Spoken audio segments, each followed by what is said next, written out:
Hey guys, how are you all? I hope you all are doing well. Today we are gonna see an amazing what if story, but before we start, it's just a humble request that if you are new here, please subscribe because it actually motivates me a lot to post more. Also, the stories on my channel are fully written by me, so if you have any suggestions for what if stories, please let me know below the comment section. Now without any further delay, let's start. What if Naruto Uzumaki was Sith Lord? Part 2. It was a child's play to glide through the air towards the village. That looked like an artistic miniature replica, at least from his vantage point. A single thought molded his chakra in a familiar pattern and a shadow clone popped into existence next to him. The real Naruto simply let go, falling down like a rock, straight through the barrier that protected the village. He manipulated his signature to mimic the life signs of birds that were flying around, knowing that the barrier wouldn't register him as an intruder that way. His force abilities made it laughingly easy. His fall was now controlled by the force, carrying him in a smooth angled descent towards the tallest tower in the village. Nobody noticed him as he descended without sound, his cloak spread wide like wings of a mythical giant bird. Naruto immediately entered the structure, navigating its winding metal passages unerringly towards his prey. It was again necessary to befuddle the security measures. Electronic cameras would freeze for a moment when he passed by, locks would open themselves at his glance. Security seals and barriers simply didn't react to his presence. Finally, he stood before the massive gate made of thick metal plating and secured by numeric keypad and complex seals that were supposed to detect unknown chakra signatures if someone tried to open them. Naruto waved his hand and electronic lock was disengaged. He simulated chakra signature of his prey with ease. His target was but a few meters from him. The door opened. Naruto almost laughed as he saw his target. He was a tall, emaciated red-haired man. His skinny body was placed in the chair-like device, but it was obviously mobile. His eyes were gray with circles that created a ripple effect. He was strong, but ultimately defenseless now because his strength was focused elsewhere. Naruto could sense he was generating a massive amount of chakra and sending it towards 6 points surrounding Jiraiya's signature that was emitting pain and injury. The man's eyes widened in surprise. How? I see. Jiraiya-sensei is smarter than I thought. Naruto raised his eyebrows. Jiraiya-sensei. What a small world it is. The redhead nodded. Yes, it is. I suppose you came to end me, Uzumaki Naruto. I did. I will. Say your last prayers, fellow student. Naruto said and made to step forward, but the redhead smiled. If you attack me, I will kill Jiraiya-sensei. Not if I kill you first. Naruto said coldly, but he didn't act. He decided to milk this unsuspecting idiot for information. He could always kill him later. As for Jiraiya, well, ninja always die on missions. No, you won't. I have him my mercy right now and you can't get to me in time. A single thought and one of my paths will get him. Your puppets are impressive, but without you they can't act. Naruto said, fishing for more info. They are more than puppets. They are the 6 paths of pain and I'm a part of them. Right now I'm talking to you and dealing with Sensei. That is my power, and I can end his life instantly. Surrender and I will spare him. Your name is Pain, You look as crazy as you're called. Why do you want me so badly anyway? Pain stared at Naruto in relaxed manner, thinking he had all cards in his hands. After all, Uzumaki was thinking he was defenseless, which was a lie. He still could block any attack, kill Jiraiya and summon his bodies here. He had the luxury of illuminating his fellow student of Jiraiya's. Very well, I suppose it can't hurt to try again. As I said to our sensei, my purpose is not of selfish nature, in fact I'm trying to fulfill his wish for peace. Naruto chuckled. I should have guessed. Carry on, amuse me. Pain narrowed his eyes, but let the comment slide. I grew up in a volatile era of endless war and bloodshed that took my family from me. It was the first painful event that shaped my destiny because I gained my Rinnegan from it. As an orphan I was trying to survive alone, later with the help of 2 others. We were getting desperate and then we witnessed the battle between Jiraiya-sensei and that monster Hanzo. Sensei and his friends survived and we searched for them. Why? Pain smiled slightly. My friend Yahiko had a dream. He wanted to become powerful. So he could change the world and end wars that always seemed to tear our country apart. So we asked those Konoha shinobi for help. Jiraiya-sensei stayed with us and taught us to survive, then he witnessed. Said my dojutsu's power he started to train us in shinobi arts. When we were strong enough to defeat his shadow clone, he determined we were ready to stay on our own. Naruto nodded. Jiraiya's clones were decent opponents against most low-level ninjas. Pain closed his eyes, remembering. We survived next few years, bringing forth more like-minded companions who desired peace in our land. In time we became a powerful faction. Noticed by Hanzo himself. He knew we were strong and he feared we wanted to overthrow him. We didn't of course, but powerful people always fear other powerful individuals. He offered us a place with his people, promising us peace if only we would join him. It seemed reasonable. We were still loyal Rain shinobi. Naruto said nothing. He just thought that these people were morons. Hanzo was a warlord. He thrived upon the weakness of his land. If his land was weak, his shinobi mediocre, he would be needed. He wasn't stupid enough to let some guys with idealistic attitude barge in, mess up his system and make him look bad. We were foolish to trust his word. Pain stated, his emotions clear to Naruto's otherworldly senses. Hanzo made a deal with Danzo of Konoha to eliminate us. In turn he would help Danzo to gain more power to become a new Hokage. I don't know all the details. Anyway, we barely survived, Conan and I. But Yahiko sacrificed himself to save us and that was the final event that brought me to this state. I realized that people can never understand each other to be at peace. It can only be achieved by making them experience the same pain, through which they will be united. I need your Biju and all others to create a weapon of mass destruction that will sow pain around the world. After it is used, people will finally understand and be at peace. Fear of my weapon will stifle their conflicts, force them to band together. Interesting, but futile. People are stupid and always forget. And you won't be always around to remind them.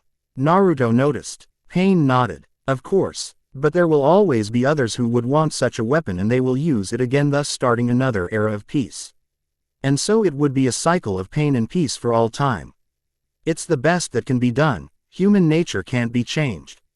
Naruto chuckled. You're one crazy bastard, Pain.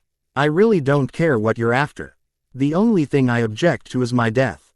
If you extract the fuzzy, I die, period. And I have no wish to die for any fool's dream or ideal. If it were up to me, I'd release the bastard and let you have him, if you could. Pain blinked. This was unexpected. You're strange. You speak as if you have no loyalty to your village. Fuck Konoha. Naruto spoke coldly. You think I volunteered to have Kyuubi stuffed in my belly. You think I volunteered for all those hateful glares, humiliation and pain they heaped upon me. I was used, then they had the gall to think it was all my fault. No, I decided to use them too. Just like I used Jiraiya-sensei to lure you out so I could get rid of you. After I'm done with your organization, I'm going my own way. Konoha can live without me. If they feel otherwise, well, they don't have anyone to stop me. Not anymore. I'm too powerful now, so feel free and get rid of the prevert for me. I'll just off you, deliver your head to the village and sell them a sob story. I will use Konoha to get you all, especially that freak Madara who's pulling your strings. And then I will be free to choose my own destiny. Pain was silent as he digested those words. He almost smiled. He just had the thing to make him an offer. What would you say if I told you that you don't need to die when we take Kyuubi out of you? Naruto stared hard at Pain. He could feel that this man was very confident about that statement. Of all things, Naruto wanted Kyuubi gone from his body beyond anything. Kyuubi's presence was usually beneficial, but if he ever wanted to master the ultimate Sith power, the ability to transfer his essence into a new body, he had to get rid of his tenant. Kyuubi's presence was too destabilizing to his Force spirit. It was fine as long as he was alive, but they were merged together that damnable seal that meshed their spiritual essences partially. To achieve immortality, a Sith Lord must be able to maintain his essence whole and pure when he switched bodies.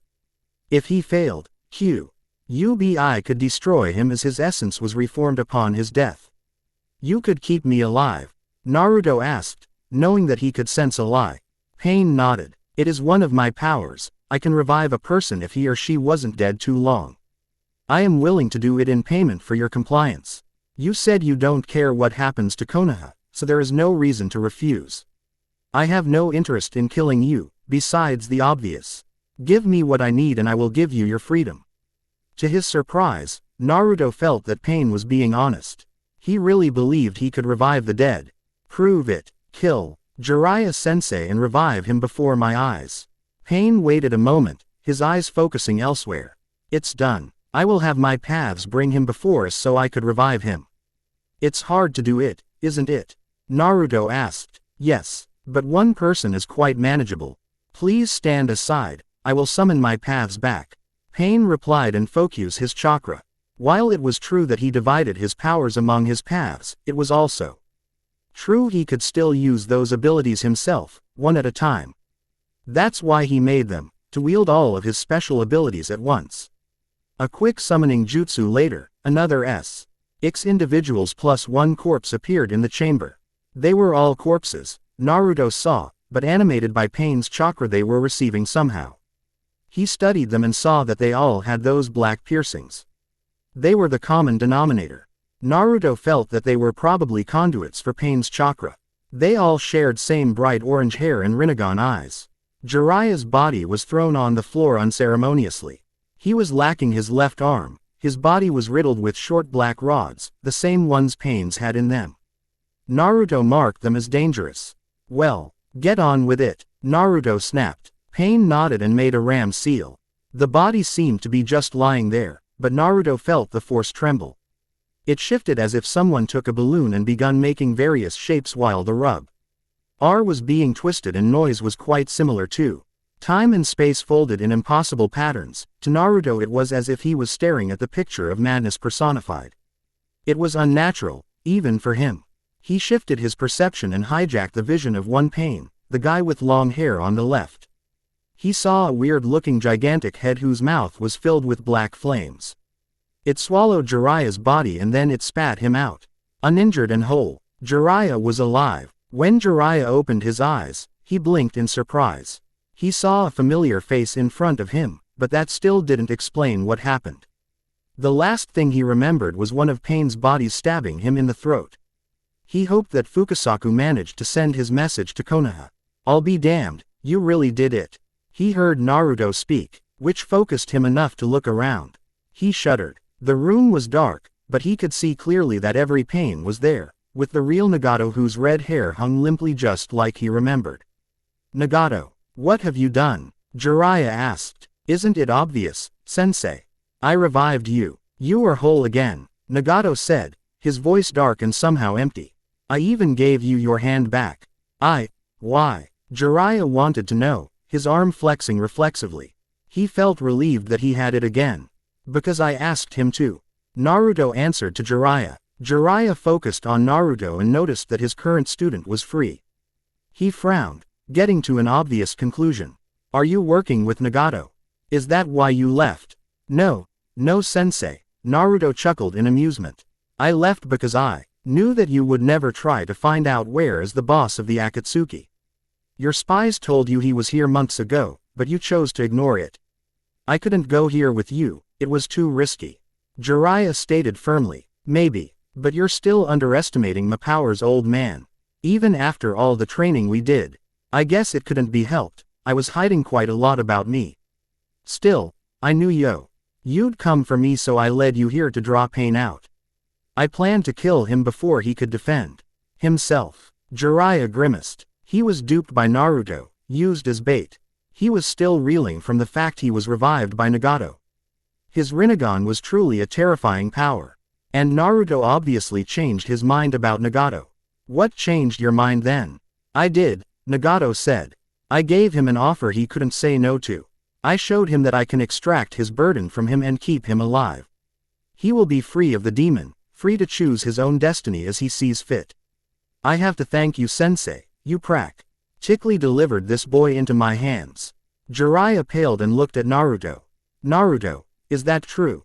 You were willing to betray your home. Naruto smiled coldly. You are a fool, sensei. I admit you aren't a bad man, but you're so naive. Your idealism has blinded you to one thing: not all people are willing to let go of injury dealt to them, of injustice and humiliation. Konoha wasn't my home, it was my prison. You and Sarutobi, Tsunade and Kakashi. It was easy to just look the other way as I was being trod upon, beaten up, spat upon, and I won't go into more details. You were my godfather, Tsunade was my real blood relation. Yet you weren't there for me. Sarutobi had no time for me, save for a few occasions when he could escape his work. But the village was always there to kick me in the face. To make sure I don't get any ideas about being a decent human being, a person worth love and respect. Jiraiya couldn't look him in the eye anymore. So you see, I decided to be patient and wait for my chance to pay Konoha for its hospitality in full. I guess it's true what they say, revenge is a dish best served cold. Mine has gone arctic. You can't trust Nagato to keep you alive after you give him what he wants. Jiraiya tried to reason with his now ex-pupil.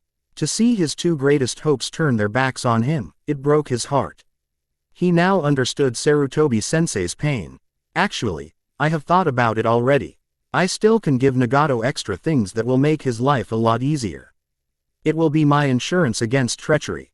Naruto smiled. What is it? Nagato was curious. 3 things actually. Naruto said. I can kill Madara for you. I know you work for him, but he's too slippery to get killed by you. I suppose he won't be afraid of me. The second thing is, I know where Shukaku will be reformed and when. I will tell you after you keep your end of the deal. What's the third thing? I will tell you where to find Danzo when you attack Konoha. In fact, I would enjoy killing him myself. But I have a better plan. It's ironic really. What do you mean? Nagato frowned. Danzo was one of the people who orchestrated the Uchiha massacre. Naruto revealed the shocking truth. What? Jiraiya exclaimed in shock. That's impossible. Sarutobi-sensei would've. Naruto nodded with mocking grin on his face. He was the one who gave a final order to Itachi that night.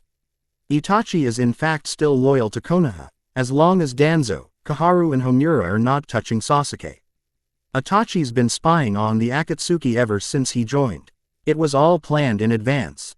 Quote, why would Konoha kill its most powerful clan? Nagato asked. He too was surprised by this. The Uchiha were planning a rebellion. Ever since Kyuubi attacked, they were being suspected for it. In turn, they lost much influence in the village and grew isolated in their district so they could be monitored more easily. So they decided to rebel. Itachi turned on them since he calculated that his clan was on the losing side, I guess. He wanted to spare his brother, a new seed of the new Uchiha clan. Naruto explained. How do you know this? Jiraiya demanded. I have my ways, sensei. Naruto laughed and tapped his temple with his fingers. So, Itachi is a spy. Nagato mused. Madara must have known that. He trained the boy. It seems that he was keeping secrets of his own. Can you really kill him? Naruto smiled coldly and looked at Jiraiya. The white-haired shinobi suddenly started to choke as some invisible force raised him of the ground. His whole body was levitating, his limbs paralyzed. He was getting weaker by moments. Wait, Nagato said. Let him live. Naruto shrugged and released his hold on Jiraiya, who gasped and started to gulp the air hungrily. His face was slowly losing its red color. Nagato eyed Naruto carefully. You didn't use chakra for that. Naruto nodded. I see, that is most useful. Madara won't be expecting that. Be sure to kill him faster, he can teleport around freely.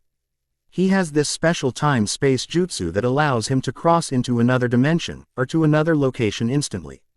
It's nearly instantaneous. Is that jutsu based on his eyes? Naruto asked curiously. I believe so, but I can't be certain. Will that be a problem? No, I have my own tricks he won't be expecting. He's already dead, he just doesn't know it. Very well, we will gather our members and extract Kyuubi. When can we expect for Shukaku to reform? Within the next 3 months, I believe. Don't ask, it's a Biju thing. Naruto said. I will tell you where when our deal is done. Of course, you may take one of the rooms below to stay at. I will finish this business with Jiraiya-sensei. Naruto nodded and left, led by one of paths. Are you going to kill me again, Nagato? Jiraiya asked. He wasn't afraid anymore. He lost too much today. No, you may return to your pathetic village with the knowledge of what transpired here today. I want your corrupt leaders shake in fear of what's coming. I want them to know that they are going to lie in the bed of their own making, Jiraiya Sesne. I want you to tell them it was their own fault that their Jinchuriki deserted them. I want you to live and regret your abandonment of your godson. I want your Hokage to cry as her last living family is branded traitor. I want Konoha to tremble, because Naruto will help me raise it to the ground along with every other village and nation. He will be my greatest representative, for his power is great. It's destiny, sensei, for we both know that I am the new Rakuto Sennin, and that Uzumaki Naruto is the last descendant of the clan that could claim relation to the original Rakuto Sennin. The Senju and the Uchiha are nothing compared to him and me. The new world will be born soon. Be gone and remember my words. Jiraiya didn't want to leave without a parting shot. It won't be so easy, Nagato. Ninja villages are strong, much stronger than you believe. We will fight you. I know. That's why you will have to stay as my guest for a while. Jiraiya didn't have the time to react as one of Nagato's bodies rushed behind him. It was the fat one, with the power to absorb chakra. He worked fast and Jiraiya was unconscious in a minute. This path took him away, into a secure cell. Pain wanted to collect his biju before releasing the man with his message. He wasn't stupid to reveal his hand too soon. Phew, another one is done. I was planning something else for this chapter, but some instinct told me to wait. It was too simple to have Pain killed so nice and easy. But then I had this crazy idea where two students unite and kick Jiraiya in that sensitive spot, hard. Honestly, I don't hate Jiraiya, but he was almost non-existent in the series. I always was amazed how he just waltzed back in Konoha, not even bothering to check on his own godson. If I were Minato, I'd resurrect myself and give the bastard a million years of pain in the ass. Tsunade too, she was too busy drinking herself to stupor for years. Instead of taking care of her relative. He wasn't her close relative, I admit, but they were both Uzumakis. She just had another, more famous side of the family. Big deal. And to end it, Kishimoto is an ass. He's been resurrecting people left and right with that Edo Tensei. It's not even funny. I thought that this just you was like, really hard, and Kabuto is using it like nothing. What the hell is wrong with Kishi? First, there's this new, improved Manda, then Kabuto is obviously very sneaky. Actually, I liked the kidnapping of Tenzo, it was very smart and untouchable. He can resurrect an army if necessary. God, there will be like gazillion of drama chapters where our heroes face their loved ones in long, speech-filled fights. It's a guarantee of another 100 chapters. Chapter 15, Pain. It was everywhere around him, a void in which he was floating for what seemed like eternity. His identity was washed away in the stream of agony, his thoughts silenced by the noise that wasn't. There were no colors, no sensations, just pain. He knew he was still alive, on some level at the least. He didn't think of it, he didn't dwell upon his situation. He clung on his own self-awareness with single-mindedness that was a purpose unto itself. If he let go of it even for a moment, he knew he'd be washed away by the unseen torrent of agony, piece by piece. He floated, like a leaf on the wind that was. How did he know what wind was? Then he felt that he could. He was confused, but he still held on to his indeterminable position, with that instinct that tells us not to let go. Or we would fall. It was the fear of falling that was the most primal sensation humans felt upon their birth, and it never really goes away. Fear is the source of all emotion, fear is your greatest enemy. To master yourself you must master fear first. When you learn to not fear, you will learn to make others fear. Focus your emotions to master yourself, because it will bring the mastery of the force. He felt those words keenly, they were a part of him. The force is the greatest power in the creation, it is everywhere and in everything, anything can be done with it, if you know how. The force is knowledge made manifest through reality in all of its forms, its energy, matter, light and dark, fluid and gas, suns and moons and worlds, it's air you breathe, it's food you eat, it's water you drink, it's joy and sadness, loss and happiness, it's life and death at once, it is. He drew strength from those words that echoed through him, he used them to focus even more. He was finally able to float even higher, to some unseen surface of this vast, pain sea. Ah! He screamed as he broke some unseen barrier and he gasped. He crawled onto the dry soil, heaving and wheezing with effort. He collapsed on his back, staring at the metallic gray sky above, filled with thunder and lightning. Finally, boy, I didn't think you'd make it here, someone said. The boy slowly went on his knees. Master, Naruto. Darth Avarice smiled, his yellow-red eyes alight with some sort of joy. Your plan is working, the annoying fox is gone, almost. The glow around Uzumaki Naruto's floating form faded and he fell on the ground below. 8 forms relaxed while standing on the fingertips of the gigantic statue that looked like a bound man sitting in lotus position. With hideous visage and blinded but with grotesque symbols and eye-like pictures on it, it was Geto Mazo, a container for the Biju that the Akatsuki wanted to seal in. NGLE figure landed next to Naruto's form, papers obscuring it for a moment. Konan kneeled next to Naruto and used a medical diagnostic jutsu. She looked up towards one of the people standing on Geto Mazo. He was stoic, pale-skinned and with orange hair. His eyes were gray with circles forming a ripple effect. He lives, Leader Sama. Konan pronounced. What? Said the blonde man with hair tied up in a ponytail, giving him a slightly effeminate look. That's impossible. I thought that the Jinchuriki can't survive this process. Interesting. He is an Uzumaki after all, said the hunched figure next to the blonde. Its voice was deep and face and body hidden by the cloak and wide-rimmed straw hat. What the hell was that supposed to mean? The blonde asked in confusion. Sasori is right, added the man to their right. His face also mostly obscured. But everyone knew who he was, Kakuzu of the Waterfall Hidden Village. He was feared ninja by many, and he was old enough to remember the Uzumaki clan. They were powerful a long time ago. I heard some strange tales of their abilities. Quote, whatever, he's gonna die soon enough, yeah. Deidara replied derisively. That remains to be seen. Pain said and looked at Konan. Take him to one of our rooms, he might recover eventually on his own. Who will watch him? Konan asked. Me, pick me. Toby wants to watch. Toby is a god boy, said the person wearing orange mask with one eye hole and swirling pattern on it. He seemed of medium height and build, but his behavior was bizarrely cheerful for a member of this criminal group. At Pain's nod, Toby sank underground and popped up out of it next to Naruto and Konan in a second. He lifted Naruto over his shoulder and trotted away with laughter of a child that received a nice toy. But his demeanor changed as soon as he was out of everyone's sight and he simply vanished with Naruto, reappearing in one of rooms that were in the Akatsuki's lair. He dropped Naruto on the bed and sat down in the chair next to it. You and your family will never cease to amaze me, Toby muttered, now in his true voice of Uchiha Madara. He gave a slight chuckle. I knew you were strong, Naruto-san, but this is absolutely amazing. I think I will have to kill you myself after all. But first I want to talk with you.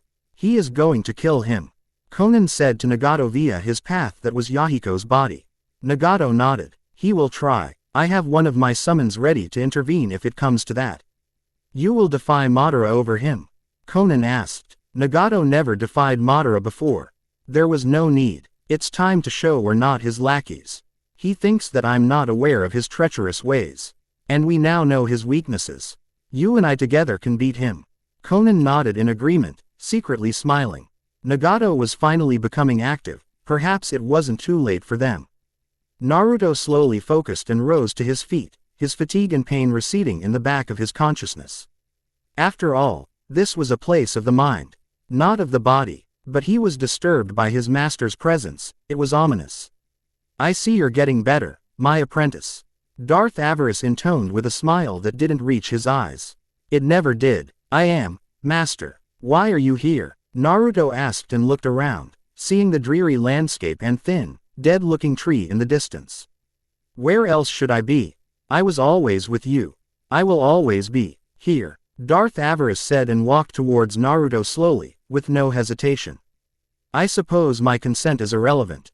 Naruto sneered. Avarice chuckled evilly. Right to the point, my student. I always admired your intellect.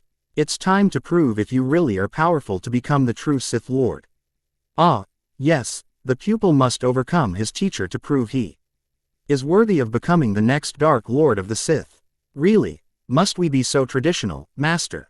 Naruto mocked his master. Some things are just too fun to miss, Naruto, so prepare and defend your soul if you can. Darth Avarice screamed in the end and ignited his crimson lightsaber as he leapt at his pupil. He was going to take his body as his own and return to his reality where he would get his vengeance on the Jedi. Naruto brandished his Sith sword, a weapon he forged in the real world. It was made of metallic alloys altered by the dark side, made impervious even to the lightsaber's might. It was of ancient design, but quite able to serve his needs since he could not make the lightsaber in the real world. Avarice taught him the art of sword combat in the dreamscape, so this situation wasn't new. His black weapon hissed, making black trail in the air between them, blocking the crimson blade as it was aimed at his shoulder. Naruto reversed the grip on his weapon, letting Avarice press on as he spun around to cut into his back. Avarice rolled forward, releasing a blast of the force at Naruto, who let it throw him back, while absorbing most of it, thus making some distance between the two combatants. Avarice howled and let loose with the force lightning, which flew at Naruto in torrent of multiple blasts that corkscrewed around the blonde, who unleashed a proverbial sphere of lightning that shielded the young Sith. Two forces sparked, finally producing a powerful blast that threw both casters to the ground. I see you have mastered the force lightning, very impressive. Darth Avarice growled. I'm full of such surprises. Naruto stated. I'm sure you are. I suppose we'll have to settle this with our blades only. Avarice said that and rushed at his student with merciless intent. They met with powerful clash that sent gusts of energy around them, both combatants willing the other to die. Between the Sith, only one could be a winner. Naruto blocked his master's swift attacks, predicting them with the help of the Force, using all of his skill and ingenuity to remain alive. They moved in circles around each other's, red energy thrumming while black metal hissed, blee. Ding black trails in the space between them. Naruto blocked two slashing attacks and pushed into Avarice, their weapons locked together. Avarice laughed and glided aside, while Naruto stumbled forward, turning his mistake in the roll that barely escaped the red blade. Avarice was unrelenting, attacking furiously while Naruto kept retreating and blocking. They jumped incredibly high, exchanging parries and ripostes, swinging and diving. It was a dance of death and life, where one could only follow the unheard music and hope to win. Their fight gained a life of its own, becoming the maelstrom of their mutual desire to annihilate. The Force sang their steps, and they danced to its tune. In the end, there could be only one winner. Darth Avarice became a wraith, a living shadow that couldn't be touched. His spirit fluttering like a torn cloth around the solid presence of Naruto. It came to a still, their fight.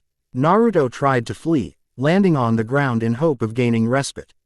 It didn't come. Darth Avarice was nipping at his presence, like a wolf that always struck and danced away from the deer's response with mighty hooves. Each cut pained Naruto, cutting into his essence, making him bleed life itself.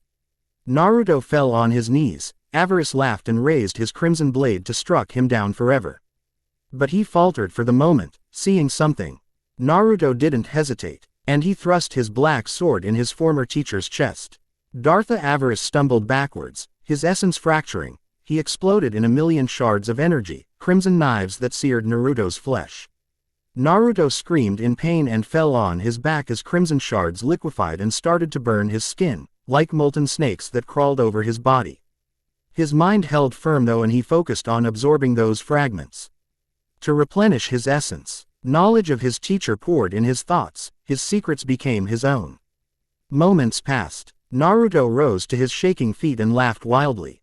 Lightning flashed, blinding him. He was gone. A shadow detached itself from the ground, rising to form a shape that faded away.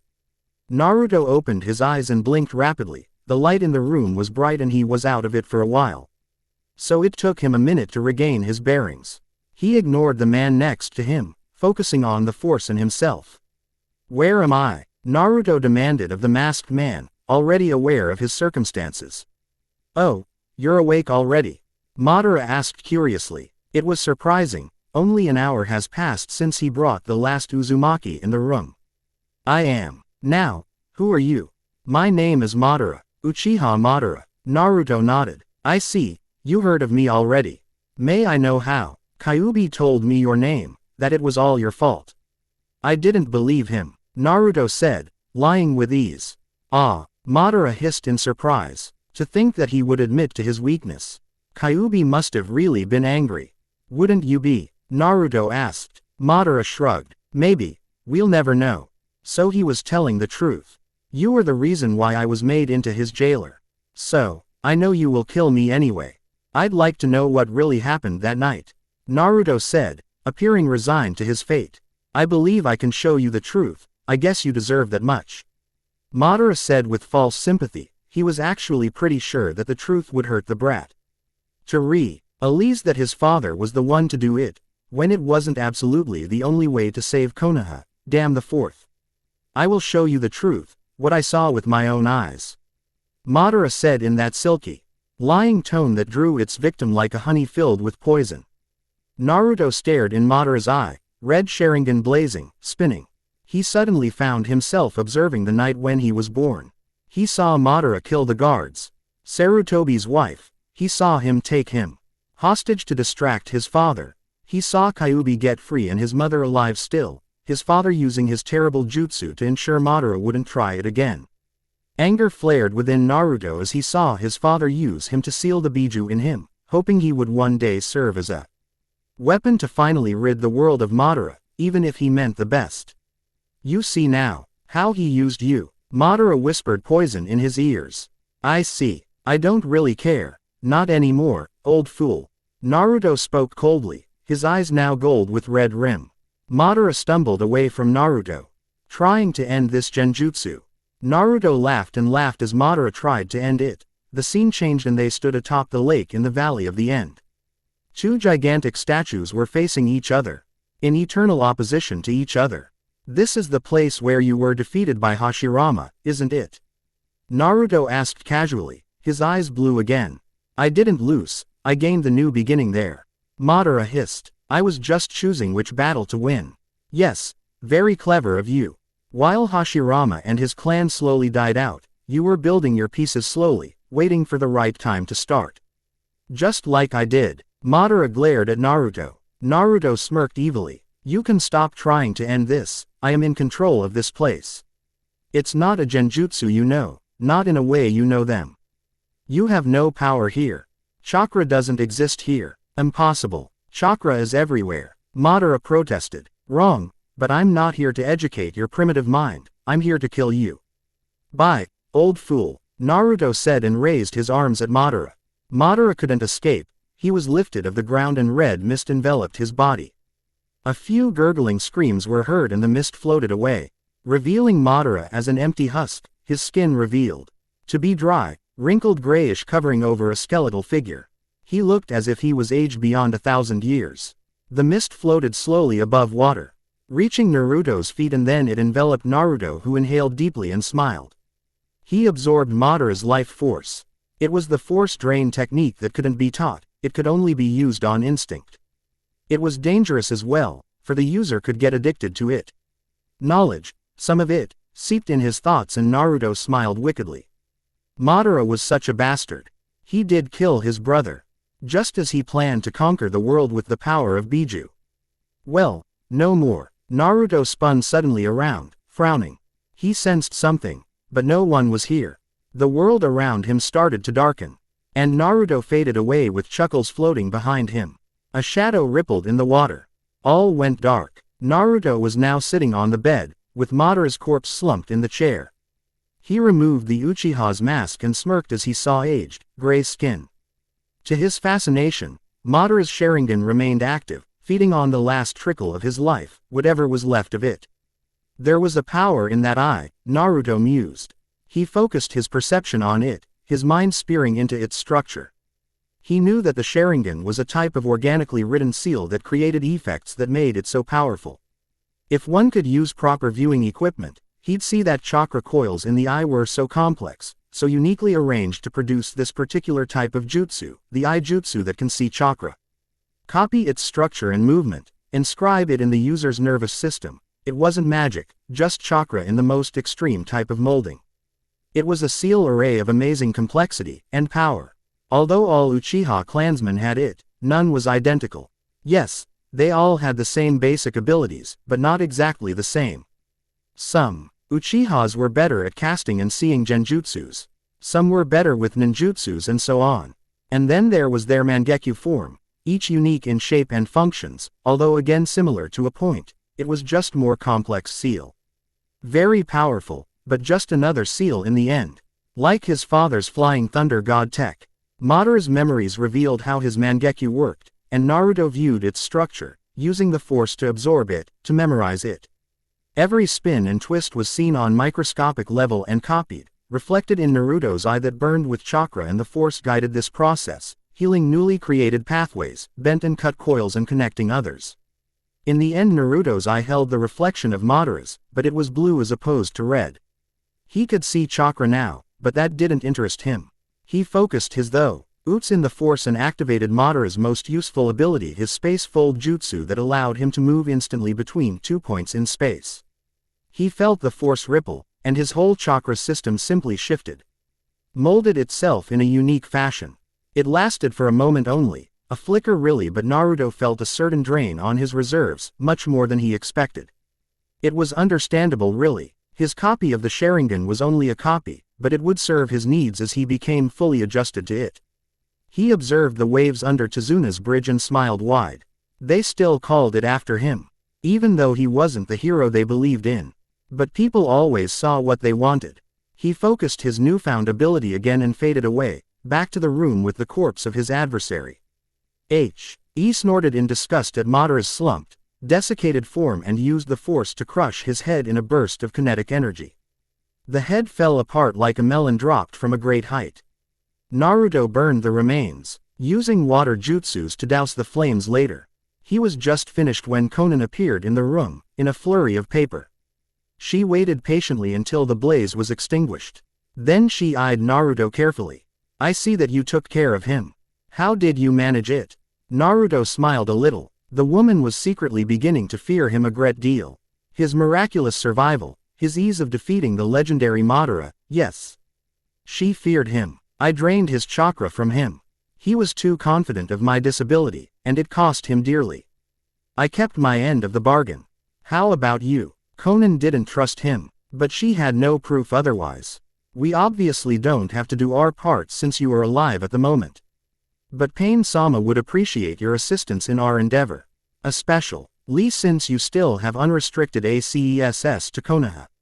Naruto nodded. I agree. Tsunade trusts me to a certain extent. Shall I kill her? Can you? Konan asked in surprise. I think so. But Danzo is there, waiting to take her position. I think he should be my first target. Without him and Tsunade, Konoha will be in disarray. But it has to be timed properly. Also, Uchiha Itachi must remain ignorant of what transpired here. I think that it's time for Sasuke to get his chance to avenge his clan. Uchiha Sasuke can't win against Itachi-san. Konan said with conviction. I know that, but I also know that Itachi doesn't want to win. He is dying already on his own. What are you planning? Leave it to me. Tell Nagato that he will find Nibi's container in Shibuya province of the Lightning Country, in 2 weeks. Jiraiya. Sensei discovered her patrol route a year ago. She always goes on patrols around the border to ensure that troops are behaving.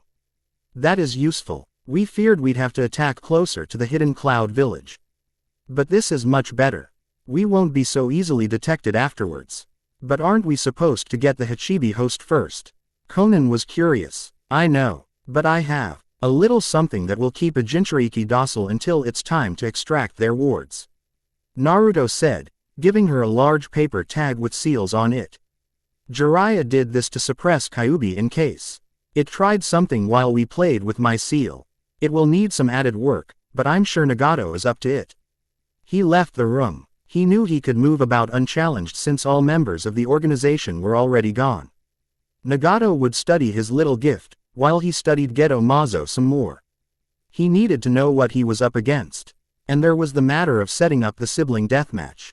That was going to be fun. He moved down the dark hallway made of stone towards a certain place. He found the heavy wooden door, barred with many metal locks and a few that were electronic, plus there were many security seals. Naruto was admitted inside since he was now a bearer of Madara's Akatsuki ring. It was only fair he got it. He killed him, which was thought nearly impossible. Hi Jiraiya sensei. Naruto greeted his teacher in a friendly manner. He set the tray with food on the table next to Jiraiya's bed. Jiraiya was lying down with his eyes closed, seeming relaxed and without a care. But it was a mask that couldn't fool Naruto, and Jiraiya knew it. "You should eat, to keep up your strength," Naruto said as he took seat at the table. He looked around the cell briefly. It was small, bare of any comforts save for the bed, the table with 2 chairs. There was a ceiling light fixture, a small chemical WC, and a shower stall. Just the basics for living. "And why should I want to keep up my strength, Naruto?" Jiraiya asked wearily. He still ached from his and Nagato's unexpected betrayal. "You two are going to destroy the world. I can't bear to watch it, since it was me who taught you the way of ninja." "Please." Naruto chuckled in amusement. "You didn't teach me nothing save for the Rasengan, some other extra tricks you developed in your senjutsu. If you really believed you helped me to grow stronger, well, you were a good sword sparring partner. I needed it more than anything else. You consider senjutsu irrelevant?" Jiraiya asked in surprise. Truth be told, Naruto picked up that extremely difficult skill rather easily. It was as if he was already trained for it. He remembered the surprise on Pa's face as Naruto mastered the gathering of the Sage Chakra in a month, without a mistake. His ability only grew until he was able to absorb the nature's energy while he moved, which was considered impossible until Naruto did it. As Naruto said, it wasn't hard for him to split his concentration between his regular motion and gathering the nature's chakra. Jiraiya himself found it impossible to achieve, but Naruto's clever remarks led him to another trick he figured out. He could use a shadow clone to gather the nature's energy while he distracted his opponent. It was a brilliant move he'd have never thought to use until Naruto mentioned how he could split his concentration in 2. It's impressive, but risky style of combat. I can use it in you too, but to make a mistake means instant petrification. That's unpleasant, Naruto said with a shrug. I suppose, but why? Oh, you know that no technique is without its drawbacks.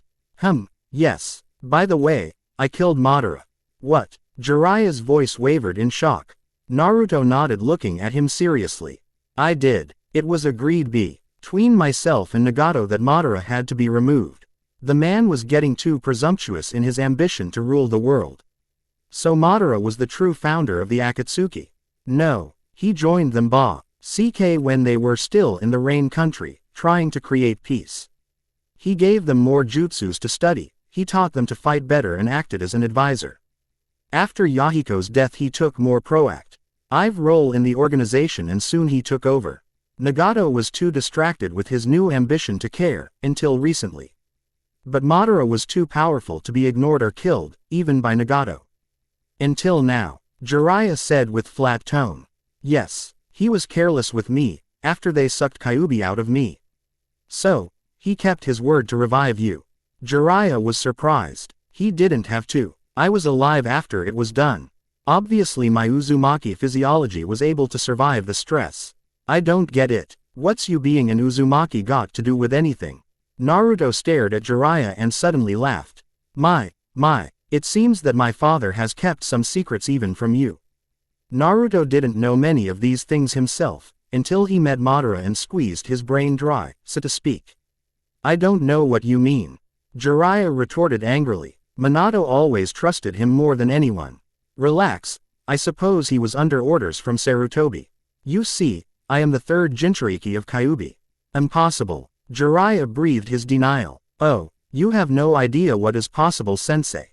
You see, my clan is related to the Senju and we also had some special abilities. One of them was to block, to suppress the Biju with our chakra. Mind you, only a few of us had the gift. So Kushina was the second. Who was the first? Jiraiya asked. Shodai's wife, Uzumaki Mito. She helped him fight Madara at the Valley of the End. She used her knowledge of sealing and her special chakra to contain Kyuubi within herself. After Uzuoshigakure no Sato was destroyed, my mother was already in Konoha as she was chosen as Mito's inheritor. Shit, she was Tsunade's grandmother. I met her a few times. But she never had those whiskers like you.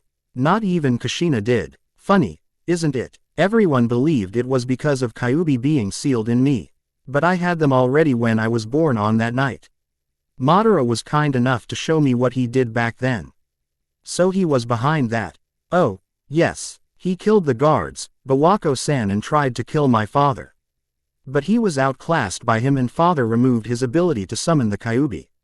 Then he saw my mom dying and decided to seal it in me, to ensure that Konoha would have a weapon against Madara. I'm sure he didn't want you to suffer for it. Me too, but he would have done it anyway. He loved the village more than anything. More than me. I'm over it anyway. But I truly believe that Konoha has grown fat on the blood of its heroes, and ungrateful. They will learn that mistakes and sins have to be paid for. It's the basic truth of our lives. I will show Konoha that they shouldn't have hated me. But Naruto, people always do stupid things. Every day of their damned lives, they make mistakes. Don't you think it's better you just forget it and move on? I swear, let me go and I'll forget you ever existed. I won't hunt you, I won't let anyone do it either. Go, live your life in peace, but I beg you to not do it. Not everyone is guilty of hating you. You talk well, sensei, but you can't back that up. Besides, I'm doing it for every Jinchuriki that was and might be. You saw what Suna did to Gaara. I killed him and he was better off dead. I will make sure that no village can make a Jinchuriki again. Ever. I see. There is no way I can stop you. No, but you will live to see the world changed. Ninja villages will have to live without their precious weapons. I wonder which nation will be the strongest after their weapons are gone. You will have to kill the other Jinchuriki. Can you do it? Naruto chuckled. Oh, I can. Nagato has promised to revive Aya. After we relieve them of their burden. I suppose that some will even join us. Jiraiya sighed in defeat. He was also convinced it was a possibility. Naruto stood up. See you later, sensei. I'll be keeping you updated on our progress. He left the cell and closed the door knowing that Jiraiya would be staying where he was. He couldn't escape his cell because of Nagato's ingenious security. He chuckled to himself. If that didn't cement his image as someone who could be trusted, well, he had other tricks up his sleeve. He hoped that Nagato bought his little, "justice will be done" charade. So, you've recovered already. Nagato spoke through his diva path. That one was a guy with short spiky orange hair. Naruto didn't know which power was his to wield, but it was surely something dangerous, he could feel it. I am as surprised as you are. But I made good on my part of our agreement, will you? I suppose. If you do get killed in the near future, I will try to revive you. Is that good enough? It will do. Naruto nodded slightly. What's our next move? Kakuzu and Hidan have acquired Nibi's host and are on the way here. That was fast. They are formidable ninjas, however flawed they might appear. I understand, Naruto said while thinking. 2 weeks have passed quickly while he was being busy trying out his newly acquired ability in researching Geto Mazo. He learned a lot, and was already planning his next moves carefully. Geto Mazo was built with Senju Hashirama's cells inside to be able to contain the Biju, while it also served to grow more Zetsus who were not actually alive. He had to give it to Madara. That guy really had imagination. He realized that Hashirama was a unique shinobi, a man who was a tree as much as he was human. It was very similar to Senjutsu gone wrong. Hashirama was a living wood sage, with his body being naturally able to generate specific chakra that gave wood element as a result. On the other hand, it was also a residue of Sage's ability to create things with his power of Izanagi. It was literally the power to make living wood. Madara realized it a long time ago and utilized it to recreate the ultimate Sharingan jutsu. Their Izanagi T had manipulated space and time to negate certain moments that occurred in reality. Another interesting side effect of absorbing Hashirama's cells was Madara's longevity. He didn't age as he used to, but that didn't mean he stopped aging altogether. Still, he was planning to do something about it after he conquered the world. He had time aplenty, or so he believed. Naruto already knew where he could absorb Hashirama's pure DNA. In Konoha. He certainly didn't want to mess with Zetsu, who was some sort of mutated, artificial thing designed to serve Madara only. I think I should be going back to Konoha, he announced to Nagato. Why? I'm not needed here, not really. And Toads could figure out something and take action against me. I should go back and tell them what happened. Of course I will be the victim here. Konoha will know that you are the leader of the Akatsuki and some of your powers. But not the whole story. On the other hand, Jiraiya's spy network will be mine now and out of function. Tsunade and the rest will automatically relax their guard around me knowing I'm no longer Kyuubi's host. I will be able to spy for you. And trust me, I'm still very powerful. How far did you go in your training? Nagato asked. Here comes the part where I have to appear to be trustworthy, Naruto grinned inwardly. He knew that Nagato was watching him while he talked with Jiraiya. I have mastered Senjutsu, like Jiraiya. I'm sure you remember what he could do. That's impressive. Yes, and now I'll be even better without Kyuubi disturbing me. I am better than Jiraiya at it. My chakra control is better than his ever was. Yes, I see. You will be able to wreak havoc upon Konoha when the time comes. Naturally. Also, I want to inform Sasuke where to find Itachi. It's time they faced off. Maybe. I agree with your plan. But first things first. Find me the Hachibi and bring him here. Can you do that? Naruto shrugged. Consider it done. I don't need any help with that. You have done well with that seal array I gave you. Naturally. You do know that you have to tire the host before applying it. Of course. It won't pose a problem for me. Well, you may leave. I expect you will return within 10 days. Sure. By the way, what do you plan about Orochimaru? Nothing yet. Why? He could cause trouble. If he takes hold of Sasuke, he may gain sufficient power to put a wrench in our wheels, so to speak. Interesting. But unlikely. As you wish, Naruto said while scowling internally. That snake charmer was dangerous, but could prove useful. He knew a lot about Shodai and about Madara. He also had access to the Impure World Resurrection Technique, a jutsu to revive the dead temporarily. That could prove useful. He had some ideas how to get it from him. Naruto was lying on the hard surface of the rocky hill within the Lightning Country, thinking how to approach his current task. He was relaxed, knowing that nobody saw him or felt his presence. He took his time to find the Hachibi's container, Killer Bee. Killer Bee was impressive in his own right. The man was tall, built like a professional wrestler or boxer with massive musculature that spoke of great strength if nothing else. Dark-skinned, with white mustache and beard, always carrying those swords of his, he was dangerous. Naruto observed the Jinchuriki for several days, to see how he fought and thought. He couldn't afford to underestimate this man. And he learned that Bee was friendly with his Biju, to the point he could temporarily switch with it to use its body and abilities as his own. That was A.S. Or Prize Kyuubi would have never agreed to that. He didn't see Bee do it, he took that info from one of his guards he encountered while looking for him. The guard's memory was a key piece of information to make his strategy. It was going to be tricky. Dust swirled in the air, clouds floated in the sky making patches of shadow below. Sun was high, a gigantic orb of light and heat that literally baked the land below. It was no wonder that nothing grew here, and air was humid from water that was rising from the surface of several small lakes that were nearby.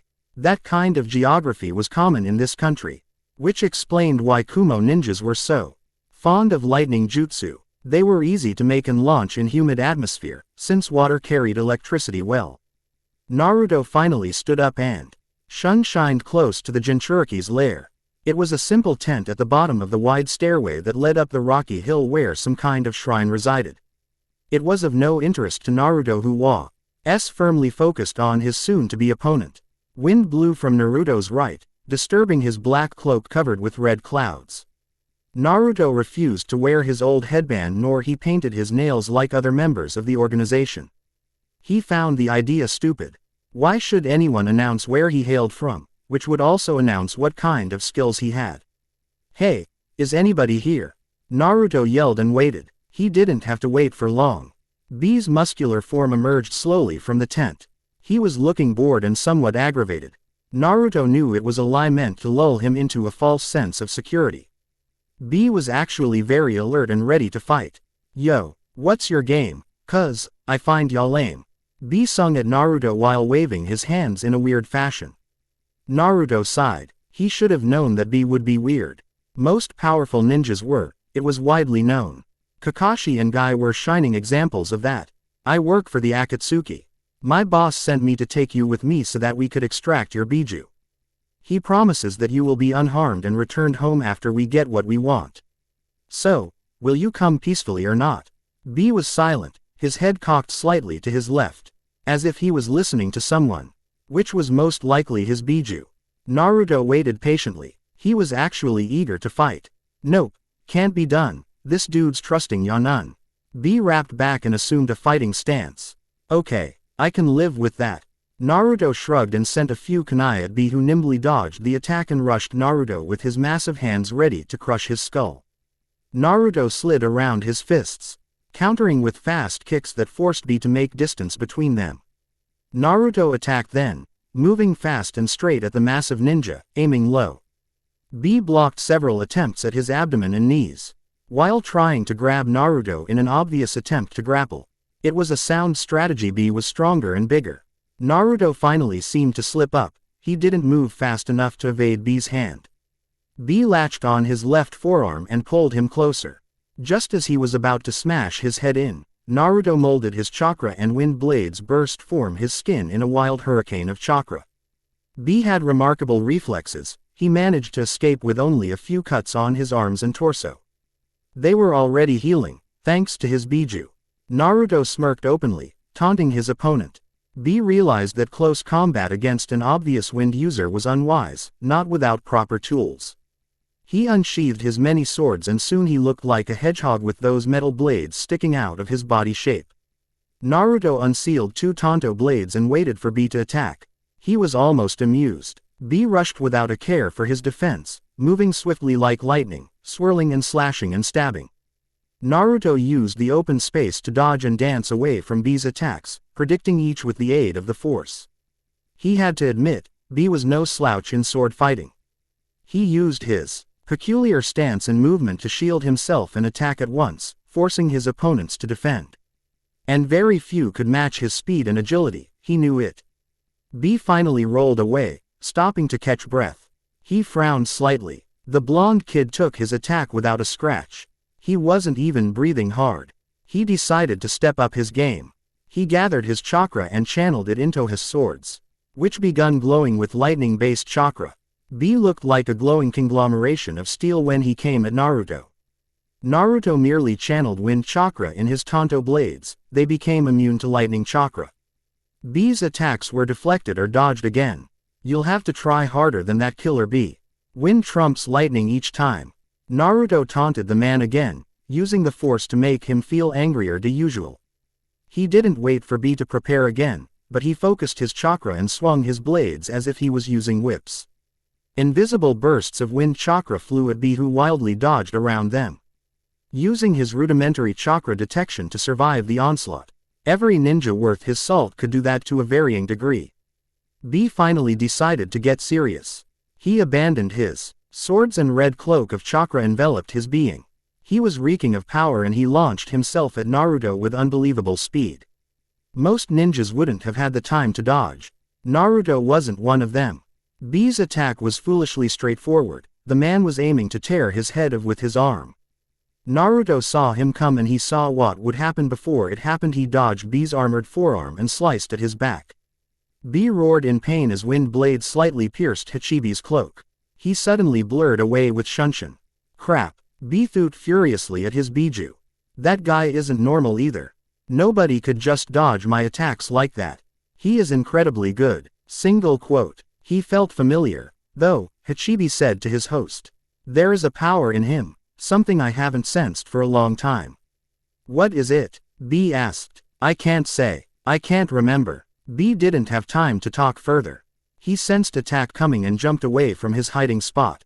The rock wall behind him suddenly toppled down, cut in pieces by wind chakra. I guess I forgot to mention that I can track down chakra sources. Naruto laughed and launched more wind attacks at B, who sped around them while using Hachibi's chakra to aid him. Time for the second transformation. B said to Hachibi and chakra surged forth, enveloping him in thick multitailed form that was seething with power and speed. He vanished, head from his spot and reappeared next to Naruto, ready to strike him. Naruto's arm caught B's fist in an iron grip. B stared in shock at Naruto, whose eyes were now yellow with orange rim around them. His strength was insane. Naruto smiled and kicked B in stomach, sending him 50 meters away, tumbling and rolling like a broken doll. Naruto added some force push to his kick. He knew B would try this. So he was readying his sage mode the whole time. He was itching to truly try it against someone he didn't have to spare. Sage mode was a fantastic combat form, making his body hard as rock and fast as wind itself. Even his own ability to use the Force was magnified because his physical form was stronger, more able to endure the effort of channeling it. There was a good reason why the Jedi and the Sith trained hard. Strong body housed strong mind. Naruto was next to be in an instant and kicking him high in the air. He jumped up and delivered a powerful kick downwards which sent Jinchuriki into the ground like a meteor. Dirt and rocks flew upwards from the crack in the ground as Naruto landed on his feet. B's chakra didn't fade away, his power was too great to be overcome with mere punches and kicks. He flew from his hole at Naruto, but the blonde Sith was too fast. Truth be told, he would have been able to dodge B's attacks even in his normal form, thanks to his precognition. They fought like two titans, exchanging blows and kicks at the speed of light. Naruto's sage form provided him with Tsunade's strength, Orochimaru's agility and his father's speed. B was almost his equal. Almost. Naruto waited for his chance as he blocked B's furious attacks and then he went at him with the attack he learned from Jiraiya. He formed an enormous ball of chakra in his right, which quickly grew as big as him. Ultimate Rasengan. Naruto screamed, just for fun, and drove the massive sphere of energy right at B. His tails moved in front of him reflexively, trying to block that monstrous attack. Explosion of energy and sound drove both warriors apart by dozens of meters, raising dust and rocks in the air. Silence descended like a cloak over the clearing. Nothing moved. What was that? B asked in pained shock. That was too much like a Biju ball. We must attack fully now. He is too dangerous. Hachibi roared. B agreed. Power flowed again and everything went bright for a moment. He felt enormous in the next moment, full of power and his pain was a thing of past. He gathered energy in his throat, smiling grimly. It was time to show that annoying kid what was real chakra bomb. He opened Hishachibi's maw wide to annihilate that fool, and let loose. But he saw something, he felt its power as it flew towards him. His eyes went wide in surprise at W. As a mass of chakra flying right at him and he desperately changed aim to block it. To his disbelief another sphere of chakra, looking like a huge shuriken, just like the first, followed behind the one he blocked. There was no time to even blink before everything went white. Naruto used the Force to stay where he was as a truly massive explosion rocked the valley, raising dust and stone for hundreds of meters around in a violent conflagration of energies released by his and B's attacks. He grinned to himself as his kinetic shield deflected the wave of displaced rock and air, his double raise.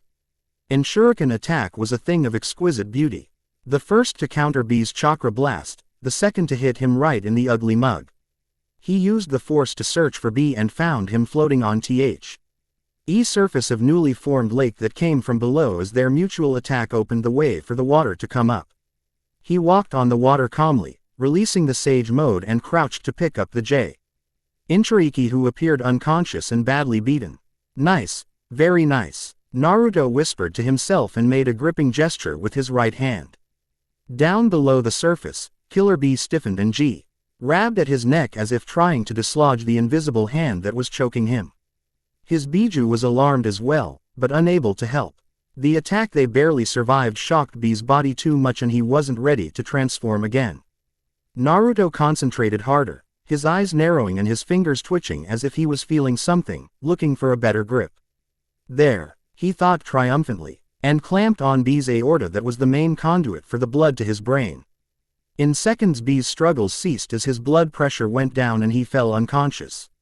His body was pulled upwards and Naruto floated it above the water, allowing B to breathe again.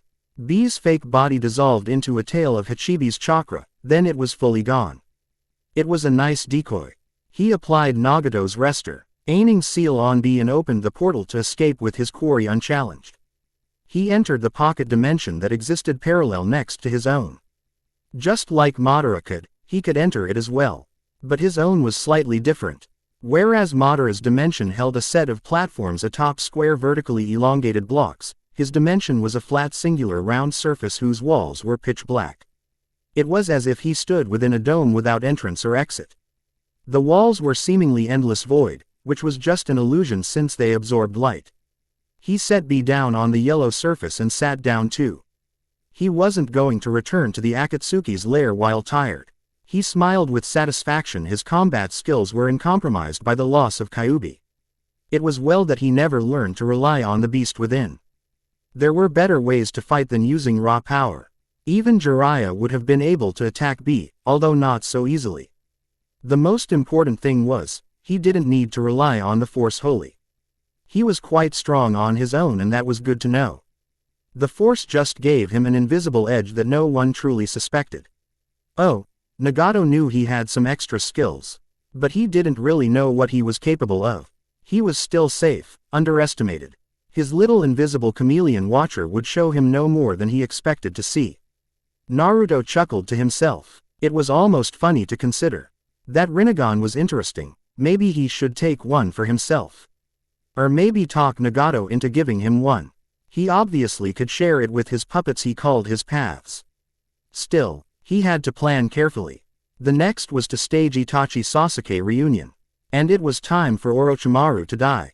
Soon. As he was pondering his future moves, a shadow shifted from B's lying form and merged with Naruto's own.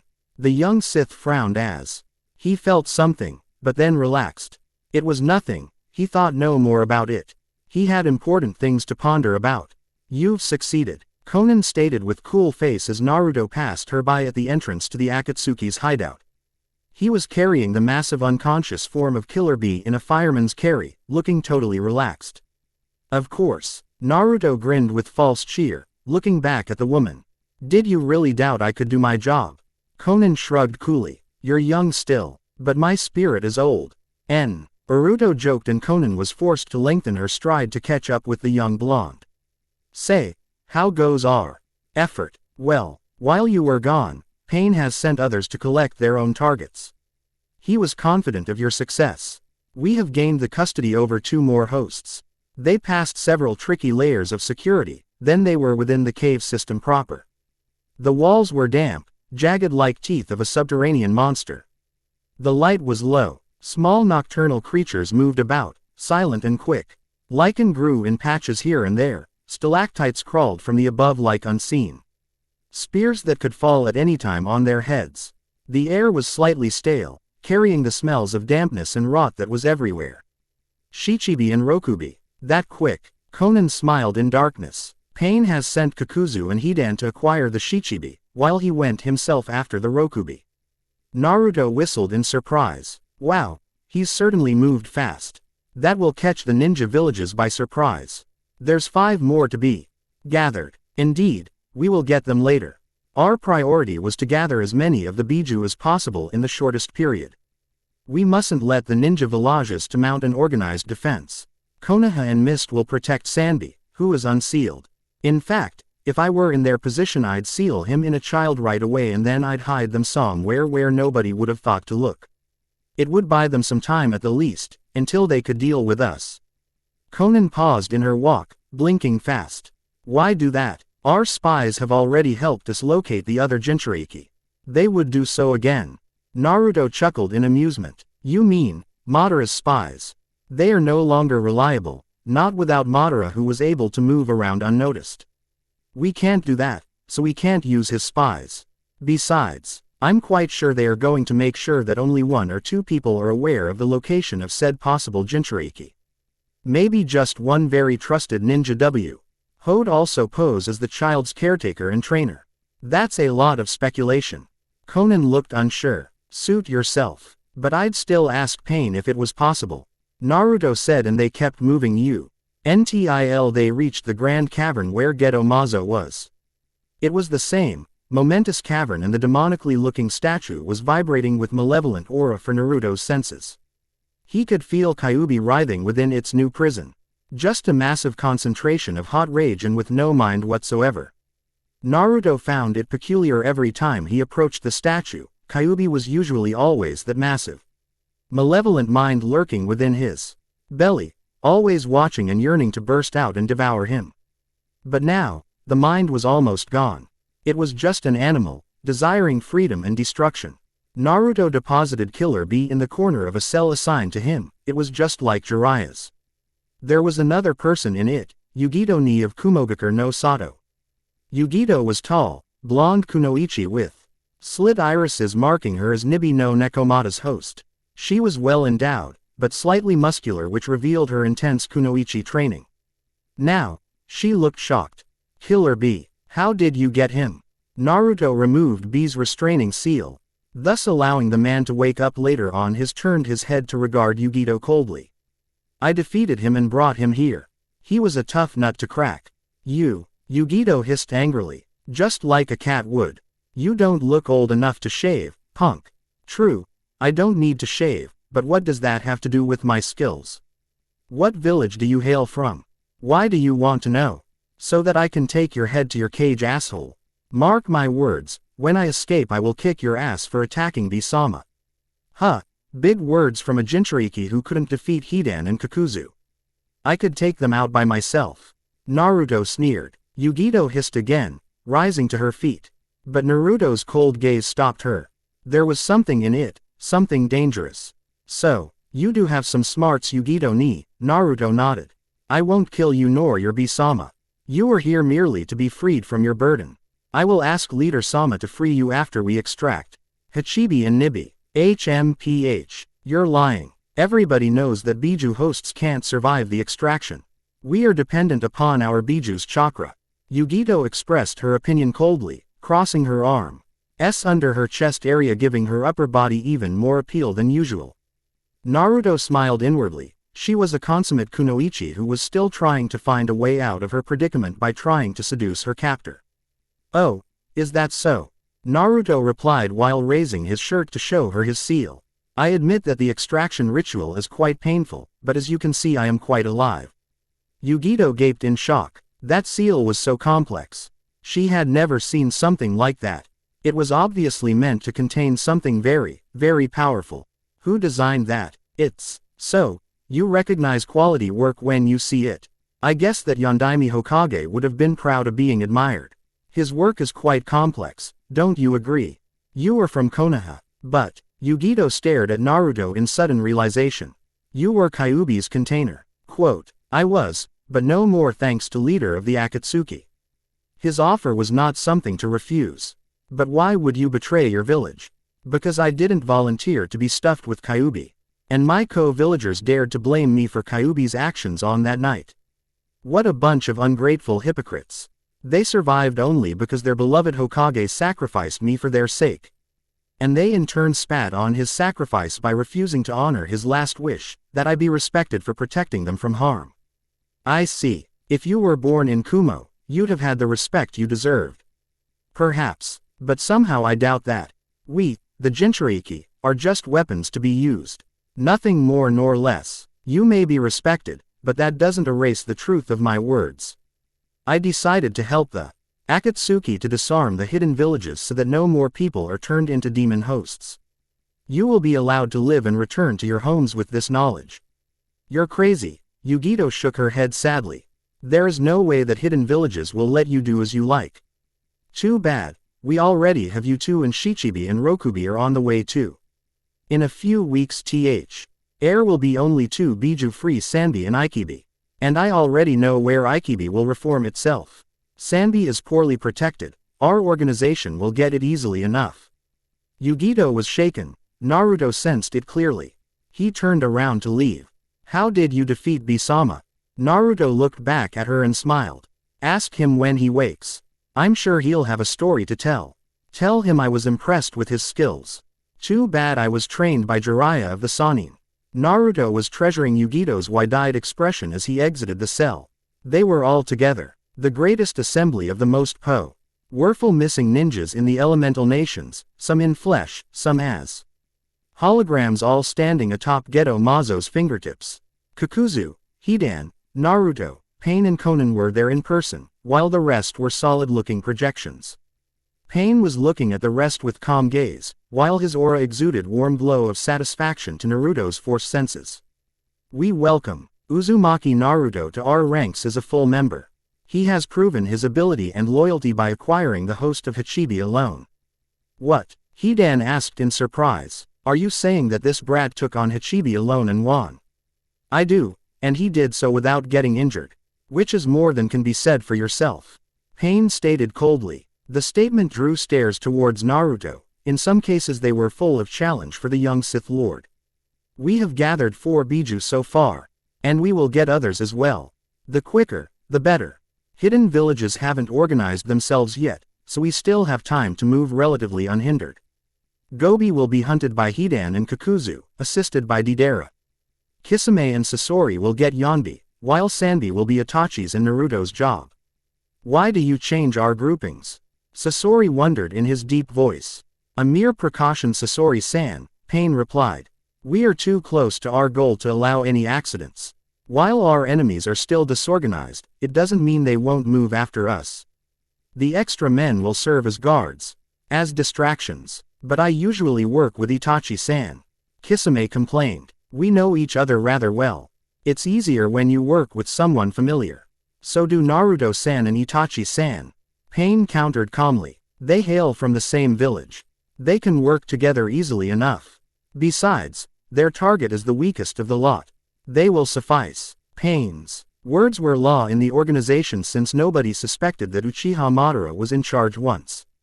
Except Itachi, that is. Naruto sensed Itachi's confusion and worry. Madara was supposed to kill Naruto or assign that task to someone else. Naruto suppressed a smile coming on his face. Itachi was going to be very, very surprised later. What's our timetable? Naruto asked Pain. You move in 5 days, all of you. Get some rest and then go. I will begin extracting Hachibi in the meantime. I do have one small request, Leader Sama, Naruto said to Pain. Please, I'd like that the hosts are kept alive after the extraction. They are but tools, most of them unwillingly so.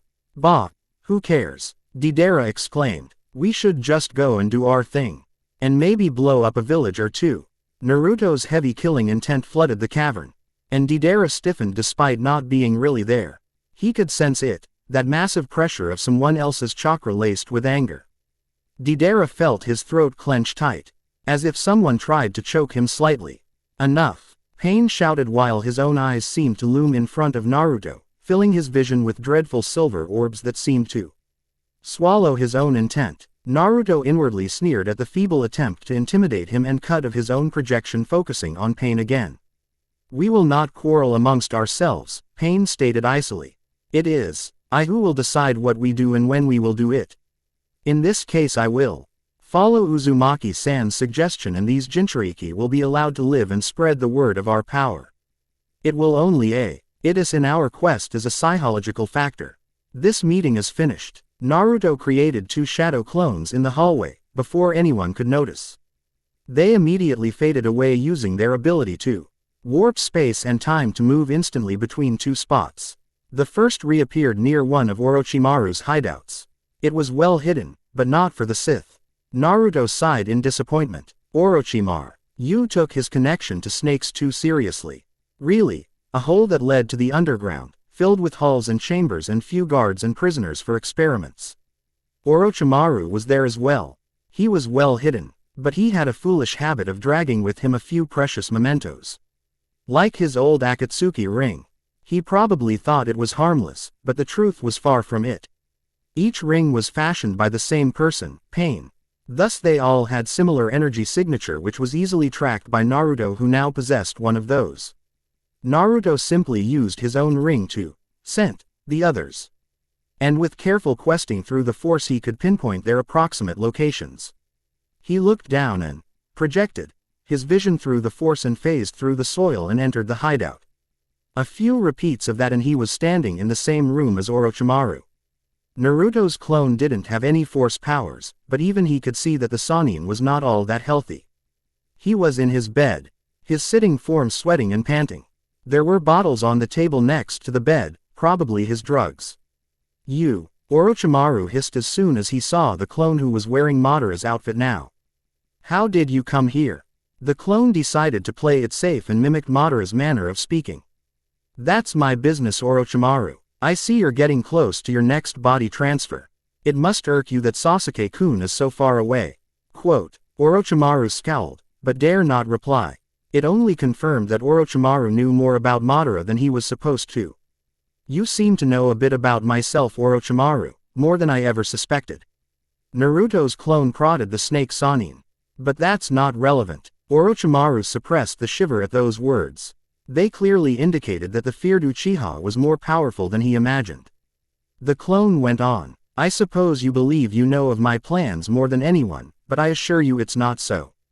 To business then. I have come to get from you something I want. The impure world resurrection technique. You will give it to me. Orochimaru burst into laughter, cackling like a madman. Who? What makes you think I will give it to you? Why, I'll lead you to Sasuke-kun directly. I believe you want his body, he is so strong now. Plus, he's working for Danzo. That makes him useless to me now. I had high hopes for him, you know. Danzo must have burned out his anger by now. So I won't be able to use it against him. Pity. Orochimaru's reptilian eyes fixated at the clone. Do you really believe that I would trust your words? That you'd be willing to write off the noble blood of the Uchiha is useless. That little brat is nothing compared to what real Uchiha is supposed to be. Naruto sneered, successfully imitating the ancient Uchiha. He's but a shadow of what we used to be. But what else could be expected of a child raised by Senju dogs? No, my little snake charmer, you can have that child, he is of no value to me now. I suppose Itachi will have to do. Orochimaru's breath stopped. To hear one such as Madara speak so, he had to wonder what was the man really capable of in his days of youth and prominence. There were many tales of the old Uchiha and his feats, some easily considered as fantasy. But now, the Sannin had to wonder. Why would you want that jutsu? I hardly can think of any warrior you could raise that isn't matched by those already working for you. True, but there are some warriors I knew who could serve me well again. I do know of your attempt to use Hashirama and Tobirama against your teacher. You cost me 2 valuable potential pawns. You know, I was ready to eliminate you then, but I stayed my hand. I learned a long time ago that decisions based on emotion are not good. So, now you are willing to give me Sasuke. For a fair price. How can I know you'll keep your word? You can't. That's why I will give you the boy and then you will give me what I want. Be warned. I am still beyond any skill you possess. It will take you some time to truly master Sasuke's body, so I know you won't be able to renege on our agreement. Then you can walk away. I do warn you, do not try to kill Itachi. He is more powerful than you imagine. Orochimaru wasn't listening, he was salivating at the thought of gaining Sasuke's body and Sharingan eyes. Very well, your offer is more than generous. When do we move? I need to locate Sasuke-kun first. Outside the village. I must know, how long does it take to change bodies? It's quick and assured process. Just get me close and I'll do the rest. I'll need guards to keep away his root partners. Good, then we have a deal. We do. Orochimaru grinned sickly, his long tongue sneaking between his pale lips hungrily. If all goes well, I will demonstrate the jutsu right then so you can be sure I gave you the real thing. Not to mention that he would use some very special people to test Madara's power as he fled. How kind of you. In fact, I will ask a favor from you. You will use Sasuke-kun's body to infiltrate Konoha and eliminate Danzo. He could prove annoying later on. Oh, I will do so. Orochimaru grinned, immediately relinquishing the idea of attacking Madara. He had to save his summons for Danzo. The old coot knew too much about him anyway. First Danzo, then Madara and Akatsuki. Using Sasuke as cover, he would have the whole of Konoha at his back. By the way, is it true that Jiraiya is dead? The rumor is that he met one of your underlings and didn't survive. Ah, that's not so. He is enjoying our hospitality, since he has some valuable skills I might employ. Jiraiya would never work for you. Orochimaru scoffed, feeling confident in his former friend's resilience. I never said so. But there are ways to take what we need, when we need it. There was a sound of smug malice in those words, reminding Orochimaru again who was it in front of him. Be ready, I will bring Sasuke-kun to you before too long. Sasuke jumped up, making a somersault. He released a veritable storm of shuriken at various targets, hitting each in the bullseye with ease. He extended his right hand and light burst from it, shaping itself into a long S. Pair of lightning chakra that cut through rocks like hot knife through butter. He suddenly vanished from sight, reappearing next to mask Naruto's shadow clone ready to kill him with his Chikudo. Naruto's clone ducked and shunned away, evading Sasuke's follow-up with a burst of shuriken. "Whoa, I come in peace, don't kill me," the clone exclaimed, waving his arms comically. Sasuke's twin Sharingan spun, blazing and scanning the apparition in front of the young Uchiha. "You're a shadow clone, and seeing your chakra, I can't help but feel as if I've seen it before." The clone grinned smugly under his mask. He suspected it would be so. His chakra signature did change after the extraction of his furry burden. "I'm Toby. Toby is a good boy. Toby says he's never met Sasuke-san before." Sasuke stared blandly. He was a little perturbed by this person. "What do you want? You're not from Konoha." "Oh, no, Toby is from far away. He is a friend though." Naruto spoke in a childish way, keeping up the pretense. He had to admit, it was kind of fun to mess with people that way. Maybe that's why Kakashi enjoyed being so late. Nah, Kakashi was really that way. "What do you want?" "I just wanna tell you a message." "What?" "That's right. Itachi-san wants to meet you." Sasuke's calm was shattered like glass being thrown to the floor. He was next to Naruto's clone, lifting him of his feet. "You, where is he? Tell me." The clone struggled briefly, pretending being scared. Sasuke's cursed seal flared to life, covering half of his skin with black tattoos. "He's waiting for you at the old Uchiha hideout outside this village. He says you will know where is it. And I'm supposed to believe that. I will take you there myself. Itachi-san is very scary. He'd kill me if something happened to you before he gets to meet you." "So you don't work for him?" "Oh, no. Toby works for another person who is even scarier than Itachi-san. And I don't want to be a bad boy. Our leader Sama will punish Toby, bad." Sasuke released the cowardly clone, frowning. "What guarantees do I have that he will be alone?" The clone shrugged. "You don't. Toby can't make promises for others. But Toby really is a go-OD boy, and he will take Sasuke-san to where he needs to be. If Sasuke-san wants it, he can take friends with him." "I see. Then meet me tomorrow at dawn here. I will have 3 other ninjas as backup." "Hi. Toby will come. You can trust Toby," Naruto's clone said, sounding happy like a child given a candy for good behavior. And he promptly shunned away and vanished via his wormhole jutsu, before Sasuke managed to follow him. When real Naruto received memories of his clones, he smiled. Everything was going just as planned. He would deliver Sasuke into Orochimaru's hands, then he would say, "ND Orochimaru to kill Danzo and sabotage Konoha's efforts in organizing other villages into an alliance that was surely coming." With Orochimaru kept busy with his new body, with Itachi going rogue to free his beloved brother. The Akatsuki would be also distracted. There were a few things to be ironed out in his plans, but first things first. He had to meet Itachi and gauge his personality firsthand. Then he could plan how to manipulate the elder Uchiha. The capture of Sandy in 5 days would do.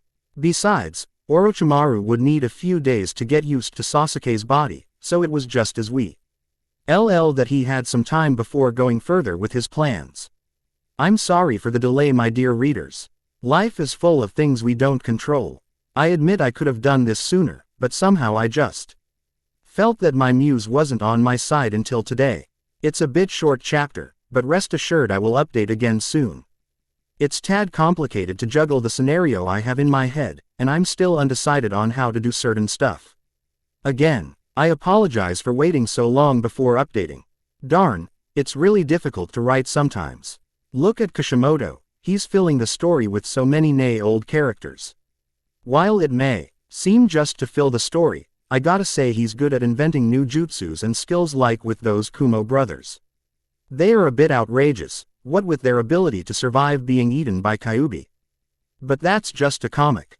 Not that I'd ever THNK of something like that. Anyway, it's all building up to a big Sasuke-Naruto clash. But it will a long while before it happens. Thanks for the reviews for the last chapter, it was very stimulating. I hope that you all will enjoy my story as it develops further. Bye, and have a nice day, folks. Naruto stood in the same spot, where he met Sasuke for the first time in his disguise as Toby. He didn't wait too long. Sasuke was on time for their meeting. The Uchiha wore a black shinobi suit, very Anbu-ish, except he had a sword on his hip and wore no mask. "Ah, Sasuke-san, you're alone. I'm touched you trust me so much. Tobi will be a good boy." Naruto greeted his ex-teammate with an exaggerated posturing that made him look like a hyperactive 5-year-old. "Shut up, I never said I was going with you," Sasuke replied coldly. "Oh, I'm not an idiot," Sasuke glared at Naruto. "Tobi, I know you're working for the same people like him. I can't trust you. This is how it's going to be. You will give my message to Itachi so he can know where to find me. There is an ancient Uchiha hideout known only to our people. We will meet there in 3 days. Alone." Naruto narrowed his eyes. Well, Sasuke got smarter. Not by much. "Oh, I can't say that to him in face, he'll use those awful eyes on me." No, Tobi is a good boy, but Tobi isn't stupid." "I don't care," Sasuke scoffed. He tensed when he saw the masked person in front of him reach under his coat, but it was just a scroll. "What is that?" "A scroll, Sasuke-san." Naruto spoke in childlike fashion. "You can write your reply in it and I'll give it to Itachi-san.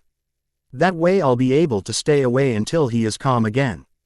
"My brother doesn't throw temper tantrums," Sasuke said with raised eyebrows, expressing his skepticism. "Not like most people." "I agree," Naruto singed and danced playfully, "but we both know he does awful things to people when he's not happy." Sasuke glared fiercely at the masked man, then calmed down.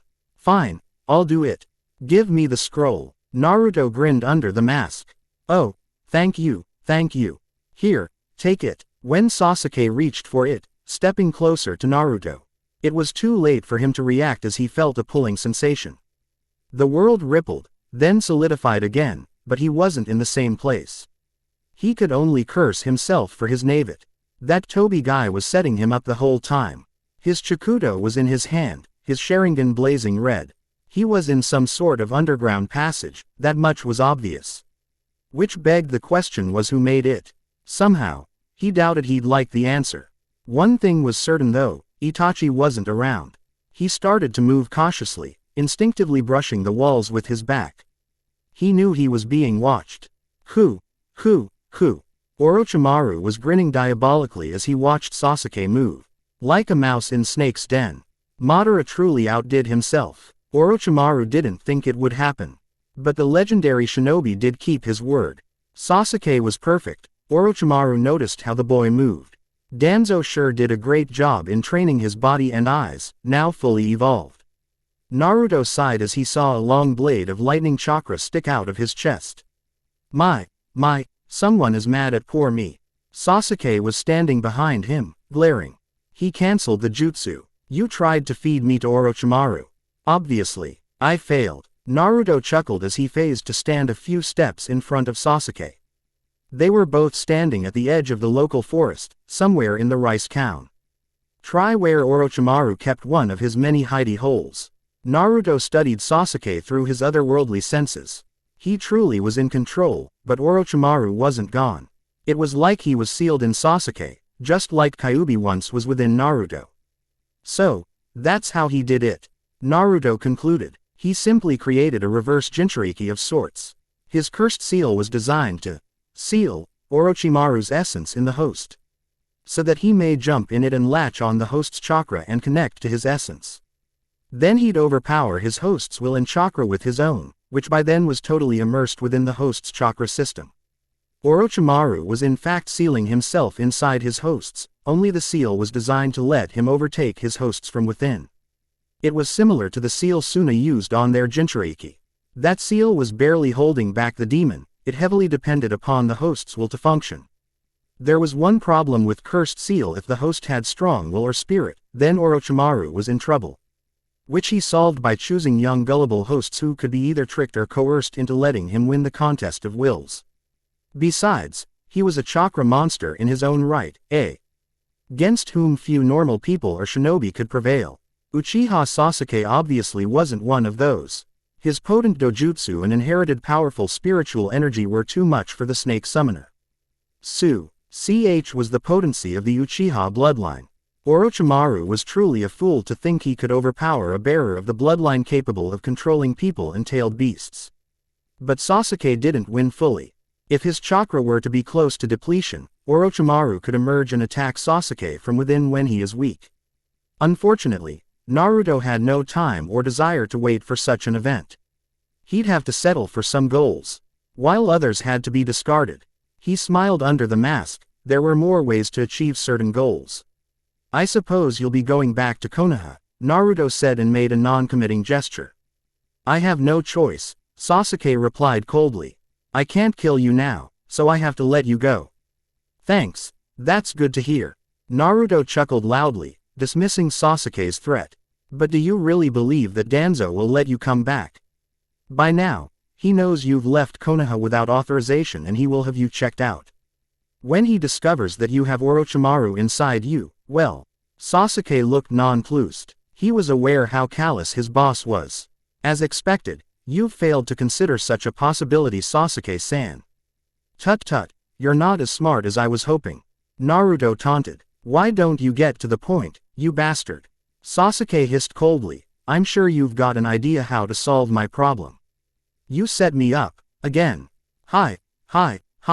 Naruto laughed at his clueless ex-teammate.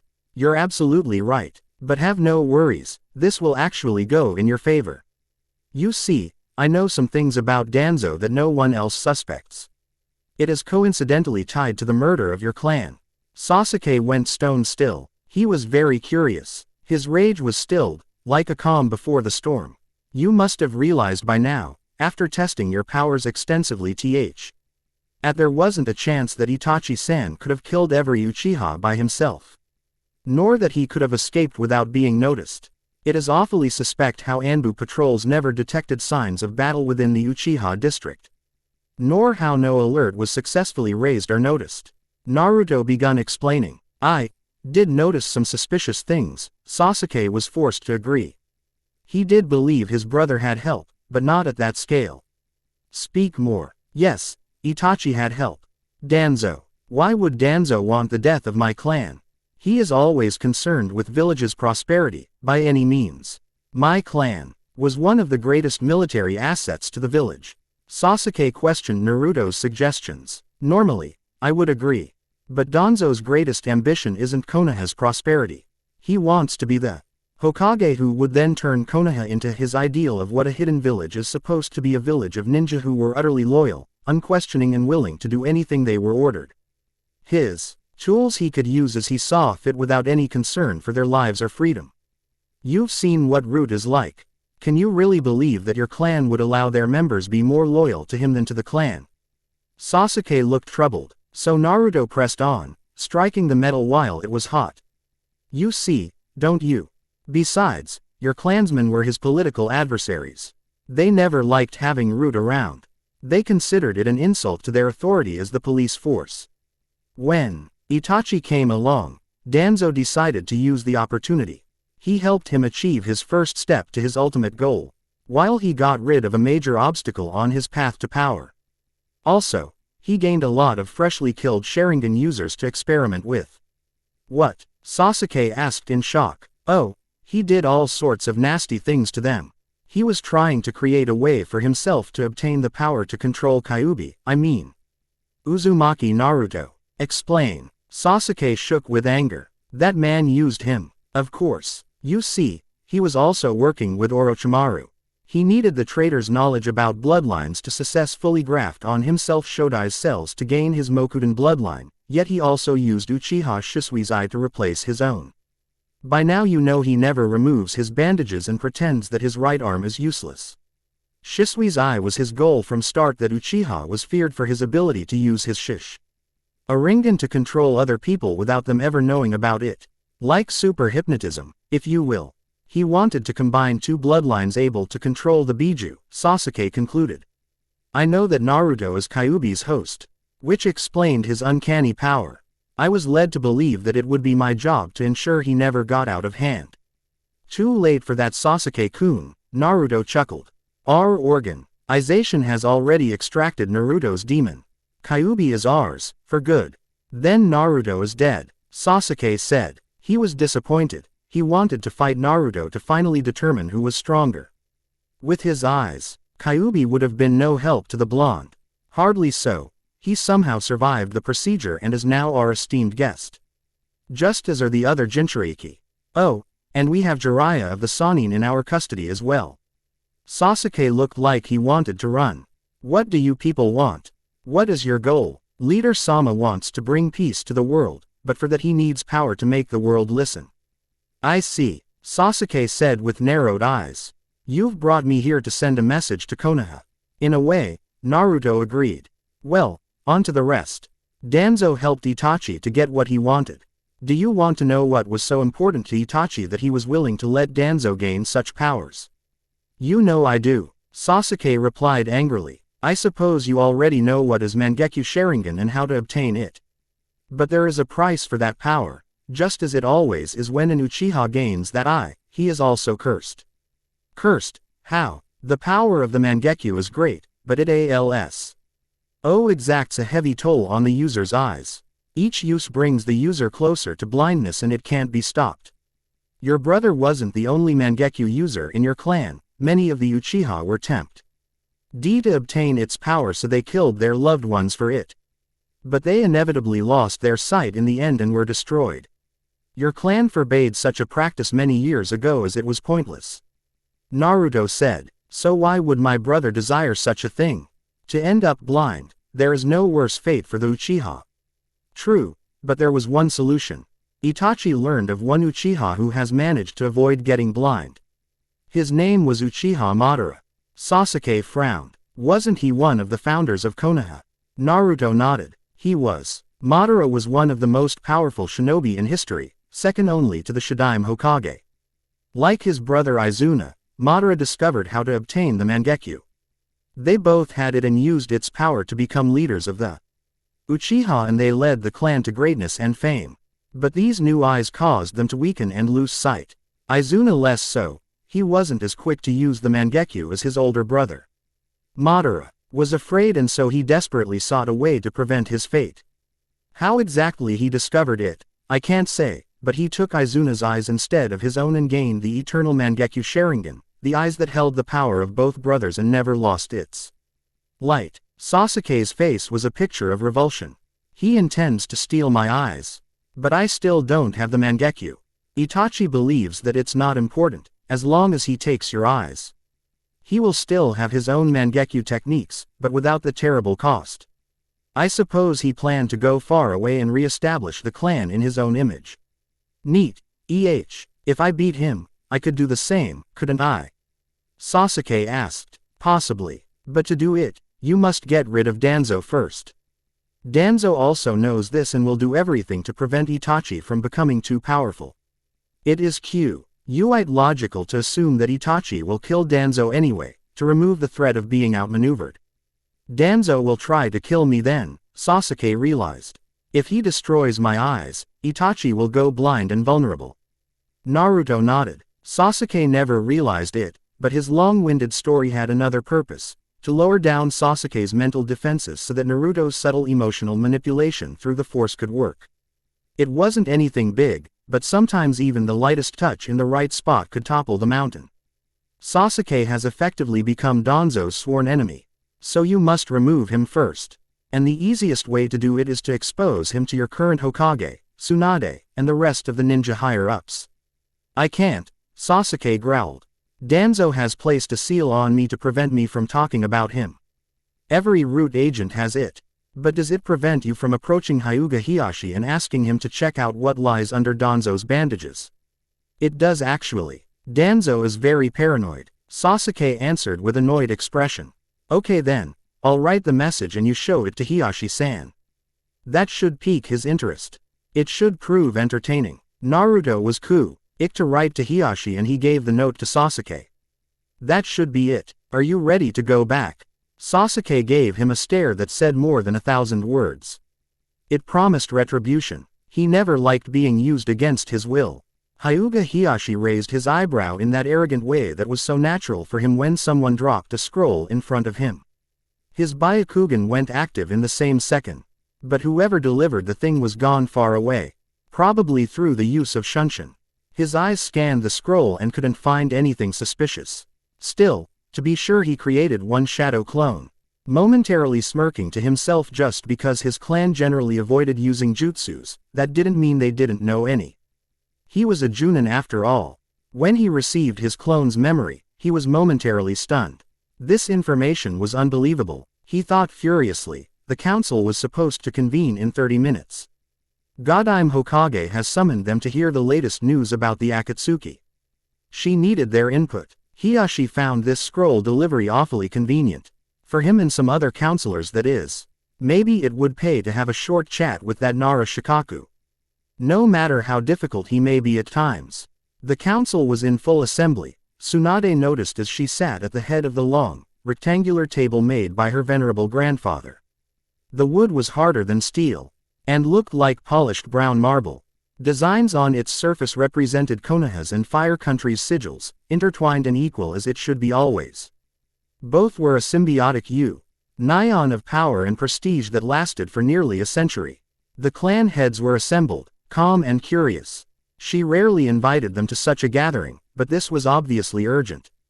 They had no idea. When she first heard the news, she was caught in a whirlwind of anger and fear, but now only hope held her firm. She resolved to stay so, until the worst was either confirmed or not.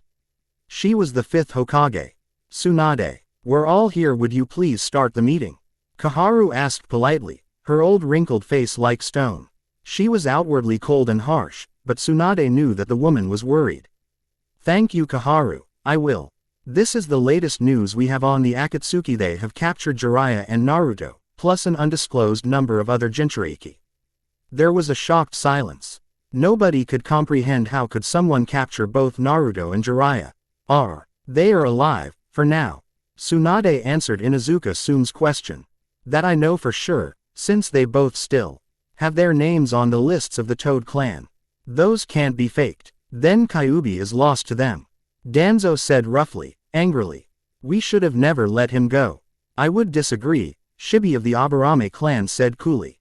If they were able to defeat Jiraiya-sama and young Naruto together, I'm not so sure we'd have fared much better. Danzo sneered slightly. What a defeatist attitude. If we were to experience such a jeopardy, it would have been better to destroy Uzumaki-san and his demon, than let anyone else have them. Enough. What was done, can't be undone. Tsunade said sharply, narrowing her eyes. We do not know what they want with Jiraiya and Naruto, but they are probably kept as hostages and for information. Our mistake was in assuming they would leave Naruto for the last, NWK. Now they've acquired several other Jinchuriki. We must act or soon all will be lost to these criminals. I agree, Nara Shikaku suddenly said, still looking bored. Jiraiya, Sama and Naruto are useless as hostages however, and the Akatsuki is aware of that. My guess is they want to question Jiraiya-sama about our strengths and weaknesses. The same goes for other villages. His spy network is quite extensive. If only we had better insight into their goals. They want peace, Tsunade replied. That's what we've been told. Whoever leads these criminals wants the power of tailed beasts to gain the leverage to enforce his ideas. It seems crazy, but there is a certain logic to his behavior. After all, anyone who has all tailed beasts can do almost anything. Lies, it's all about power. They want to rule us. Danzo added. Besides, Kyuubi was ours and we can't let their theft unpunished. Criminals can't and never will dictate our lives. Fine, we can all agree about it, but the problem is how do we stop them? Inoichi Yamanaka said despondently. The Akatsuki is a multinational threat, that's obvious. Hyuga, Hiyashi voiced his opinion. They want all Jinchuriki, so we must act quick. Why and warn the other nations, and we should form a temporary alliance until this matter is resolved. It's logical, I concur. Shibi said. We can't find them alone, not fast. It is agreed then. Tsunade asked everybody at the table. Nods were given. Good. I approve of this action and emissaries will be dispatched to all hidden villages. The Raikage has already sent his messengers to inform us that his brother, the Jinchuriki of Hachibi, is missing. We can assume he is now also the guest of the Akatsuki. The same can be assumed for Shichibi. Their village was recently attacked by Kakuzu, who once was their best nin. Their Jinchuriki wasn't seen since. Danzo frowned. He wasn't informed of this. They are moving quickly, too quickly. The strongest Biju are already theirs. I suspect they have more of them. Or are in the process of acquiring them as we speak. I know, that's why we must ally with other villages to stop them from gaining the last Biju. Shukaku will soon reform somewhere. If we can get it first and seal it away, then hide it, we may have the chance to win. Tsunade explained. You have already thought this out, Hokage-sama. Akamichi Choji asked. I have. The alliance is our last and best option. The Akatsuki are strong enough to challenge any individual or single village, but 5 great villages are something else. Even they will have to think twice before challenging us. Each village has enough powerful ninjas to take them all on and win. Then we're in concord, Kaharu said, acting as the council voice. Let's hope that the other villages agree to our proposal. A meeting between 5 cages should be arranged, in neutral territory. The land of iron. Homura spoke gravely. Everyone nodded. Byakugan. Hyuga Hiyashi suddenly shouted and stared at Danzo. Danzo looked shocked but couldn't move. Nara Shikaku smiled and showed his hands. They were making a rat hand sign which indicated he was using his shadow imitation to hold Danzo in place. The man couldn't even twitch. Explain yourselves. Tsunade thundered, shocked that the two would assail another counselor. Any violence in the council chamber was strictly forbidden. If I may move my hand, Hokage-sama, all will be revealed. Nara Shikaku said. Tsunade nodded while the Anbu were now in the room, ready to kill the man if he proved himself traitor. Shikaku slowly forced Danzo to imitate his motion, and so everybody saw what was under Danzo's bandages. You, blood slicer, Sum roared. It was the worst offense one could give to another person in Konoha, describing a person who stole BL. Ood lines are experimented selfishly on their carriers. So far, only Orochimaru was called so, much to the shame of his teammates and deceased sensei. Kumo ninjas weren't held in much better esteem. But when Shikaku exposed Danzo's right arm, its woodiness clearly showing more Sharingans and the fact it was made of Shodai's cells, everyone was aghast. Tsunade's chakra flooded the room, filling it to the brim. Even Danzo's body twitched in the instinctive flight reflex, so potent was her killing intent. No one could move. It was like being caught in the tsunami that filled the horizon and there was nowhere to run. It reminded everybody that this woman was one of the most powerful shinobi in the history, topped only by few. Her chakra subsided gradually as she got hold of herself. Everyone stated to breathe gain. She glared at Danzo. You are dead, you know that, don't you? Danzo stared stonily ahead, refusing to meet her gaze. Answer me, Tsunade roared, vanishing from her seat. She grasped his arm at the shoulder and pulled. It came off with a sick, wet sound making Danzo gasp in pain. He couldn't move. Tsunade paralyzed him with her medical jutsu, cutting off his control over his body below also stopped his bleeding. I was lucky to have cancelled my jutsu. Shikaku thought with profound relief. He'd have been injured just like Danzo otherwise. Anbu, keep him upright, he still has some answers for me. Tsunade ordered as she retook her seat. It was obeyed unhesitatingly. Nobody wanted to piss her off right now. Nobody at all. She stared at the limb with some interest. Then sealed it away in a scroll she always had at hand. You will be executed after this meeting is adjourned. That is my decision, Tsunade announced with stony expression on her seemingly young face. I care not for your reasons. Some things can't be forgiven. I still want an explanation, old man, and make it a good one, or I will demonstrate my medical expertise on you when you are being kept alive despite the most excruciating tortures inflicted upon you by Ibiki and Anko. You will have years to change your mind, I assure you. Everyone stared at Danzo, the man with much influence in the village and country. They knew he was a hard-line warmonger, a preacher of might is right motto. They knew of his ambitions and ideals, but nobody expected this. To desecrate the blood of the Shadaim, of a man he too admired and knew once, that was simply too hard to believe. Danzo wasn't quiet because he felt like it. He was thinking furiously how to salvage the situation. He was dead, but he couldn't tell the truth. Not all of it or everything he worked for would fall apart. The only thing he cared about at the moment was to keep Konoha in one piece. A shame, he so wanted to be the one to lead it to prosperity. Oh, well, it was time to take one for the team, so to speak. He hoped that Hiruzen was enjoying his stay in Shinigami's stomach, for he was going to hell. At least he outlived him, even if not by much. Well, Tsunade prompted, feeling impatient. I did it for Konoha. Danzo started, ignoring Tsune's snort of disdain. I have been aware of the possibility that something like this might happen. The situation with the Akatsuki and Jinchuriki. I needed an ace in my sleeve, to ensure that the control over Kyuubi doesn't slip out of our grasp. And why didn't you warn us before? Hiashi asked. He was unable to see any signs of a lie. Sarutobi was aware, as were Kaharu and Homura. It all started with Kyuubi's attack on Konoha 16 years ago. It was a premeditated attack, not an accident as many believed. That caused ruckus among counselors, but Tsunade's sharp glare quieted them. Care to elaborate on that? Danzo smiled ironically. This was the part where truth and lies mixed so well. No one would notice. The fourth Hokage has left a message for Sarutobi, saying that someone was controlling the beast to attack the village. They fought and he won, but the assailant escaped, badly injured. He was exceptional shinobi, able to match the fourth even after he used his fabled Hiraishin, if only for a while. Impossible. Nobody could last long against Minato. Tsunade said. Danzo agreed. Not even that man could. The message didn't exist of course, but over the years he and Hiruzen worked separately to ferret out the real truth of that event and all things pointed to one conclusion.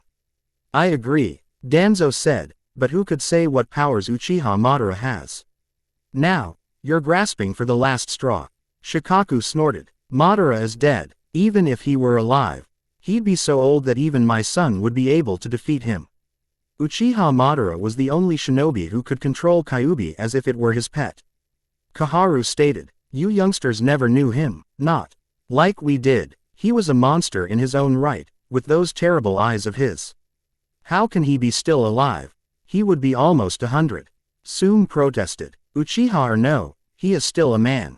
I don't know, Danzo admitted, but I know he is the person who started the Akatsuki a long time ago, back during the last war one believe. He has found some followers even then. He then moved in the water sea. Ountry to take control of their fourth Mizukage, who in turn started those horrible bloodline wars.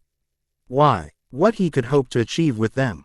Tsunade asked, feeling some reservation for these statements. Danzo couldn't be trusted. I have no idea, no one does. His goal is in one part clear revenge against Konoha. He has never forgiven this village and his clan for choosing Senju Hashirama as the first Hokage. I believe he was the one who gave training to Itachi and told him how to obtain the Mangekyo Sharingan. Itachi became his co-worker, an ally and spy. I tried to use him too, to OBTA. In means to counter Madara's power over Biju. So I allowed Itachi to do what he wanted and acted quickly to obtain necessary body parts and waited for the time they were needed. I was too late, obviously. Madara has several Biju and we still don't know what is his ultimate goal. So, in your opinion the extermination of the whole clan was acceptable?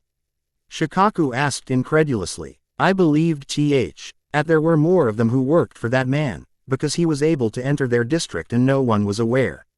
No, he must have had some other Uchiha too on his side. Since Itachi was going to kill them all, I was fine with it. Less worries that way. Danzo shrugged after saying that. And you let Uchiha Sasuke live, Shibi spoke, his tone neutral. Wasn't he also a risk? Itachi left Sasuke alive to serve another purpose. The boy wasn't even aware that his death was just postponed. Itachi was planning to goad his brother in obtaining the same eyes, so that he could steal them and gain even more powerful Mangekyo, which in turn would make him even more dangerous than Madara was. I intervened and recruited him, to stop him from playing Itachi's game. I gave him training to kill Itachi eventually. In the worst case, I intended to destroy his eyes to deny Itachi the ultimate power of the Uchiha. That would hurt Itachi the most and make him vulnerable. Madara also would have lost much. You're referring to the eternal Mangekyo Sharingan. I've heard of it from my parents. Tsunade said with serious tone. It made Madara what he was, my grandfather's equal.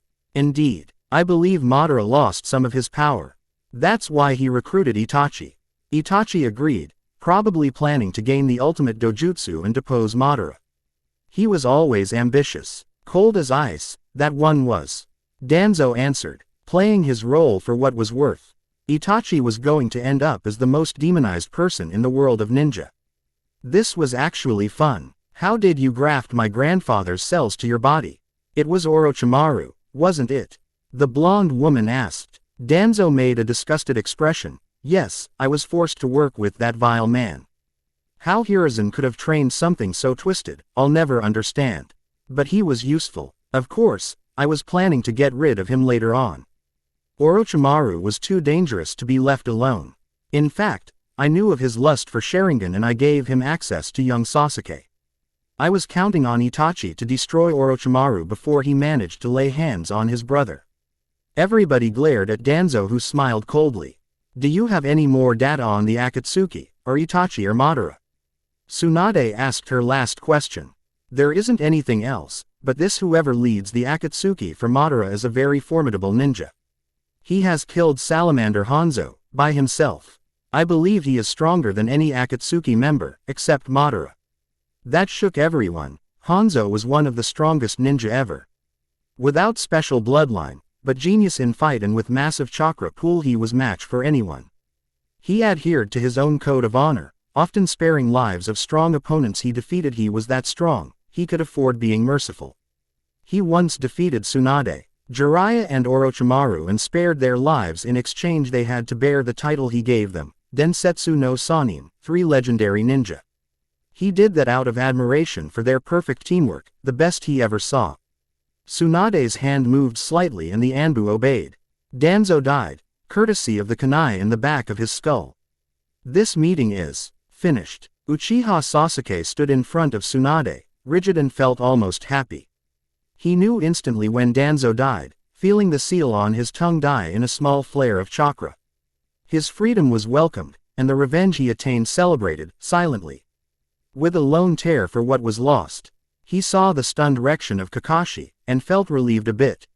He could never bring himself to fully trust the man who had obtained Sharingan when his Uchiha teammate died. Sasuke found scrolls referring to the theft a long time ago, so he was wary.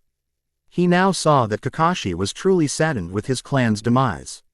Sakura too looked horrified at the truth that swam to the surface and gave him a look of deep commiseration. She didn't change in the last few years, not really. Oh, she grew taller and stronger. He too feared her chakra-enhanced strength. But she was still head over heels in love with him. Pointless, really. He'd never pick her. She was too loud and too pink for his tastes. Are you listening, Uchiha Sasuke? Tsunade's voice drew his attention, and he nodded. Good. You will tell Kakashi all you know of the route and help him organize the cleanup operation. I can't allow divided loyalties, not now. You will also submit yourself to a full mind scan, to ensure that you are really yourself. I don't want Orochimaru popping out one day, in your body with your eyes. Understood. I have nothing to hide. Tsunade nodded. For what's worth, I am sorry for what happened to your clan. I know what is it like to be the last survivor. Danzo has committed unspeakable crimes. No matter his excuses. We do not kill our own, ever. Sasuke nodded. When will I be able to hunt down Itachi? I believe he has grown weaker in the past few years, while I have grown stronger. With Orochimaru's power added to mine, there will be no better opportunity to remove the traitor. That will happen sooner than you expect. But it would be better for you to test your abilities, to avoid mishaps in the future. You can go now. Tsunade dismissed Sasuke, who obeyed, followed by Sakura. Tsunade looked at Kakashi. What do you think of all this? The silver-haired ninja looked thoughtful. We were used. We are still being used by that strange man who gave Sasuke all that information. He used us to kill Danzo. He obviously doesn't fear us. He is probably that Uchiha Madara, if Danzo is to be believed. In this instance, I agree. The ability he displayed before Sasuke. That time-space technique, it's very dangerous. Tsunade thought out loud. She looked at Kakashi with interest. Can your newest technique counter his? They do appear to be similar in nature, so maybe. We won't know until I face him. Kakashi replied honestly. He grinned suddenly. At least Naruto and Jiraiya are alive. Tsunade sighed. That's the only good thing I've heard today. Go. Keep an eye on Sasuke. He might do something stupid. Kakashi vanished in a swirl of leaves. Naruto felt a tremor in the force, a wavefront of the change coming, and he smiled. He knew his ploy to get rid of Danzo would work. Konoha was now busy cleaning up Root, thus tying its valuable resources elsewhere. He wondered what lies Danzo spewed to save his precious Konoha. Probably those which made him look like a well-meaning, if crazy asshole. Good riddance. He let slip things about the Akatsuki and their prisoners, to accelerate the formation of some multi-village task force to battle them. Just to buy time to do his things and to thin down the numbers in the organization. It would be hard to kill them all by himself. He loved Madara's spatial folding ability, it made things so much more manageable. He wondered how strong Sasuke has become, if he had grown strong enough to prove entertaining during the fight with Itachi. Sasuke with Itachi's eyes, that would be something to see. And to humiliate. Naturally, it was time to get to know Itachi a little better. Hello my loyal readers. Another one I finally wrote. God, it can be so frustrating trying to write a chapter with something that is actually readable. So sorry for the delay. Hey, Danzo sure got shafted by Naruto. I loved writing it, hell yeah. Joke is on Sasuke, though, he's still so clueless. I can't wait to write about his showdown with Itachi. I'm already bouncing some evil ideas in my brain. Something about Itachi actually winning, worth trying. No, I'm a bit annoyed with manga again, it's GETTING ridiculous with those resurrected guys de-resurrecting themselves, so to speak. Kabuto sure needs to work on his chakra control, ha. Have fun, watch good anime and stay tuned. They were walking alone, unnoticed. Just as they planned, two cloaks fluttered slightly as the light morning breeze caressed them gently, like a lover from the fairy tale. Not that their owners ever perceived such a thing. Their hearts were as cold as ice and their minds as sharp as diamond-edged blades. Yes, Uchiha Itachi and Uzumaki Naruto were as cold as they came. At least they seemed so. But both had passionate yearning to achieve their goals, one to conquer all in his way, the other to conquer the fate that befell him.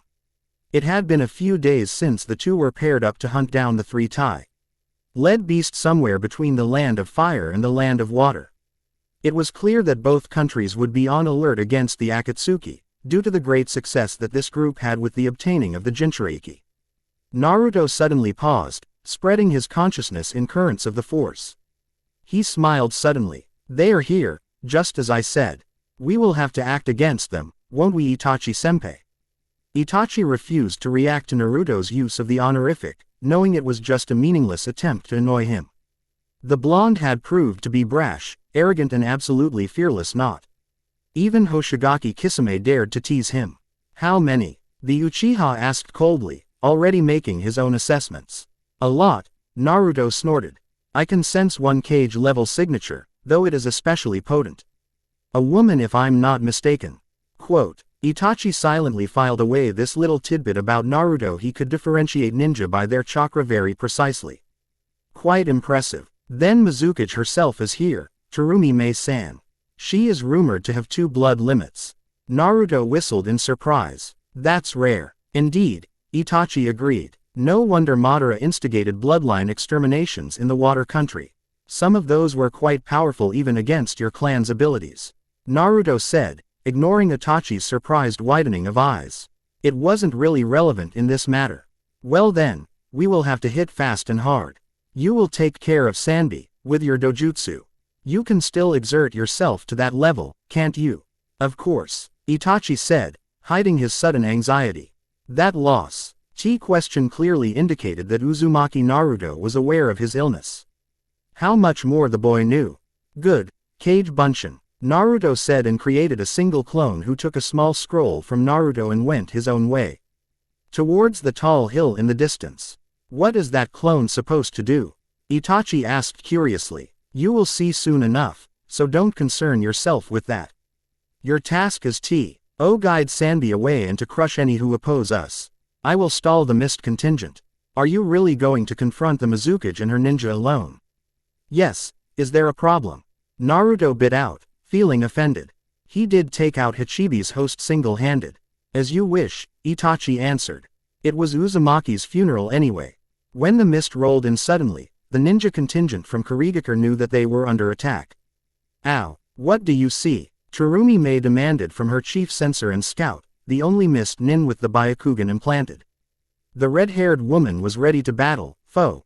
This was sensitive operation to seal Sanbi again in a mist-chosen container, the future weapon of Kiri. She disliked the practice, especially since she had seen firsthand how unstable and powerful Jinchuriki could be.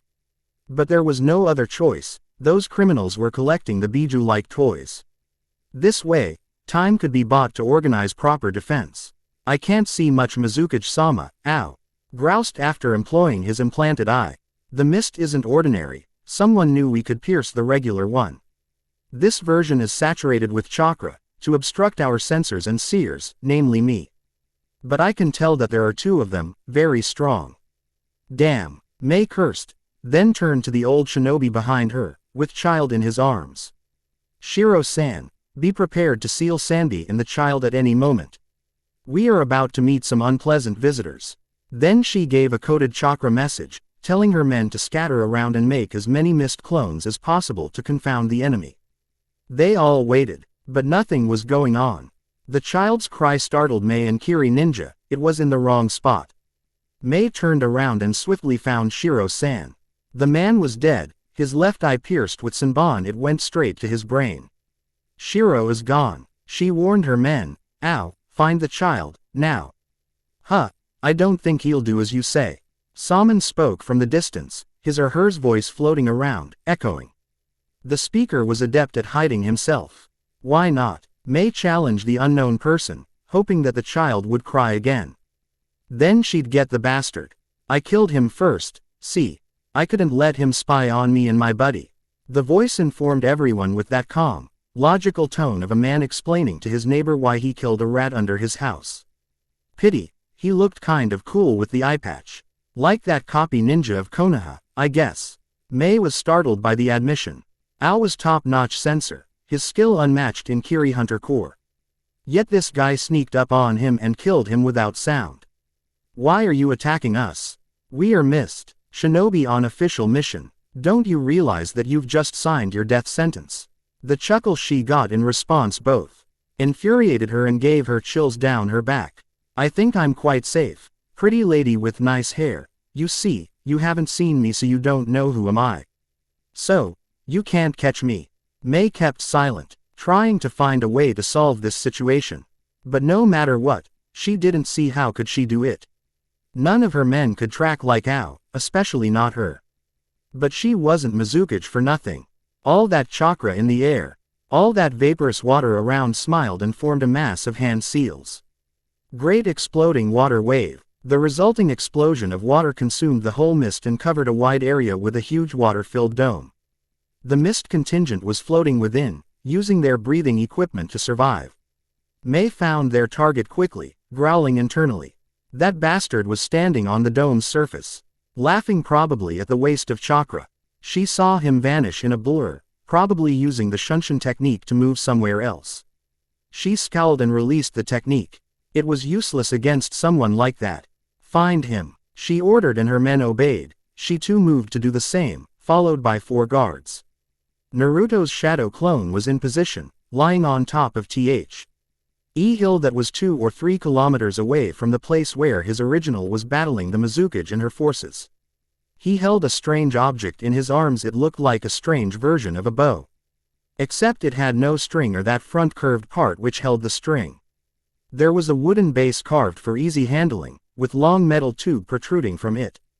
And from sides, 2 flat magazines emerged, holding within several arrow-like projectiles, made of metal. They were thicker and shorter than regular arrows, hollowed. Inside each was a seal tag, designed for a specific function. The C. Lone carefully aimed in the direction where his creator went and waited. After a while, he squeezed the trigger, releasing the first projectile. There was a sonic boom in distance a moment later, but the clone paid it no mind. He fired again and again, causing more sonic booms to be heard, until his magazine was spent. Naruto activated the seals he secretly planted on the Mist Shinobi during their initial encounter. It was easy to do it with the Force. Telekinesis was silent and absolutely precise. The first to fall was Terumi Mei, She died while spitting a large globe of lava at Naruto, who easily evaded the attack that simmered down. Almost instantly, her followers could only gape at her torn corpse for a moment, before they were struck down in quick succession as well. Each of them had huge gaping holes in their bodies. Due to the extreme kinetic energy each projectile had at the moment of impact, they were heavier than arrows and moved at supersonic speed, and mass plus speed produced extreme power.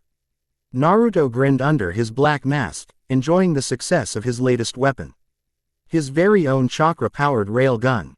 He loved seals, you could do so much with them. Naruto was aware of such a technology for some time. Thanks to his former Sith master, he instantly saw great potential in that technology, which his master considered primitive even if it was extremely advanced for his world. A few years of research, some of Jiraiya's old notes, and he was done. All it took was to perfect the design. Seals were designed to create tightly focused M fields which would then propel the arrows through the metal pipe, which also served as focusing coil and for ejection in the desired direction. A few weeks of work were wasted on trying to improve on the design, but limits were pretty much reached. A lot of energy was lost in the creation of said M fields, and after a while the energy would dissipate to nothingness. But while it was usable, the weapon was absolutely deadly. No, one could dodge the arrow moving faster than the sound, because it was already inside the target by the time anyone suspected what was going on. And the impact itself dealt so much damage that no one could survive.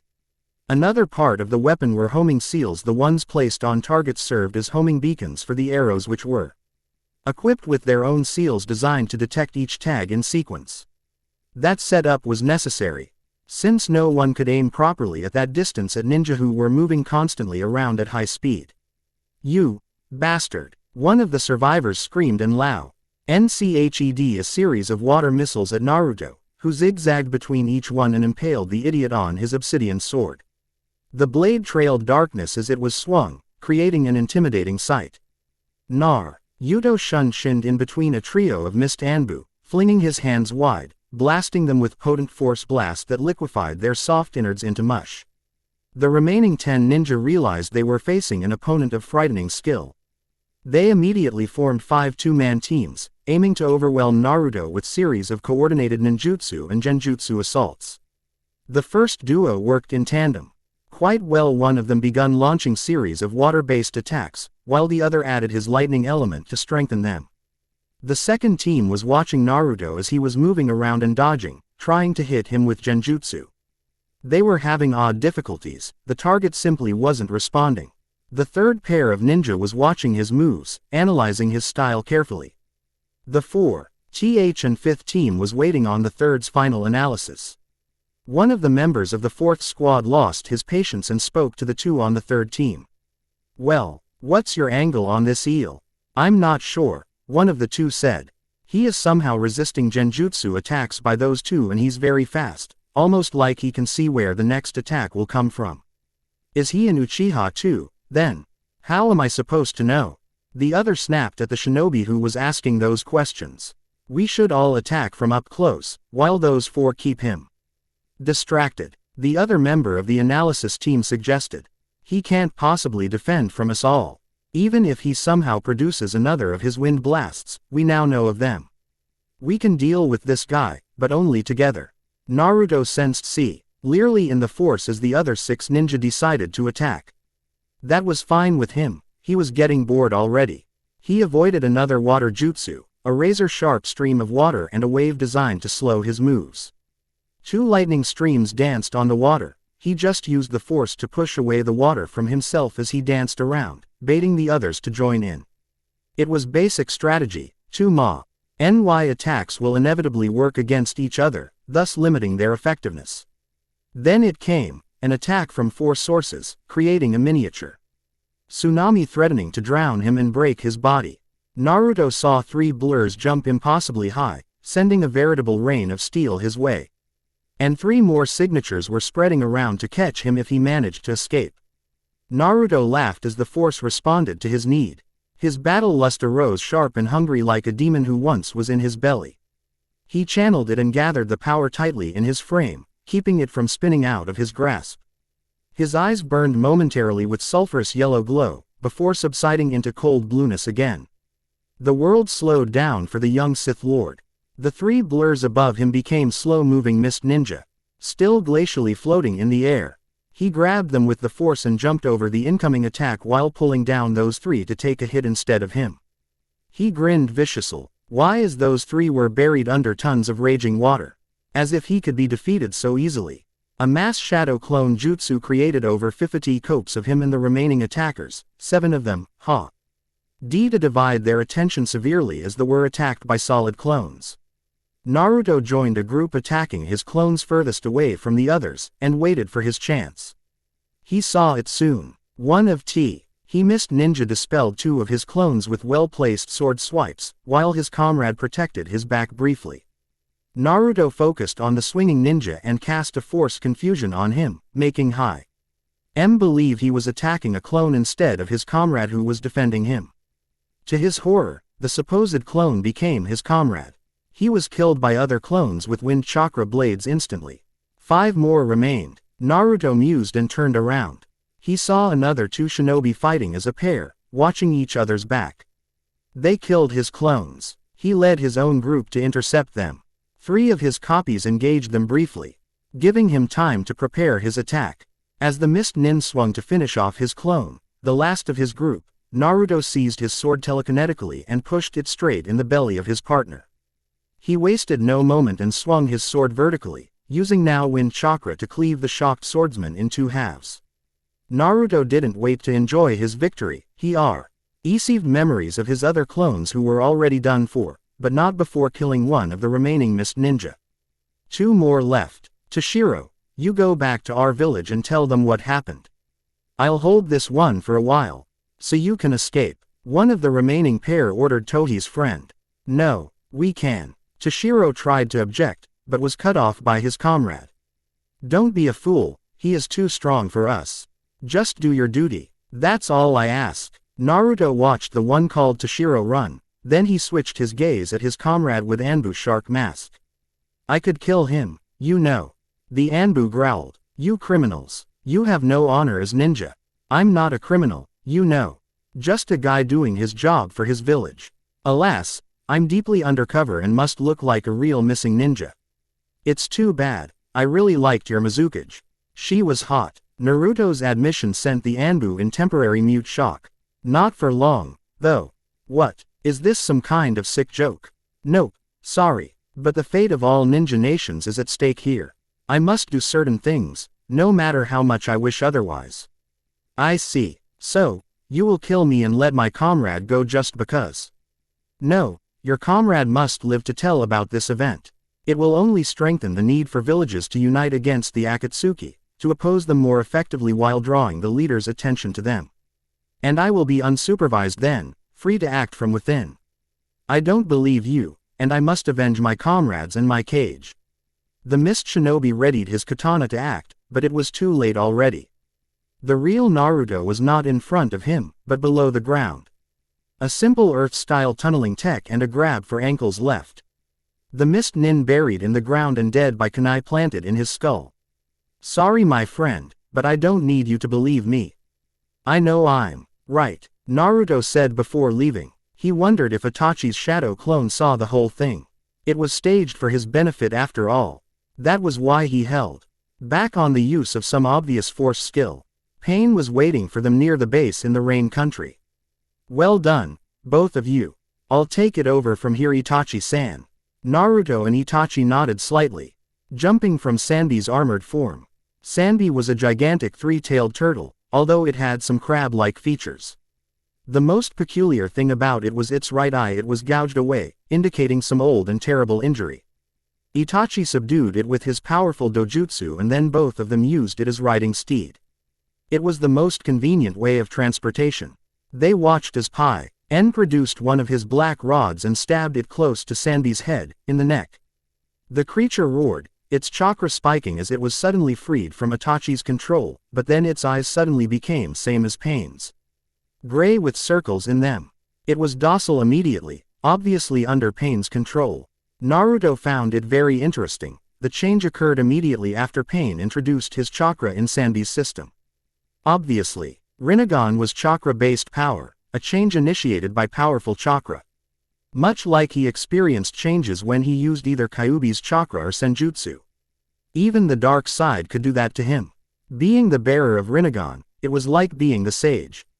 It also explained Nagato's amazing power level. He was really powerful, much more than Jiraiya in the sage form. Because he too was already a sage with far greater range of abilities. It also explained why only some Uchiha obtained the Sharingan. There was a difference in the quality of their chakra.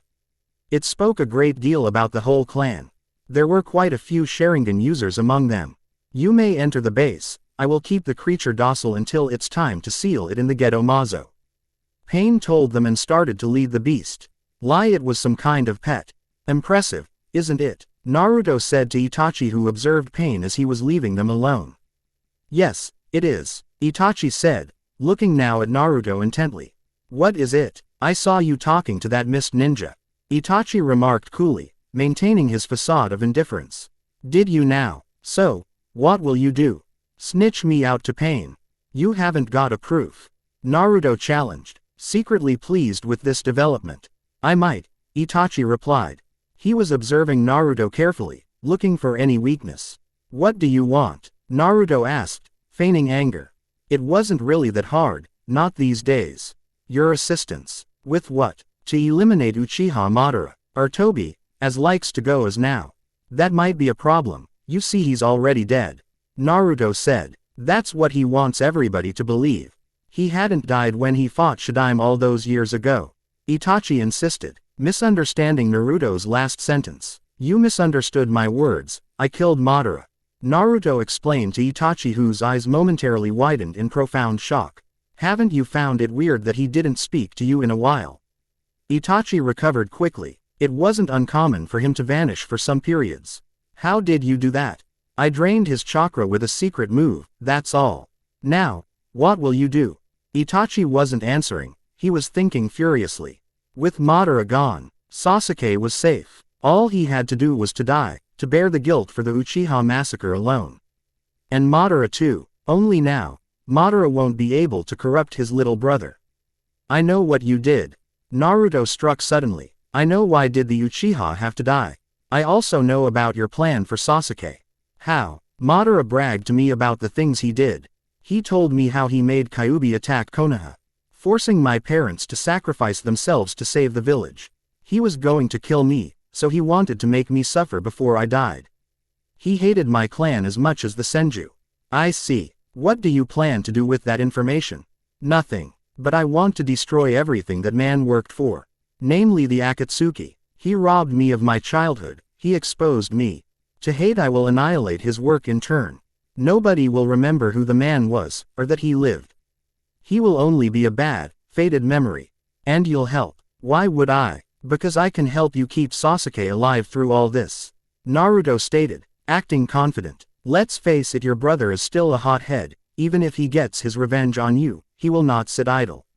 When the time comes, he will fight against the Akatsuki. He probably won't survive, not against Pain. Trust me, Pain is the strongest ninja now that Madara is history. There is some truth to what you say. Itachi was forced to admit. I know Sasuke rather well too. He is very powerful, but lacks that mental acuity you have. So, what do you suggest? Itachi asked, feeling very odd for asking Sasuke's teammate how to treat him. Take his eyes, Naruto stated harshly, and hurried to explain when Itachi became angry with the suggestion. Look, hear me out. As it is, Sasuke is powerful, but still lacks your experience and finesse. He is going to get himself killed. But if you take his eyes, he will effectively be out of the game for a time. But not dead. Even the elders will leave him alone, considering him as non-threat. Then you supposedly die fighting for the Akatsuki and Sasuke gets his eyes back, courtesy of one Uzumaki Naruto who fooled the whole group into thinking he betrayed Konoha. By then, everything will be over and Sasuke will be healed and free to rebuild our clan to its former glory, but with extreme hatred for the act of gaining the Mangekyo. Itachi finished for Naruto, liking the plan. Whatever, Naruto said, the main point is, you'll gain the power to destroy the Akatsuki. With your help, I can save Jiraiya-sensei and the other Jinchuriki. What about the Biju? Itachi asked, narrowing his eyes slightly. Naruto smiled, making Itachi blanch. It seemed almost evil. The Akatsuki was gathered again, all 10 ninja together. They were just done with sealing away Gobi and Yonbi, R.O. Kyuubi was extracted and sealed by Pain himself while 2 groups hunted for the last 3 beasts available. Shit, this thing really is annoying, yeah.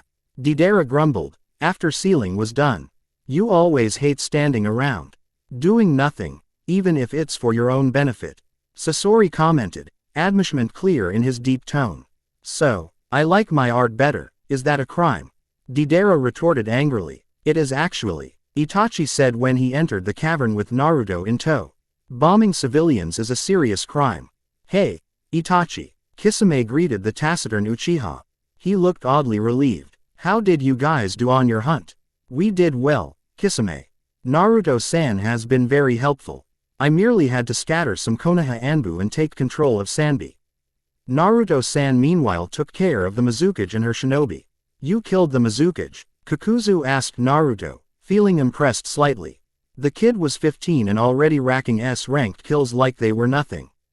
Yeah, too bad she was really hot. Naruto replied. Did you make her suffer? Hidan asked, licking his pale lips and his eyes were gleaming madly. Jashin-sama prefers when I kill my sacrifices for him in the most painful way. No, I just made a big hole in her chest. With her gone, the rest of the mist ninja were easy to kill. I even killed that guy with the Byakugan, he was a good sensor ninja. You killed Ao-san. Kisame looked surprised. He also became quite wary of the young blonde. Not just anyone could slay so many Kiri ninja alone. No loss there, he was always complaining about things. Enough with the meaningless talk, Konan said as she suddenly appeared in the cavern with the Geto Mazo. I have some news for you. Our sources have told us that Shimura Danzo of Konoha has been executed for treason by the decision of the Godime Hokage. Interesting, Itachi said. One of his old sins must have caught up with him. Konan looked at Itachi. Actually, it's been said he and you were partnered in killing your clan. I will not comment on that. The organization cares not about my past deeds, only about what I do now. Isn't that right, Konan-san? Everyone stared at Itachi as the man walked away. I hate that guy. Deidara muttered and retreated as well. He had a new hand, probably a transplant in Naruto's opinion. It didn't matter anyway. So, who believes Itachi-san had help from Danzo? Naruto asked the remaining ninja. But no one was in the mood for talking. What a bunch of boring guys. You can feel them, can't you? The voice came, rousing Naruto from the trance he was in. Naruto turned around frowning, realizing with a start that Pain was behind him and he didn't sense his approach. Also, he didn't notice he fell in the trance either. He focused on Pain, on the body he was using to interact with people. It was Yahiko's body, his favorite avatar. You can feel them, too. Yes, they are restless now. I could detect some intelligence in Sanbi and Rokubi before that. But now they are just a mass of seething energy, wild destruction contained in the statue you see. Pain explained his experience. Yeah, now that you mention it, I felt that too. Must be because they are no longer sealed in humans. Perhaps, Pain said in the end. He was watching Naruto. I also noticed that your chakra seemed close to the chakra inside Geto Mazo right now.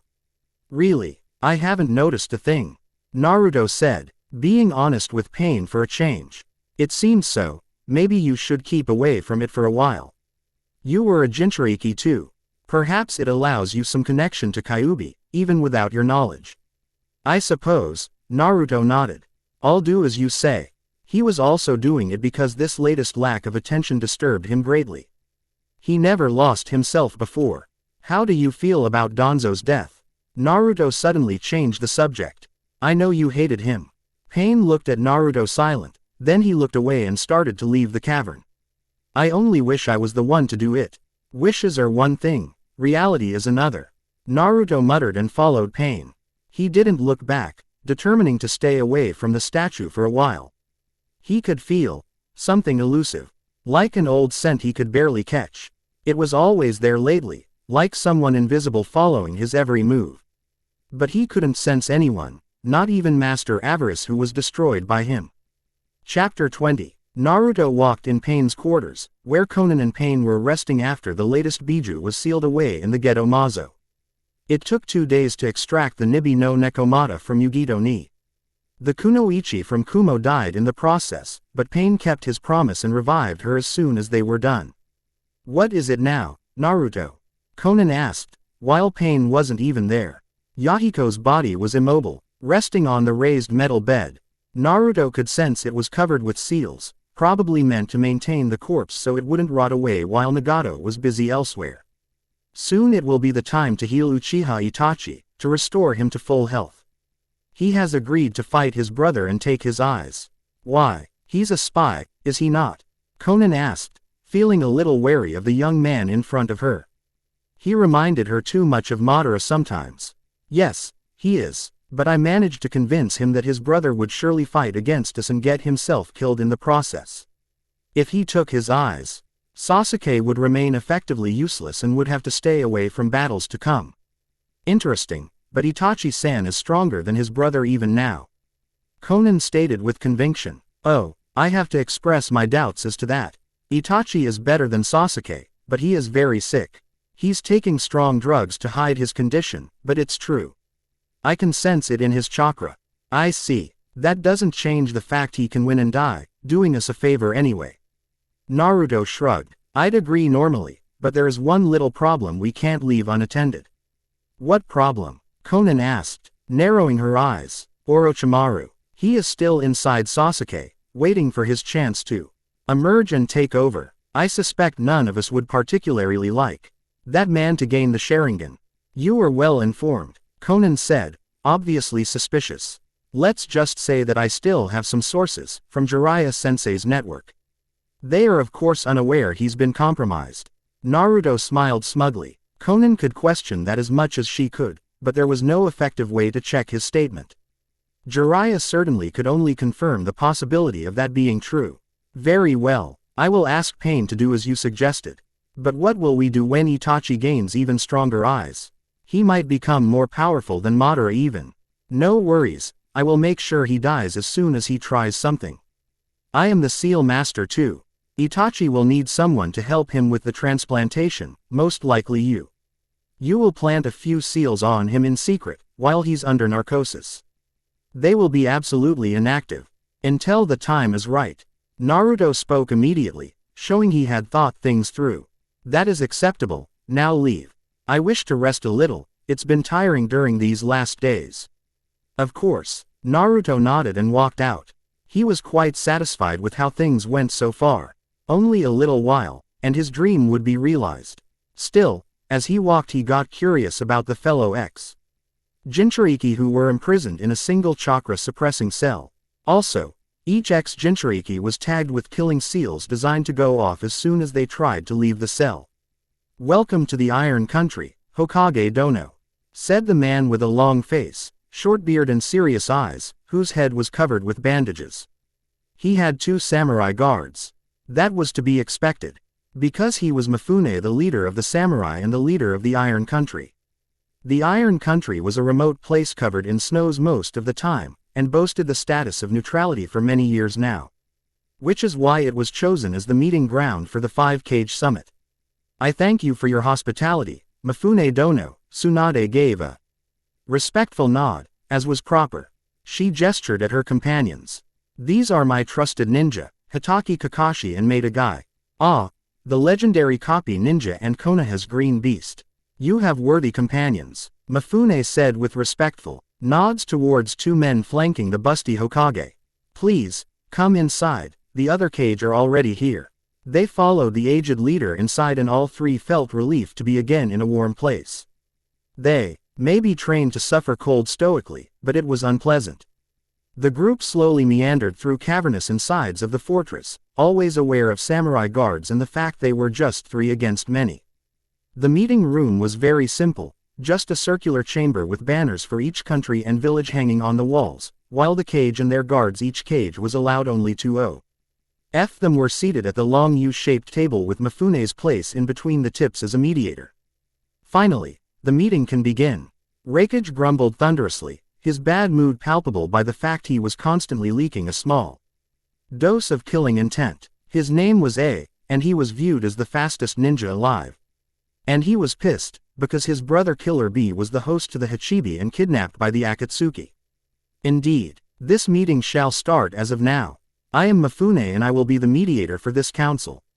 The problem we face is this: the criminal group known as the Akatsuki has kidnapped the Jinchuriki of each hidden village and for yet unknown purposes.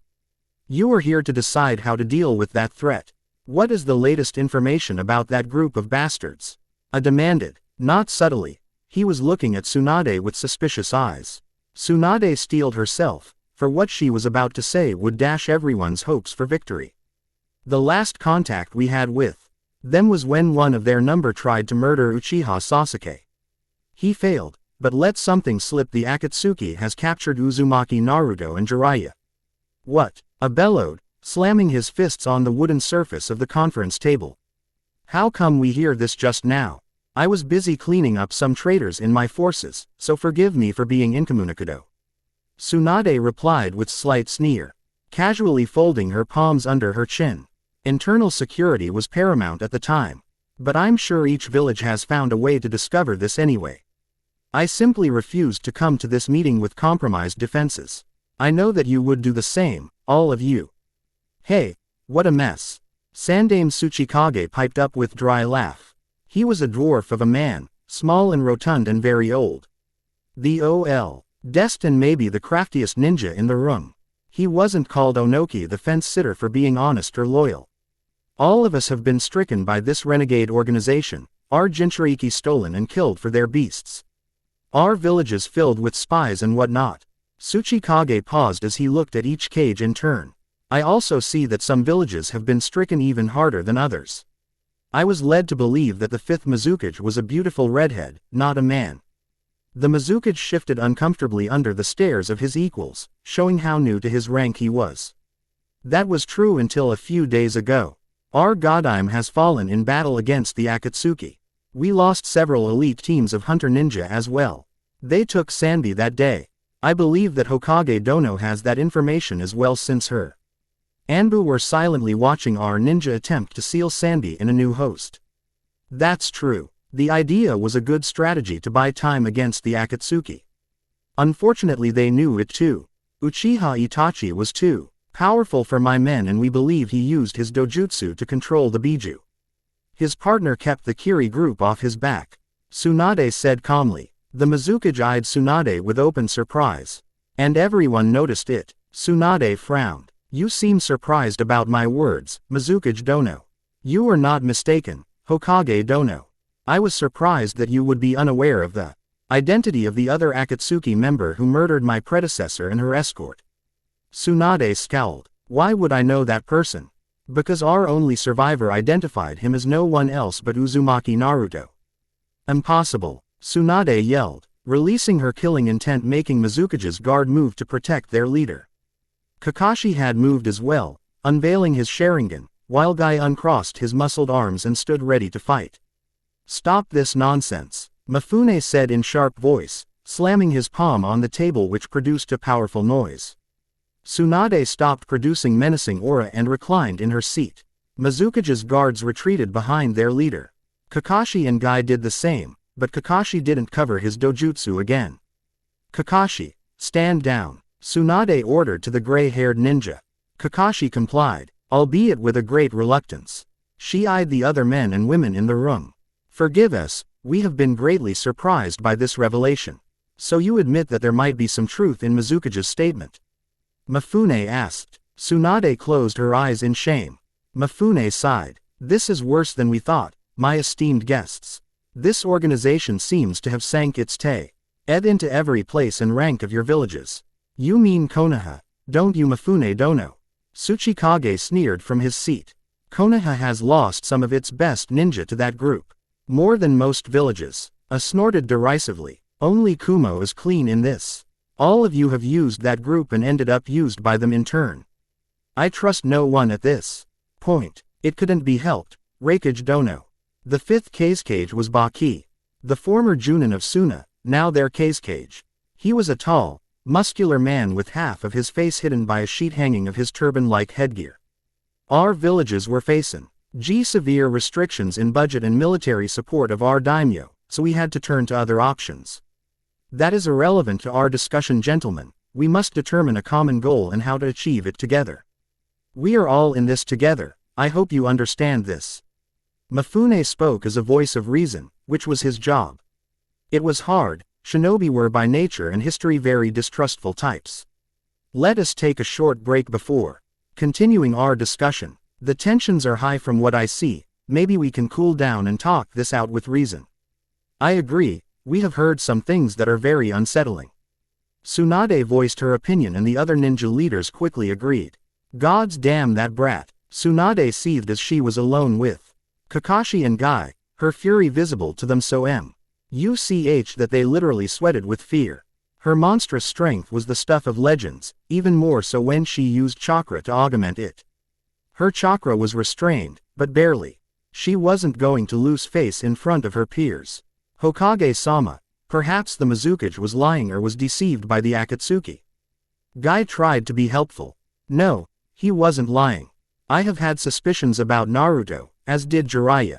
Why do you think I sent him with that perverted moron? Kakashi answered for Guy, with a heavy sigh. You wanted him supervised, closely. And who better than Jiraiya-sama? Part of Kakashi felt terrible. That his own student would betray Konoha. Don't blame yourself, Kakashi, there wasn't anything you could have done. Tsunade said, frowning heavily. What do you mean, Hokage-sama? Guy asked, being unusually subdued. He thought that Naruto was very unyouthful. I believe Naruto was never loyal in the first place, so he must have been biding his time before running away.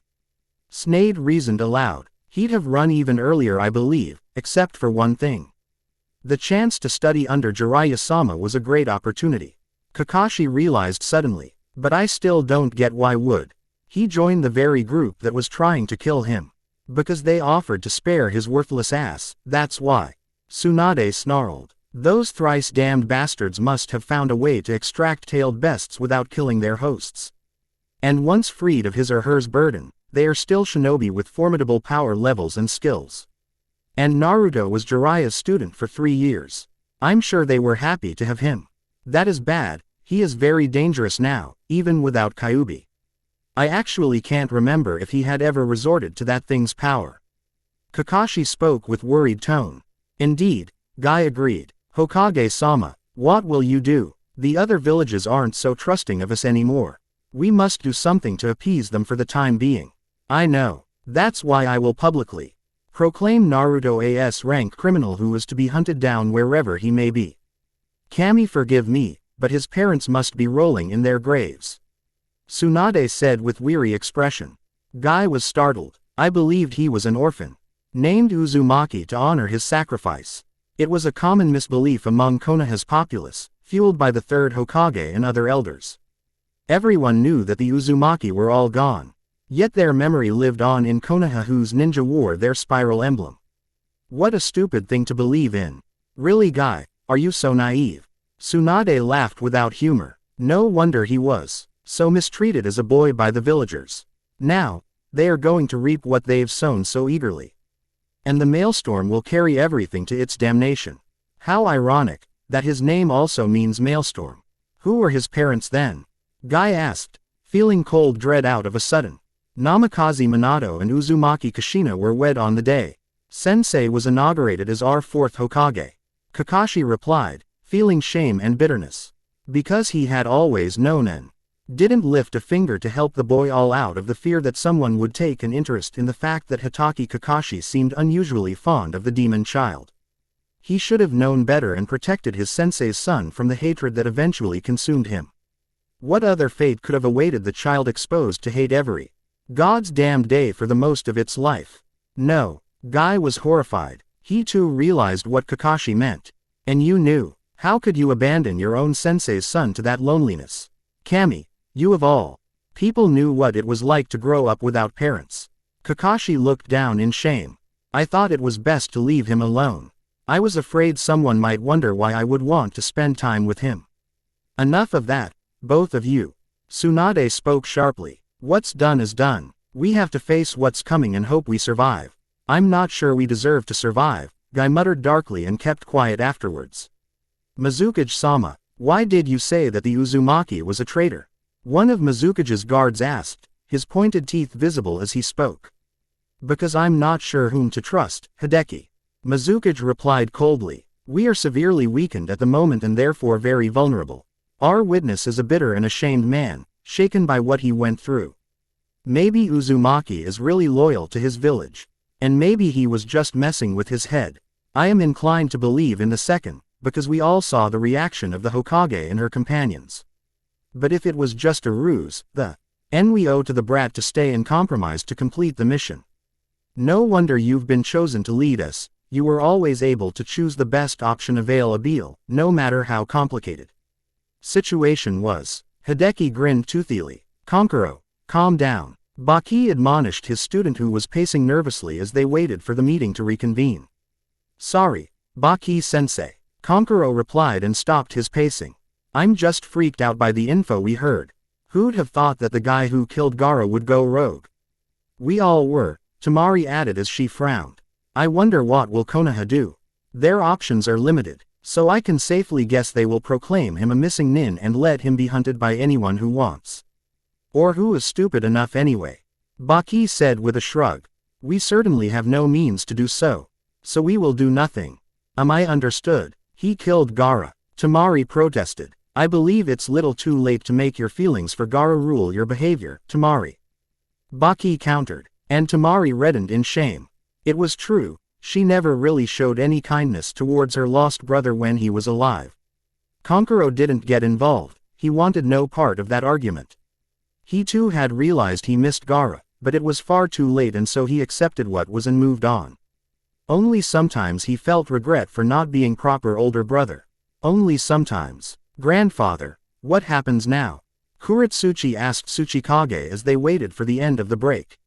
She was tall brunette in late teens, close to being 20. We will not make any rushed decisions, Kuretsuchi-chan, that's what will happen. Onoki replied sourly, rubbing his thick mustache. We are in a tight spot with Han and Roshi gone. Let us see what happens. Akatsuchi looked thoughtful, It was an alien expression on the younger man's size of a small mountain. Do we trust the words of this new Mizukage? Who gives a damn rock about that weakling? If another Konoha super kid betrayed them or not. It's unimportant in the whole scheme of things. Think Akatsuchi, why are we here? To talk about Akatsuki. Yes, that's it. And we are also going to talk about making some kind of alliance to tangle with that group together.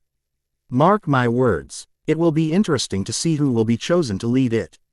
Tsuchikage said, looking positively gleeful. I'm going to make sure that Konoha doesn't get chosen. Even if we get the same treatment. That doesn't sound wise, grandfather, Kuretsuchi noted with a hint of reproach. I never claimed I was wise, child. Onoki laughed evilly. Tell me, was the damned woman honest in her behavior? I asked his best censor from Kumo. He was really getting angry with all the deceptions. He wanted B back. They were a B team, the best there. Was in Kumo and he actually cared for B. Yes, Reikage-sama, she replied instantly, but she didn't deny that the Uzumaki might be really a traitor. Mizukage's words were also truthful, but I sensed he was hiding something. Darui sighed loudly. That's to be expected, Everyone here is hiding something. Too true. A rumbled. I will ask for a decisive action, boys. Those criminals took B and Yugito without impunity. We can't let that slide. Let's go back. I hope you have thought rationally about the current situation, ladies and gentlemen, so that we may resolve this quickly. Time is running out for all of us. Mifune said as everyone sat down at the conference table. Who wishes to speak first? I do, Tsunade said gravely. Does anyone object? Mifune asked and looked around, but no one said so. He looked at Tsunade and nodded. Please, say what you will. Tsunade nodded back, then squared shoulders before speaking. Konoha is a proud village and we are greatly shamed with Uzumaki Naruto's betrayal. We are left with only one honorable thing to do, henceforth we name him a missing ninja of S rank, to be hunted down by anyone willing to risk their lives. He will be posted in the bingo book with his known skills and abilities included. Furthermore, we propose an alliance to deal with the Akatsuki, since only together we can hope to defeat this group. Thank you, Hokage Dono. Does anyone have anything to add? Mifune eyed the other cage. I do. Slammed his fist on the table. I will be frank, I don't trust Anon in this room. You are all guilty of former association with those renegades at one time. The Mist was suspect of housing that group in the beginning, for example. I will accept the alliance proposal, but only if Kumobukar no Sato is made its leader. We are the only village whose ninja aren't in the Akatsuki. I don't know, Mizukage said after a slight pause. Raikage-sama is a rather volatile man. We need cool heads to win this war. You mean to nominate yourself? Tsuchikage sneered. Ambitious youngsters, the lot of you. I am the most experienced cage here, wouldn't I be a better choice? So says the man known as the Fence Sit. Baki said with small grin on his face. Onoki wasn't insulted. He laughed proudly. Interesting, Mifune said while looking at Tsunade with curious expression. Doesn't Konoha have any interest in leading this endeavor? Tsunade had her eyes closed. We have 2 members in the Akatsuki, plus they have Jiraiya-sama in custody. I'm afraid we can't nominate ourselves, our moves and tactics would be known to the Akatsuki. Well spoken, Mifune said. I must admit, this is not easy. Still, since I'm the mediator, I will decide who will lead this alliance. I choose the 4th Raikage, for an obvious reason. He was right in saying that his village is the only one uncompromised. That and the fact that he may be volatile in temper, but one doesn't become a cage without being good leader and warrior of exceptional skill. What do you say? It was Tsuchikage who responded first. I must agree, so let's make this alliance and reclaim our properties. He didn't need to say that he didn't want Tsunade to be the boss. The rest fell in line after that. Mifune was smiling, satisfied with the results of the meeting. Excellent. Let us discuss our priorities then. The Akatsuki have all Biju but one, the Aikibi. We obviously must stop them from getting it. Indeed, we must do so. Agreed quickly. I assume that the creature will reappear soon. That is certain, Baki nodded amicably. We have been tracking its energy signature since some time ago. We will know the place and time of Aikibi's reconstitution soon. Good, keep it a secret until the last moment so that we may surprise the Akatsuki bastards. Suggested. In the meantime, we must organize our shinobi into one army that will be ready to march at the earliest time possible to crush those criminals. It would be also soft. To assume that they will know about Aikibi too, Tsunade announced to everyone. How did you come to that conclusion? I asked, more curious than worried. I know Naruto, that's all. Perhaps he is Saint, using Jiraiya's network to gain information. Tsunade said, that is prudent, we must assume they too know about Aikibi. Tsuchikage added with some amused gleam in his eyes. Jiraiya's spies are most excellent, if I may add. I've caught a few in the past. Slippery little rats. Very well, we will act in accordance to this assumption. Said. Now, we must discuss details of this alliance, to use our resources most effectively. There is one matter we haven't resolved. Mizukage said and everyone looked at him. What? I asked sharply. What will happen after we defeat the Akatsuki? If we manage to do so, I mean. Tsuchikage was leaning forward, grinning viciously. You're talking about our Biju, aren't you? That attracted everyone's attention. Mizune saw it was a touchy subject and decided to butt in. It is clear what must be done. The best solution is to give each Biju back to its village according to their status before abduction. That means each village gets its own Biju back. Nice idea, Mifune Dono. Onoki said with serious look on his face. But to be honest, I will say this: some villages look like they don't have the ability to contain their beasts properly, not anymore. The angry silence ensued as every leader was calculating how to obtain this ultimate power in the ninja world, a tailed beast. Some sought to get more than they had previously, some fear to lose the amount they once possessed. And here it is, the true face of the leaders and nations. Isn't that worth witnessing, samurai? Someone said, making every cage and their guards turn towards the entrance of the chamber. This is a private meeting, intruder, Mifune said with steely voice. Show yourself and my guards may show mercy. Your words amuse me, Mifune Dono, but I'll do as you asked. Behold and realize what you are facing, mortal. Everyone was alarmed when they saw the black clack with red clouds. The wearer had chalk white skin, orange hair and black piercings on his face and wrists. He was tall, wide-shouldered and quite intimidating. Akatsuki. I growled. You dare to show your faces, here. I do what I want, because no one can stop me. The pale man stated, approaching the table. He eyed every leader coolly. I am the leader of the Akatsuki, Pain. You're one of Hanzo's rogues, How is that bastard anyway? Tsuchikage said with deceptively friendly tone, Dedu. Xing Pain's village of origin from seeing his aim headband with scratched aim symbol. He is resting in peace that I brought him personally.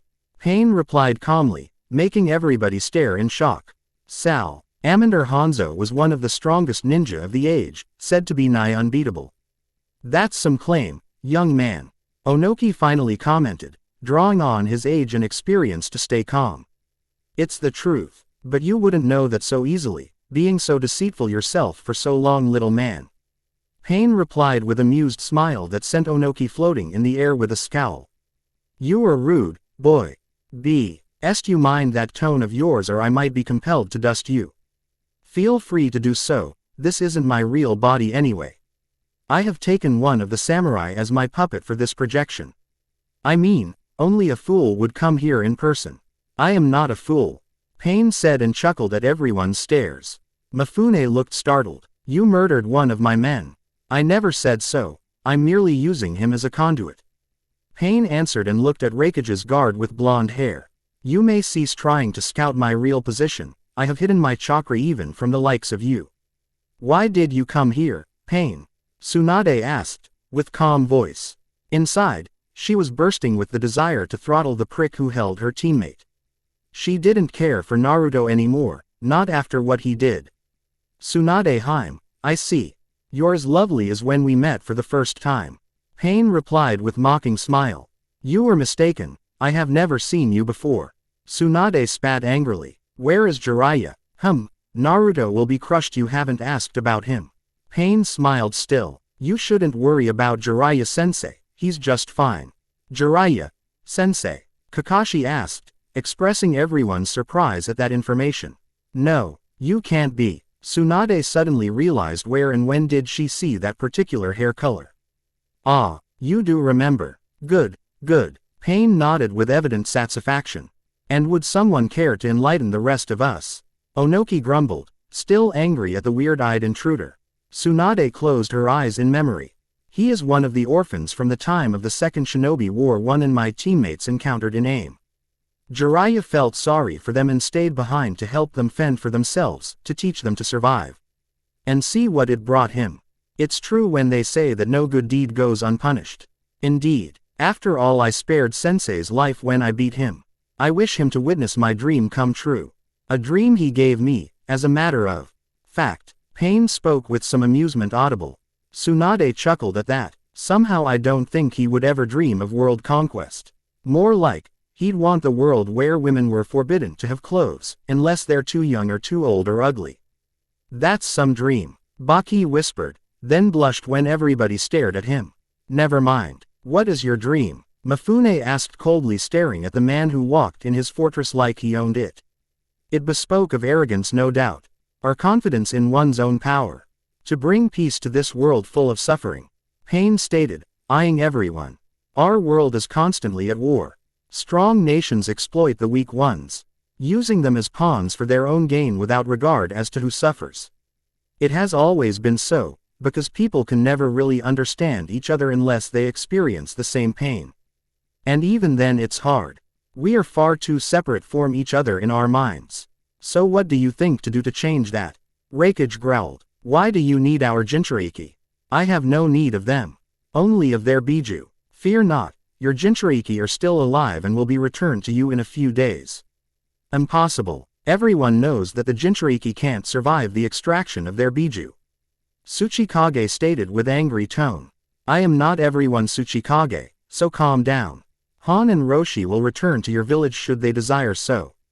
I'm afraid that some of you, our living weapons weren't treated well by some of you. Pain replied with sharp glare at every cage. You've got interesting eyes, Kakashi stated, his Sharingan unveiled again. It's not a genjutsu, isn't it? Tsunade looked at him, and smiled thinly when Kakashi shook his head. So, you are the one Jiraiya sought for so long. What the heck are you talking about? Reikage asked with angry face. He's got some half-assed dojutsu. So what? You Konoha bastards have them dime a dozen. My men will laugh when they hear that one, Rinnegan called a half-assed dojutsu. Pain chuckled. That's just a myth. Rinnegan was just a random mutation. Kakashi stated firmly, but everyone could sense a tension in his voice. Sensei believed it was real and that I am the reincarnation of the Rakuto Sennin. He taught me how to use it. In the beginning. Later I begun discovering other powers of my eyes, many of which you've never even heard of. Pain said boldly. You talk big, but can you back it up? Baki challenged the gray-eyed man. I'm not here to perform for you, but if you insist, go out of the room and bring in 2 guards I killed before I entered. Mifune glared at him, but nodded and his samurai vanished, only to return with 2 of their comrades dead. They placed them in the empty space within the half-circle of the conference room. Pain looked at Tsunade. Would you confirm that they are really dead? Fine, but this better be good. Tsunade growled and did as Pain asked. She checked them with medical jutsu. They have their necks broken. They are dead all right. Good, now look and see my power. Pain announced and placed his hands in a ram hand sign. He closed his eyes to concentrate better, uncaring if someone attacked him. After a minute or two, the dead samurai suddenly saw tee up with terrified expressions on their faces. Kami's balls. Tsunade shouted and immediately checked the previously very dead men. She stood up and faced Pain with fear in her eyes. How? You're only a man. I am a man with the eyes of a god of pain. I will bring the world so much pain that everyone will know it and finally they will want no more. Then we shall have peace. Pain announced with dead serious tone. By all that's holy, why would you want to waste your gift so? Mifune asked, still shocked by what he saw. His men were still in shock too, babbling about their dead parents. Waste? I don't think so. I have observed humanity and I saw greed, corruption, violence and lack of empathy. I will not do anything myself. You will do it to yourselves with my gift. What gift? Reikage asked with his face a shade paler. You're all aware of the destructive potential of the Biju. I will use them all to construct a weapon of mass destruction the likes you've never even imagined. And I will give it to the human race. Pain explained and smiled as he saw every one of them go paler than ever. Ah, you understand. True to its nature, humanity will inevitably use it. Pain will spread across the world until people will not be able to stand it anymore. They will cease to fight and the era of peace will begin. Until people grow decadent and corrupt again. Then it will start all over. And so forth, a cycle of destruction and renewal for all time. Madness. Reikage bellowed. People are morons, you psycho. All you will be doing is giving them new weapons. The world will be destroyed. What right have you to steal our weapons?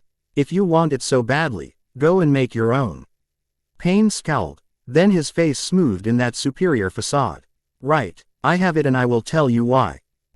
It's written on the secret tablet of the Uchiha clan. They had it since the dawn of their existence, passed from one generation to the next and so from the very first of their line. Only those with the Sharingan can decipher it, and I with my Rinnegan could do even more than the strongest of their line, for my eyes gave birth to theirs. And how did you get your hands on it? Tsunade questioned, although she suspected the answer. When Uchiha Itachi slew his kinsman, I was able to enter their hidden shrine and gaze upon the tablet unopposed.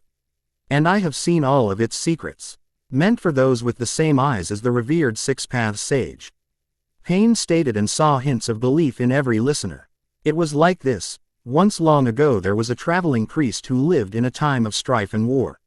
He too sought peace for men and he was gifted with vision beyond any man alive. He discovered the final secrets of chakra and founded a new religion with many followers, his Ninshu, ninja sect. But you all know that. What was forgotten is this: there was a menace to the world at the time, the cause of much destruction and death to all. The sage went to confront this menace, this beast of 10 tails.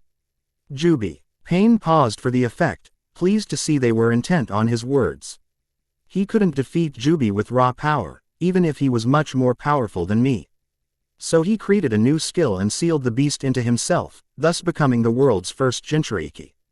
Now that had everyone shocked and amazed. So you see, the people of the world started to worship him as God for saving them. He lived for a long time, spreading the knowledge of chakra and his ideals. He was a holy man, our first teacher. But he was still only human. He had children. The legend speaks of 2 sons. The older inherited his ocular and spiritual power, while the younger inherited his physical power and body.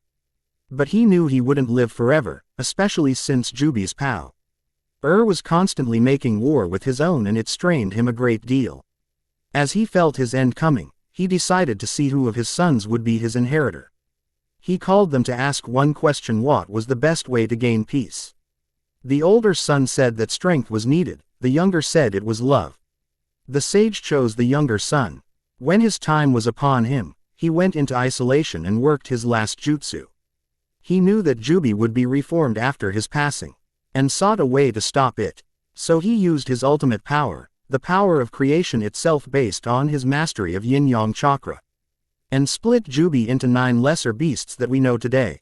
He lifted Jubi's physical body and used his power to seal it in the sky, creating the moon as its prison. Every man and woman in the room exchanged disbelieving stares. The whole story was getting more and more outlandish. Rakage suppressed his urge to don his Raiden armor and decapitate this storytelling maniac. He had to constantly remind himself that the man wasn't really in the room with them. I see you are getting impatient, so I will cut my story short. When the sage died, his sons got into a fight because the elder believed he was slighted and attacked his brother out of jealousy. It's not known who won, but the bad blood between them remained and was passed on to their heirs, who later became 2 clans, the Uchiha and the Senju. Tsunade looked bored. That's pretty much what my family already knew, so I know that there is some truth to your tale. But tell me something new, and I doubt that all that was written on the tablet.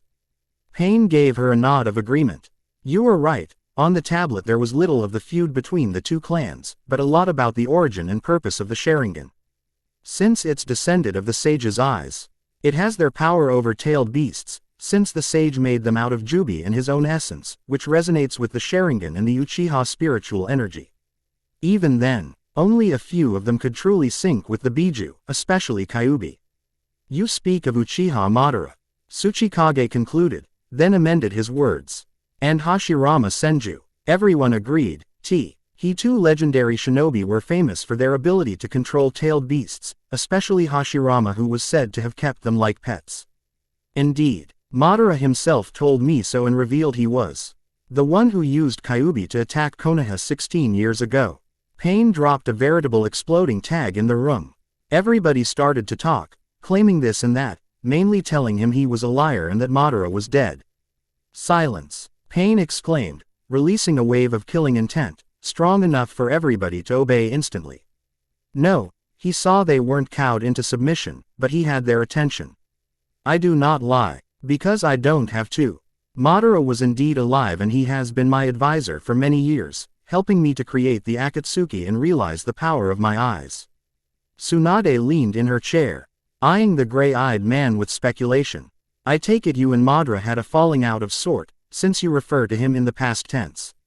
Yes, I wasn't deceived by his helping manner. I knew he had his own plans with the Biju. Namely, he wanted to become the new Jubi host to attain godlike power and rule the world. As if, you know that sounds like something he'd want, Onoki said. He grinned, hell's bells. I'd want it too. Curse that man, how did he survive the battle with Hashirama-sama? Pain shrugged. He used a forbidden technique that cost him most of his old strength. That's why he tried to manipulate me instead of doing everything by himself. Pain wasn't about to say everything Madara did or tried to do. Only Naruto truly knew the depth of Madara's megalomania. Well, that was a nice chat, Pain. Tsunade said suddenly, so I say thanks for revealing the secret of the Biju and all that, but if you believe we will just drop on our knees and watch you walk over us, eat shit. I admit Konoha isn't the place of purity and truth, nor that we're the good guys here. But that doesn't mean you're right, and so we will do our best to stop you. You are playing with the forces beyond your control. Rinnegan be damned. You are risking the return of Jubi, just like your dead pal Madara. You are crazy, and that's it. Quote, I agree. A bellowed, slamming his fists on the table. I want B and Yugito back. And our Biju as well. It wasn't the most intelligent word of support, but it got things rolling. In moments, every cage had supported Tsunade's point of view. Ain looked at the assembled leaders and their guards and closed his eyes. So be it. I will crush you and take Ikibi, then I will obliterate your hidden villages. You will know pain like never before. Wait, Tsunade called out to the lead of the Akatsuki before he left them. I need to know, why did Naruto betray us, and has he really attacked the Mist Ninja? Pain paused, then smiled coldly. That I will tell you gladly. He joined me because he hates your village for being hypocrites. He never chose his fate, yet everyone blamed him for something he never did or wanted to be. Did you know he was an empath? He can sense emotions of others. Tsunade said with pained expression for everyone to see and wince in realization. To be able to feel truly how others regarded you, to be stripped of any ability to lie to yourself, to somehow ignore the sordid truth of your bleak existence, there was a word for it: hell. Pain nodded to them. I see you are aware what he must have been through, and I tell you still have no idea. I too am unable to understand the depth of his pain, but I can guess at his level of hatred. He has grown with the desire to save others from his fate. He asked me to pair the other Jinchuriki in exchange for his assistance, and I agreed. That's why you will have your Jinchuriki back. Perhaps you will no longer hate them and regard them as mere weapons, but I sincerely doubt that. After he let his words sink, he spoke again. Naruto kept his word, and after giving me Kyuubi, he went and defeated Killer Bee, thus bringing me Hachibi. He is truly a unique ninja, stronger than Jiraiya-sensei now. He killed the Godime Mizukage and other Mist Nin because they tried to subject another innocent child to the same fate he and others had. The same will happen to a LL of you if you truly persist in hiding Ikibi from us. When I'm done with the Biju, you will never be able to make another Jinchuriki. That's why he has joined me. Hell, now I know how they got Deidara on their side. With all the explosive power they intend to create, Onoki muttered. He wasn't moved by the revelations about some snot-nosed brat from Konoha. It doesn't really matter, Tsunade replied in the end. He has made his choice and I can even understand him. But when you see him, tell him I will rip off his head. You will try. Pain smirked and closed his eyes. His image shimmered until it vanished, leaving behind just another samurai who immediately collapsed on the floor. The real Pain, Nagato, opened his eyes at a place far away from the samurai fortress and sighed.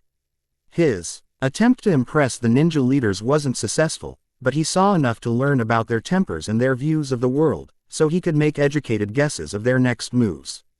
He seemingly revealed much about his goals and plans, but they still knew nothing about what he could truly accomplish with the Biju already in his grasp.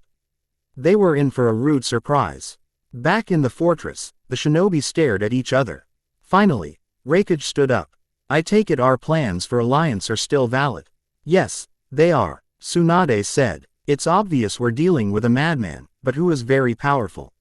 We must hurry, before it's too late. I hate to say it, but Hokage Dono is right. We can't allow them to succeed. Iwa will mobilize all of its forces, if other villages support us. Onoki announced, floating in the air. The rest followed the suit. Naruto opened his eyes in the darkness of his small cell inside the Akatsuki base and allowed himself a small frown of displeasure. He was floating half a meter in the air, deeply in the force trance so that he could observe the meeting of cages from afar. Nagato surprised him with his theatrics. He should have just blasted the whole fortress into smithereens. And the cages as well.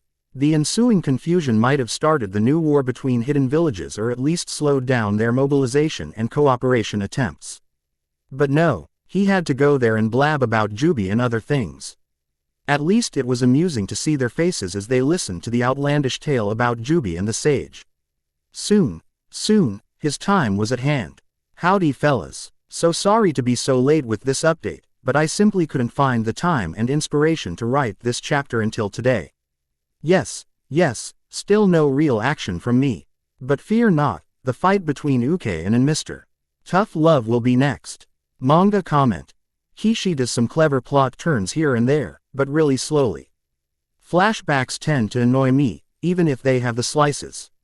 Of life of the yellow bulb aka dad who stuffed Big Mean Fox in his kid just so that he could run really fast while glowing and still be slower than Raikage. I heal myself reading hentai manga about Tsunade and Naruto, kinky, but so funny. Anime comment. Sasuke is evil, really evil. And definitively gayincist dude, so much love for his big bro, so much contempt for girls who follow him around. Okay, neither Karen or Sakura are really hot, but they have that eagerness that could easily be channeled into more useful and relaxing activities, guess which ones? I know, dirty and sexist, but so true.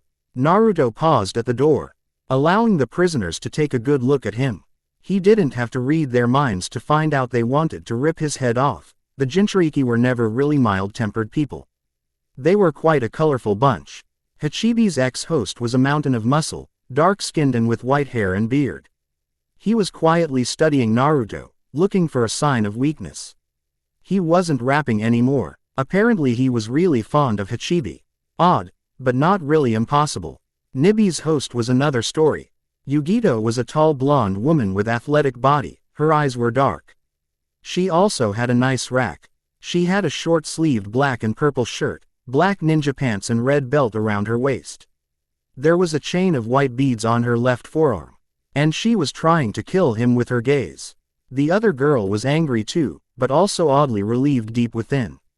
She was Nanabi's host once. The girl had a mint green hair, orange eyes and tanned skin. She wore ample white sleeveless shirt and short white apron, with fishnet under both pieces. There was an orange clip in her hair. Then there were the Iwa Jinchuriki, Han and Roshi. Han was a tall, heavily armored man who radiated anger on principle. Naruto knew he had a difficult childhood, worse than his in a way.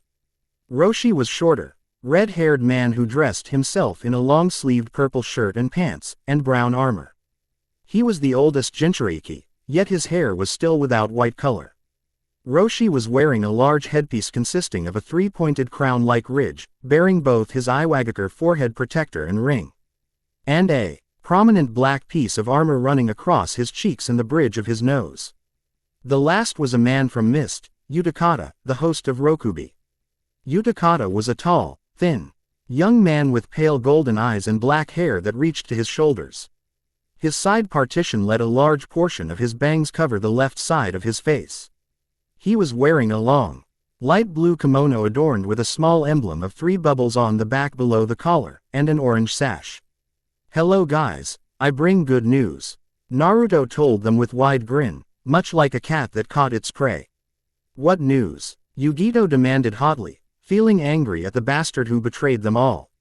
"You're being sent to your homes, as leader Sama promised," Naruto announced, causing the Jinchuriki to look at him with surprise and suspicion. "Is that some kind of sick joke?" Han asked with anger flashing in his eyes. Naruto shrugged, "I have no idea. You guys are relatively harmless without your biju, so we have no need to keep you with us. What's with your faces? I thought you'd be happy. How can we be happy when you caused us to fail in fulfilling our duties?" Yugito spat angrily. "Not all of us are oath breakers and missing nin." Naruto chuckled at her words. My, how amusing. I'm honestly surprised. Those bastards in Kumo certainly know how to raise their Jinchuriki properly. You must have been a nice obedient weapon. Hey, screw you. Let me out of this shithole and I'll grind your balls into mush. Yugito replied, her face flushed with anger. Calm down. Kill. RB told her, and Yugito turned to look at him in surprise. B gave her a sad grin. He is too strong for any of us, Yugito-chan, even without his biju. He is just toying with us. Actually, I'm not toying with you guys. Like I said, you'll be set free in a day or so, Naruto said with serious face. I know how hard it was for most of you to carry your biju, that pain and loneliness and unfair treatment. That's why I joined these guys, to free us from something we never chose. When you are set free, choose carefully where you will go. You won't find home with the Akatsuki. We no longer recruit new members. But let me give you a warning. Don't expect a warm welcome in your villages. Most likely you will be accused of treachery and weakness, because you were always the target for negative opinion of your so-called comrades and neighbors. Naruto saw that his words struck a chord in some, while others remained indifferent. It was expected. Most of the Jinchuriki were well conditioned to be loyal to their villages. He suspected that Han and Utakata would vanish, never to return to their respective villages. Killer Bee and Yugito would return, so would Roshi, while Fu was just too scared to decide yet. He left them to stew on his words, while he had other matters to take care of. Uchiha Sasuke was standing in the meeting chamber along with several other high-ranking Junin of the village, as Tsunade and her advisors announced the formation of the Great Shinobi Alliance.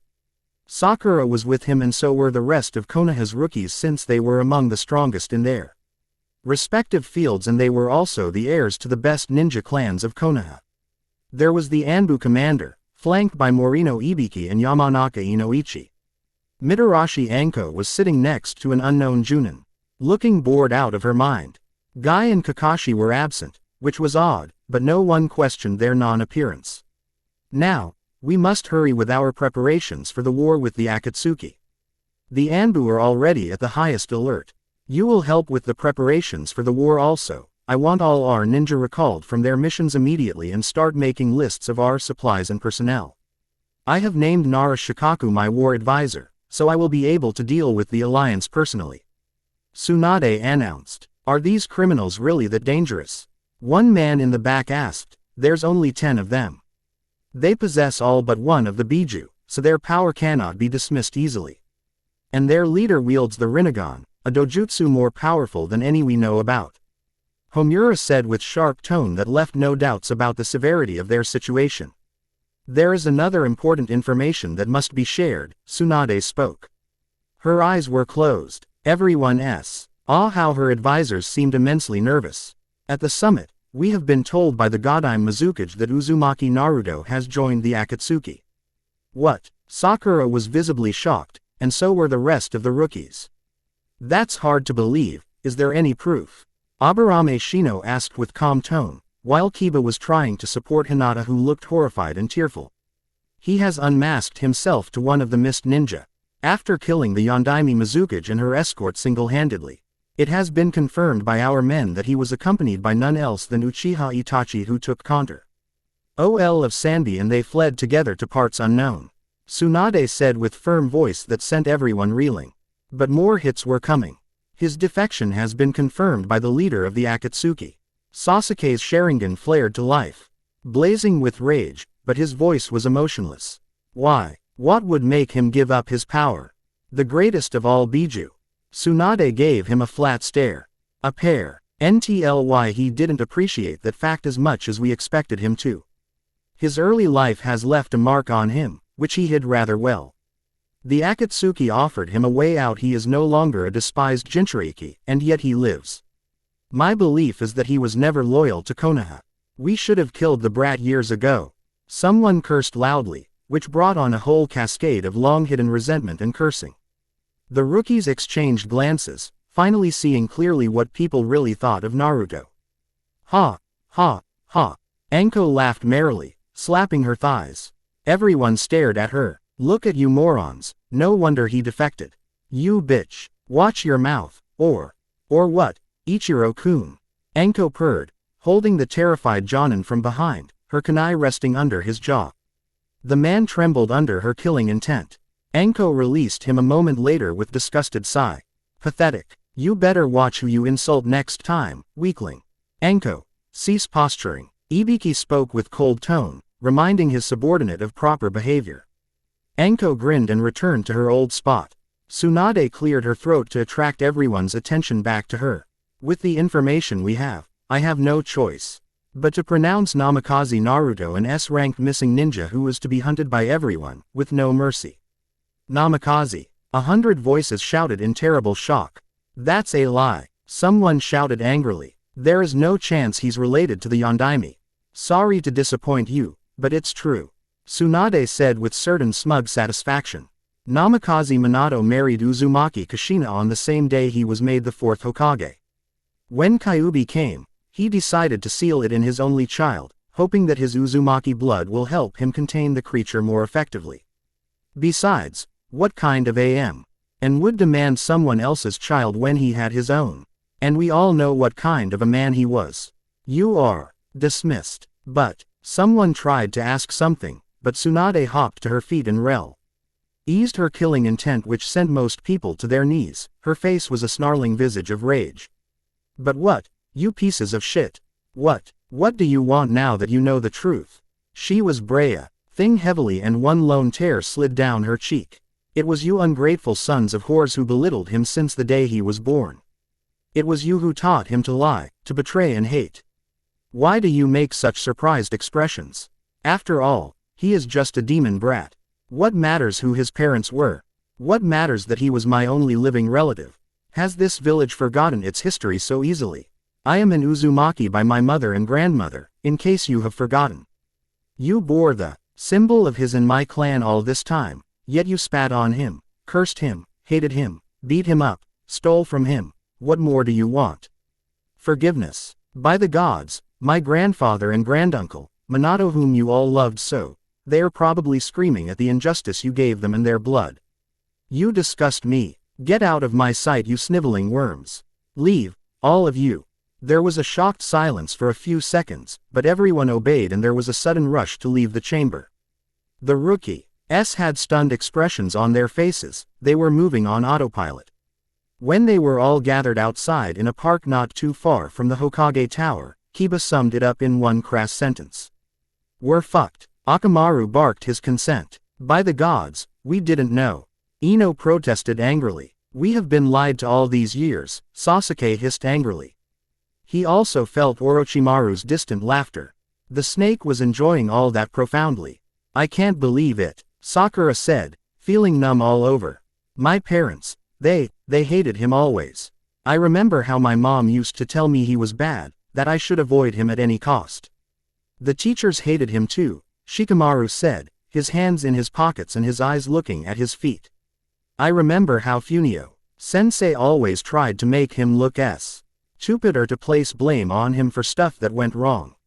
Only Iruka sensei liked Naruto, Hinata sniffed sadly. He will be devastated when he hears this. But, Naruto is now our enemy. Choji said, stumbling a little over that word. He never thought that a fellow classmate would become his enemy. Yes, and that scares me. Hyuga Neji admitted, much to everyone's surprise. He was the strongest among us back then. I don't wish to find out what did he learn from Jiraiya-sama. That is something to consider, but we also have to factor in that he's no longer Kyuubi's container. His enormous chakra reserves are not so enormous anymore. His whole strength is lesser now. Shino said his piece. No, he is still extremely dangerous, Shino-kun. Hinata disagreed. I know that most people believe he owes his power to Kyuubi. But I used to watch him a lot and I can tell you he never really relied on it much. What we know of him is still a valid fact. Please, don't underestimate him. I agree, but I have to wonder if he will really come against us with intent to kill. Shikamaru asked, causing everyone to flinch slightly. We must assume he will. Naruto that we all knew was probably just a fake he presented for the authorities. He used the village's resources and stole Jiraiya-sama's secrets, then left. He was never our friend, Sasuke said, and everyone knew he was right, no matter how hard it was to accept. What do we do then? Rock Lee asked, his bright smile gone. We fight to defend our home. Choji rumbled, his eyes blazing with grim determination. Yeah, it's a home full of lying shitheads. But not everyone is guilty. We gotta fight to protect those who were good people and still are. Kiba muttered angrily. He was going to have words with his mother. It's actually scary when you think about it closely. Ino said with strange smile on her face. All those people we know are nice and decent, who have families and who always smiled at us. How could they hate him for so long and so blindly? How? He was just a kid born at the wrong time and wrong place. They were scared, so they lashed out at him.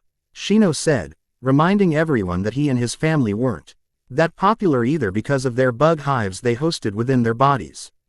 I believe it's all useless now. We must deal with this no matter how we look at it. Naruto is now our enemy and I will not let him hurt me or my friends.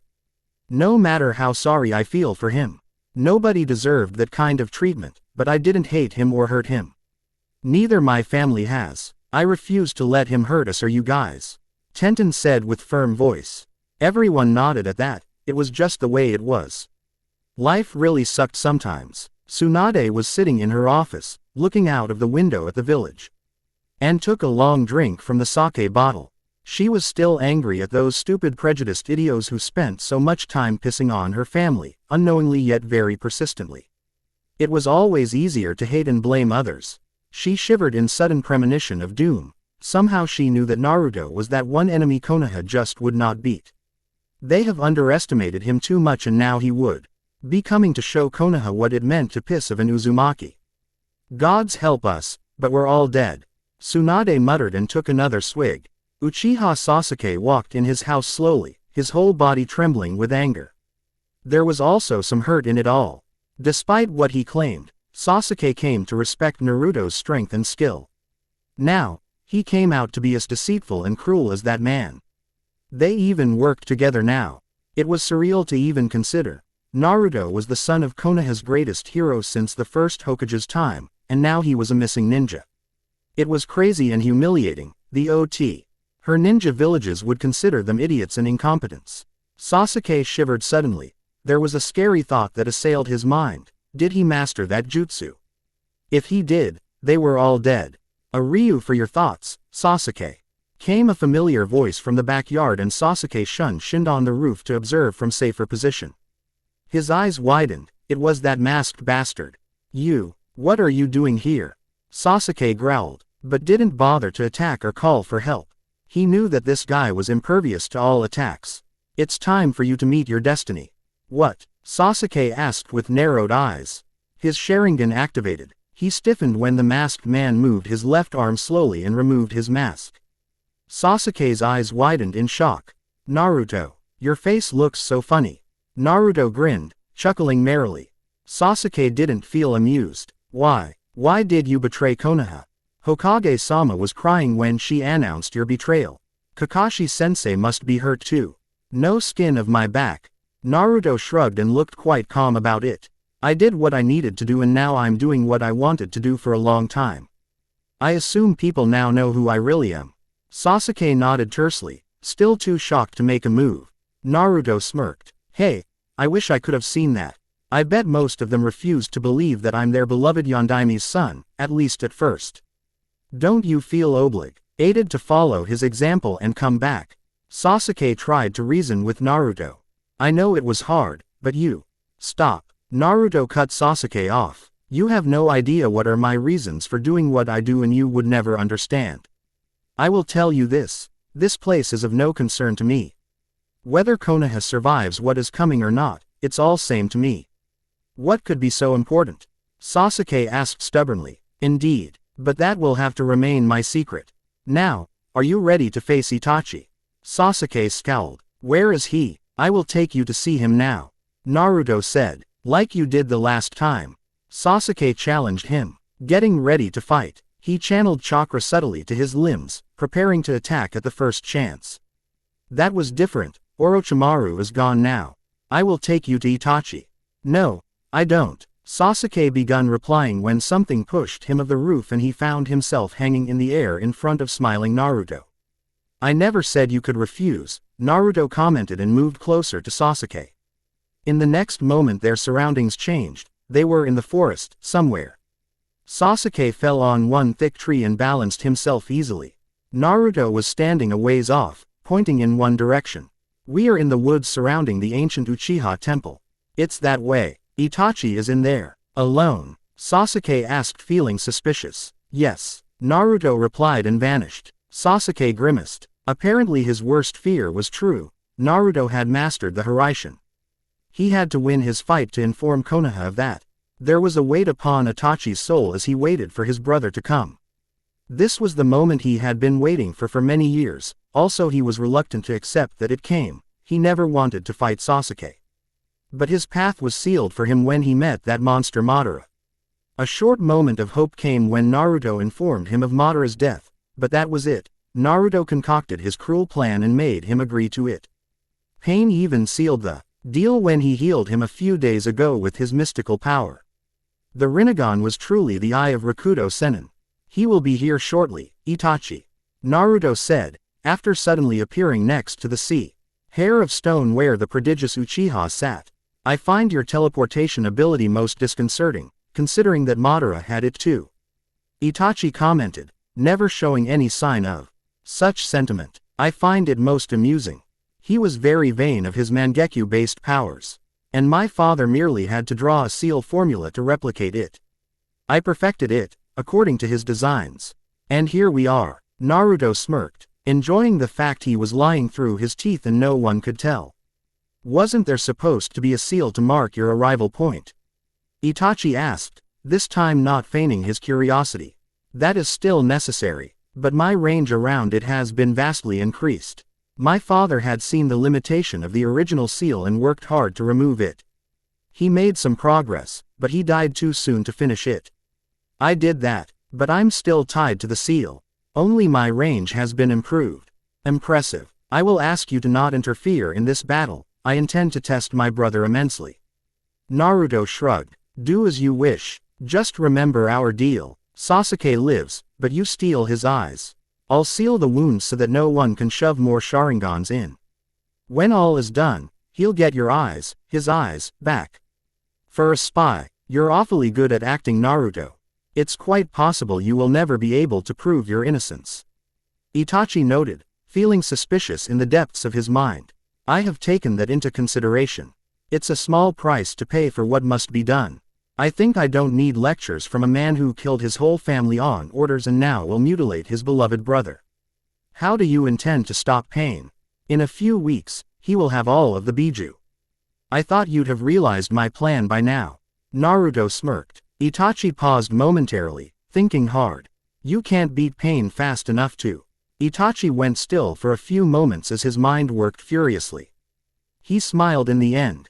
I see, you're going to steal the Biju with the Hiraishin. I assume you have already placed seals on it for transportation. I have, but not these. I had to mark the statue with special formulas that will remove the bond between Pain and the statue, as he can summon it to his location at will. I will send it via Hiraishin in the orbit where no one will be able to reach it. Quote, Itachi was stunned. In the orbit, how will you place your seal there?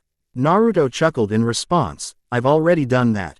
I simply used Hiraishin to send 2 metal plates with Hiraishin's formula placed in between them to be protected from the cold and vacuum. It is possible to send an object remotely with that jutsu. A small object like that, I just happened to have enough chakra for it when in the Sage mode. Impressive, Itachi admitted, mentally marking the fact that Naruto could use Jiraiya's strongest skill. The Sage mode was something he never saw, but the rumors were that it made him at least a few dozen times stronger, which was something terrifying to contemplate. Jiraiya was already a cage level in his normal state. Naruto was probably even better. What will happen to the statue, once it's up there? I will detonate it. The blast will be terrible, but no one will be harmed by it. The Biju will eventually reform on the surface, hopefully. What if they return to the moon? The Jubi. Madara was an idiot. No matter how strong Rakuto Sennin was, he couldn't create the moon. Do you know how massive that thing is? It's only 6 times smaller than our world. We're talking about a mass inconceivable to a human mind, besides the abstract general number and numerous zeros trailing after it. No, Jubi is now 9 beasts that have no desire to lose their individuality, a gift of separate intelligence by the sage. He was a clever bastard, all right. He avenue them true consciousness out of his own, and that ensured they would want to stay separate. How did you figure that out? Itachi asked with some surprise. Naruto shrugged. It was obvious. You have heard the legend of the mad priest who infected Shukaku with madness when he merged their spirits. I see, that makes sense. The legend was old, but some truth was hidden in it. Itachi realized, orc to admit that Naruto's thoughts might be truer than Madara's. I gotta go, Sasuke is coming. Naruto said and vanished without trace. Itachi immediately fell into his cruel, uncaring persona, ready to face Sasuke and make sure that his clan was resurrected and its tainted history cleansed once and for all. Maybe Naruto will agree to killing Koharu and Homura and those few among the root, to ensure the real fresh start for his brother. Uchiha Sasuke paused at the entrance to the temple, momentarily struck by the weight of the moment that was upon him. Another step and he would be Sta. Ending in front of the man who took everything from him, even himself. The massacre, the sight of his dead parents, they were terrible.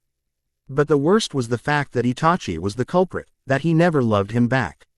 Sasuke worshipped his older brother who made him feel appreciated in ways his father never had. It was Itachi who was there when he started to crawl and walk, when he said his first word it was, "Mama," but his mother wasn't there at the time.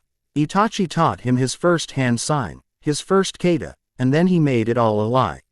He should have seen it coming, because Itachi was less and less present in his life as he grew older, until the first year in the ninja academy. Itachi was practically just a guest at their home, a kind but aloof cool cousin who had no time for even a simple kunai practice with him. He was most likely already well set in his intent to ruin everything, so he didn't even bother to pretend so much anymore. But Sasuke still had to hear the full explanation. So he set his shoulders straight and walked in. "Itachi," Sasuke said coldly to the man sitting leisurely on the stone chair across the circular chamber. The walls were smooth empty oval, ONL. Why behind Itachi were painted the Uchiha fan and strange drawings of what seemed like stylized tails or tomo of the Sharingan. "I see you still lack the same eyes as mine, foolish brother," Itachi replied, mentally cataloging everything about Sasuke. His younger brother seemed very strong now, he could feel his potent chakra.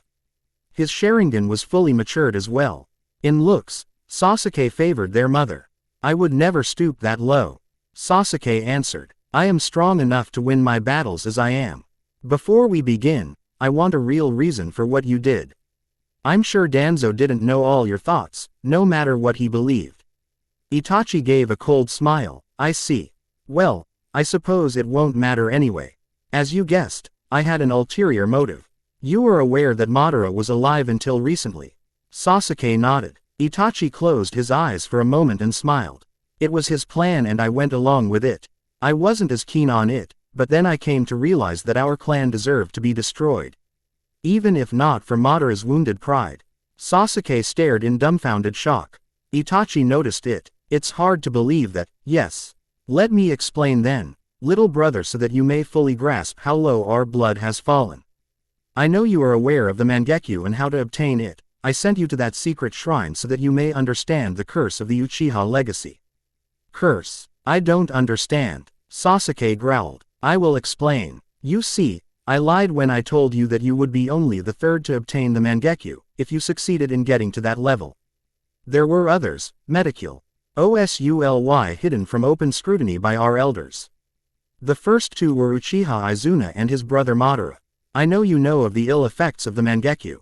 I also know of the way to escape them," Sasuke interjected with angry glare. "That was your intent in the first place, to steal my eyes. So Danzo informed you of that. He was well aware of our secrets it seemed," Itachi commented, but that didn't faze him at all. "Yes, Madara stole Izuna's eyes and grew even more powerful. He claimed that Izuna gave them freely, but why did he die shortly after? As it turned out, the rest of the clan begun slowly fear him, and after the first Hokage was chosen they shunned Madara openly, for he was trying to make them take up arms against the so-called Senju conspiracy to subjugate the Uchiha. It was madness and he was forced to leave. Later he lost his last battle against his eternal rival. But he wasn't forgotten, little brother. His dark deeds left a mark upon our clan, the dark desire for more power at any cost. We have never known of the Mangekyo until he came, and of the eternal Mangekyo we haven't even dreamed. But after him, we did do so." Sasuke wasn't slow to pick up on that hint. There were other attempts to replicate his feats. Yes, a number of our beloved cousins attempted to slay their best friends to gain more power that way. There were never straight records on some of the accidents that occurred through the years. But I found some suspicious cases that were never investigated fully. There was some advantage in the fact that the Uchiha were sole members of the police force. And then some Uchiha were found dead in certain cases, with the clan actively obscuring any evidence. Those were the ones who tried to do the forbidden and were punished for it. Some were spared, to be used as weapons during the wars. Their eyes lost their light after a time. Those were the ones with no siblings to avoid their fate. So you see, our clan was rife with betrayal and lust for power, and I chose to end it once and for all." How can you say that when you killed everyone? Where is your excuse? Sasuke demanded. Like I said, I erased them from existence in order to have a fresh start. Danzo was a clear proof that our darkest traits were being exposed to the outsiders. I let him believe I was as evil as the rest of us. I used him and here we are. I will remake the clan in my own image. As Madara did once, Itachi dropped the bombshell upon his beloved sibling, dangerously getting close to full admission of his sins. I have decided to give you a chance to do the same. To start over, if you can beat me, only the stronger of us can do this. That is the purpose of our meeting, here and now. I expect a good fight, brother. Sasuke fought the bile in his throat. His brother was insane. What happened to you to make you so cold? You killed our mother, for Kami's sake. What did she do? Took away your favorite toy. Itachi gave him a sad stare. I was hoping you'd never ask that. While our father only wanted us as clan's best warriors, our mother cared for us in her own way. Have you ever wondered why she stopped being a ninja? To take care of us, Sasuke said automatically, dreading the next words from his brother. Itachi was crazy, and that included the ability to spill truth without a care for the consequences. That was when we were younger. But she could have easily left us to be watched by our aunts and uncles. The clan takes care of their own, you know that. No, she had a dark secret that I worked hard at unraveling, ever since the Kyuubi attacked. You were 5 then, Sasuke stated in disbelief. Yes, I know, I was already old enough to watch you, while our parents did the stuff they had to. That night, our mother was not with us, and I always wondered what was she doing. I took the answer from her head before she died. Tsukiyomi is a useful tool for such purposes. Sasuke shook with rage. Itachi used that abominable jutsu on their mother. Itachi waited till his brother calmed down, but he realized it was good he was telling him this. Sasuke would grow only more determined to fight him afterwards. It was very disappointing, in my opinion. In the end, our mother was as tainted as the rest. What? Sasuke asked in confusion. It's really disgusting. She used to best friends with Uzumaki Kushina, Naruto's mother. She also loved being kunoichi. But she had to marry our father for it was arranged by our grandparents. It was a good match obviously, since she birthed me and you, and were obviously more talented than most Uchiha in the last 50 years. Are you getting it now? No, it's not possible, Sasuke denied vehemently. Mom would never. But she had. Itachi snapped sharply, cutting Sasuke off. She betrayed her best friend that night to Madara, who needed to know when she would be giving birth to Naruto. Because Uzumaki Kushina was the previous container of Kyuubi, he used her weakness at that time, took Naruto hostage to distract the fourth and steal her away. He ripped the fox out of her, as our mother watched from distance. Then he sicked the fox at Konoha, but the fourth overpowered him and saved the village. I don't believe you, Sasuke yelled. I don't care, it's true. Our beloved mother had these eyes and soon realized she was losing sight. That's when she realized she had no siblings to steal new eyes from. So she stopped using chakra altogether and became that stern but loving woman we knew. It was the ultimate end of her desire to be the strongest kunoichi in Konoha. She loved fighting like so many of us. You said that the clan punished those who gained the Mangekyo, why was she left alone? Sasuke asked, thinking fast to refute Itachi's claims. Everybody knew of their friendship and when the news came, our mother openly grieved. That's when she presented her eyes and everybody believed it was just an accidental reaction of grief, of true remorse. And father vouched for her. So she was left alone. Itachi explained. When I killed Shisui, I gained these eyes because I truly cared about him. But Shisui knew me too well and was onto me, I had no choice. But to defend myself when he came to arrest me. I had to do what I was planning, no matter what. I won't forgive you, Itachi. Sasuke yelled, his body shaking with rage. You are insane and I will end your existence. Let's see if you really can. Itachi murmured, ignoring the blade protruding from his chest. It was just genjutsu within genjutsu, the first test of his brother's prowess. Itachi sure can spin a tale. Naruto chuckled as he observed the fight through the force, mentally projecting his vision from afar. He didn't care if it was true what Itachi said about his mother. It was something that had no actual bearing on the current situation. Sasuke screamed in rage as he felt Tsukiyomi trap him, as Itachi began torturing him with various all-too-real methods. Then something snapped within him. A cold but immense intent to crush and destroy, and Tsukiyomi fell apart.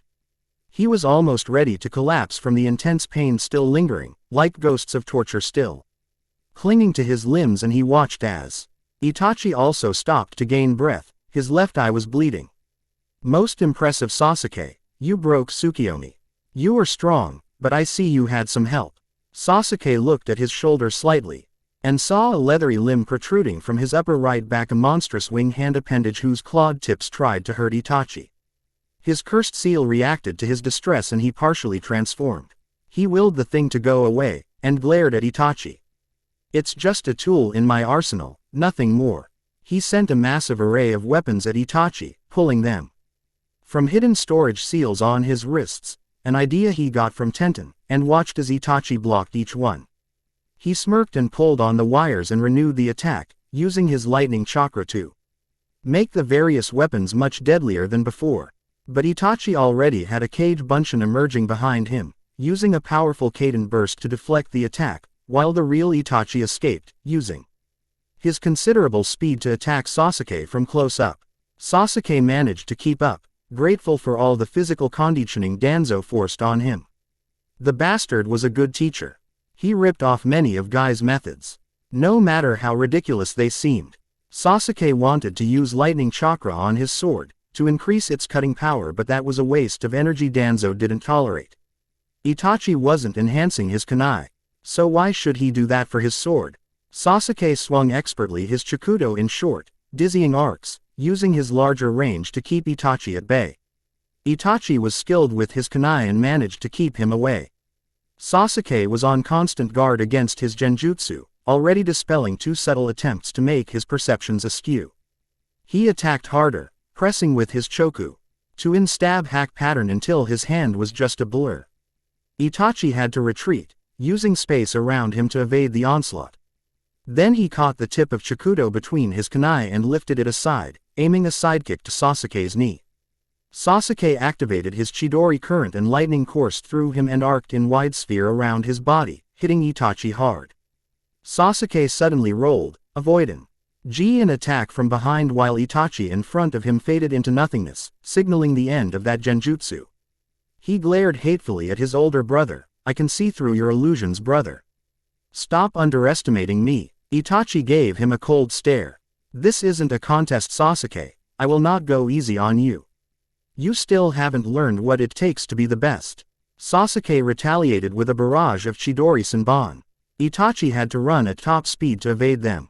The Senbon made dozens of tiny holes in the wall of the temple. Sasuke saw where Itachi might go and raised his Chikudo, producing a Chidori blade several meters long. Itachi used Kawarimi with a piece of debris to avoid getting cut in half, but Sasuke waved his chakra weapon after Itachi, making considerable damage to the temple in process. Itachi's counter-attack came swiftly in the form of exploding tags, a whole lot of them. The explosion shook the chamber, smoke and stone obscured Sasuke's form. Itachi waited patiently, inwardly pleased with his brother's performance so far. That modification of Kakashi's jutsu was impressive by anyone's standards. He glared at the sight of massive serpents encircling his brother. Orochimaru was in him still. It explained how strong his brother was. Perhaps it was good that pain healed him, his chakra was still strong. Orochimaru had to go. Naruto found his interest increasing as the fight developed. Sasuke had some nice moves, although still utterly inferior to his own. His overall power was much less than his, even without the force. Orochimaru's chakra apparently also gave Sasuke access to Orochimaru's snake contract. Sasuke waited on the roof of the temple, expecting that his brother would follow. As Itachi blurred through, Sasuke's Kage Bunshin lanced him with a lightning jutsu, dispelling the clone. But that clone exploded, distracting Sasuke for a moment, and Itachi was now with him, already breathing out a truly powerful grand fireball. Sasuke responded in kind. While drawing on the seal and hating himself for it, Itachi was so strong. But satisfaction came to him when his jutsu begun overpowering Itachi's. He sensed something and shinned away, narrow. Lee evading the fire that swallowed his own when he ceased his jutsu to avoid a Sakong clone that climbed the dome from the outside. Itachi already planned this. Luckily Sasuke was truly a master of Shunshin no Jutsu. Sasuke scowled and summoned a few gigantic snakes, big enough to eat a man in one swallow, and they swiftly attacked Itachi, moving too fast for most ninja. Itachi wasn't one of them and used several powerful earth jutsu to dispel them. Sasuke already hid himself below the dome and used a multiple fire dragon attack, creating many devastating attacks that exploded from below in the attempt to catch Itachi by luck. Itachi dodged and waited. Sasuke cut loose and summoned a truly huge triple-headed serpent that annihilated the dome and forced Itachi to retreat. Eat him! Sasuke screamed angrily, whipping his Chikudo angrily in Itachi's direction. The serpents obeyed, slamming down on the dome, causing further devastation as Itachi desperately evaded them, and Sasuke, who was using his Chidori sword to shield the flank and the rear end of his summon. Itachi fell back down to the floor of the temple, which was now open to the sky, and shot a stream of black fire on the snake and Sasuke. The fire caught them quickly and the summon was soon gone, dead for certain, since Amaterasu fire burned for 7 days and 7 nights. He ceased his attack and ignored the half-burnt remains of his brother. He had recognized Orochimaru's skin-shedding technique. Sasuke used it well. He found Sasuke rushing him from behind, his Chidori blazing angrily. Itachi blocked his thrust with skilled redirection of momentum as he swung Sasuke single-handed over his head and into the hard stone ground with a mighty slamming sound. The stone broke under the force. Itachi's eyes widened in alarm as Sasuke's body erupted in lightning explosion. Sasuke walked cautiously from behind a large piece of dome, and found Itachi cradling his left arm. "Hey, you didn't escape that fully." Itachi nodded. "It was a clever move to use a lightning clone, although it cost you half of your chakra. I take it Kakashi taught you that one." "I never saw it before. It fooled my Sharingan because your chakra is lightning-natured and it's hard to see through the layer of lightning chakra. But I'm always careful." The thunder boomed in the sky that was gray, filled with rolling lightning-filled clouds. Sasuke snarled in anger and shinned above, while Itachi followed at a slower rate to lead his arm recover. He couldn't use hand seals at the moment. But he still had a decent amount of chakra, while Sasuke spent a great deal of his own. He found his brother at the very top of the temple, standing tall and defiant on the monolith that topped the dome as if trying to reach heavens. "I have fired those fire dragons with a purpose, Itachi. Witness my ultimate creation." Sasuke roared and raised his hands glowing with the white-blue corona of 2 Chidoris. "Behold the wrath of the nature, Kirin." Itachi reacted instantly, as his Sharingans morphed again into Mangekyo form, and he whispered, "Susanoo." Naruto whistled in amazement. Sasuke sure pulled out all stops. He muzzled the lightning itself. A force of nature strong enough to power a small city for a year. Now, that was something worth seeing and learning. Why don't you just die already?" Sasuke screamed angrily when he saw Itachi was alive and shielded by some sort of red energy looking like ethereal skeleton. "I'm sorry Sasuke, but this is as far as you will push me. I commend your power and skill. I haven't used this jutsu on anyone so far. But Susanoo is an impenetrable defense, a result of 2 Mangekyo Sharingan working together." Itachi explained and begun walking towards his brother. "Eat this." Sasuke screamed in turn and raised his hands, and lightning obeyed him again. "I have enough chakra to do this again." The lightning descended again, wreathing like a living beast above Sasuke and falling upon the red figure, creating a flash of white that blinded both warriors. The noise and minor earth shakes ensued, showing the true might of the attack. But Itachi kept moving after each strike, his ethereal Guardian becoming more fleshy until it became a warrior spirit holding a shield and a sake bottle at his hip. Sasuke tried with numerous explosive notes, but to no avail.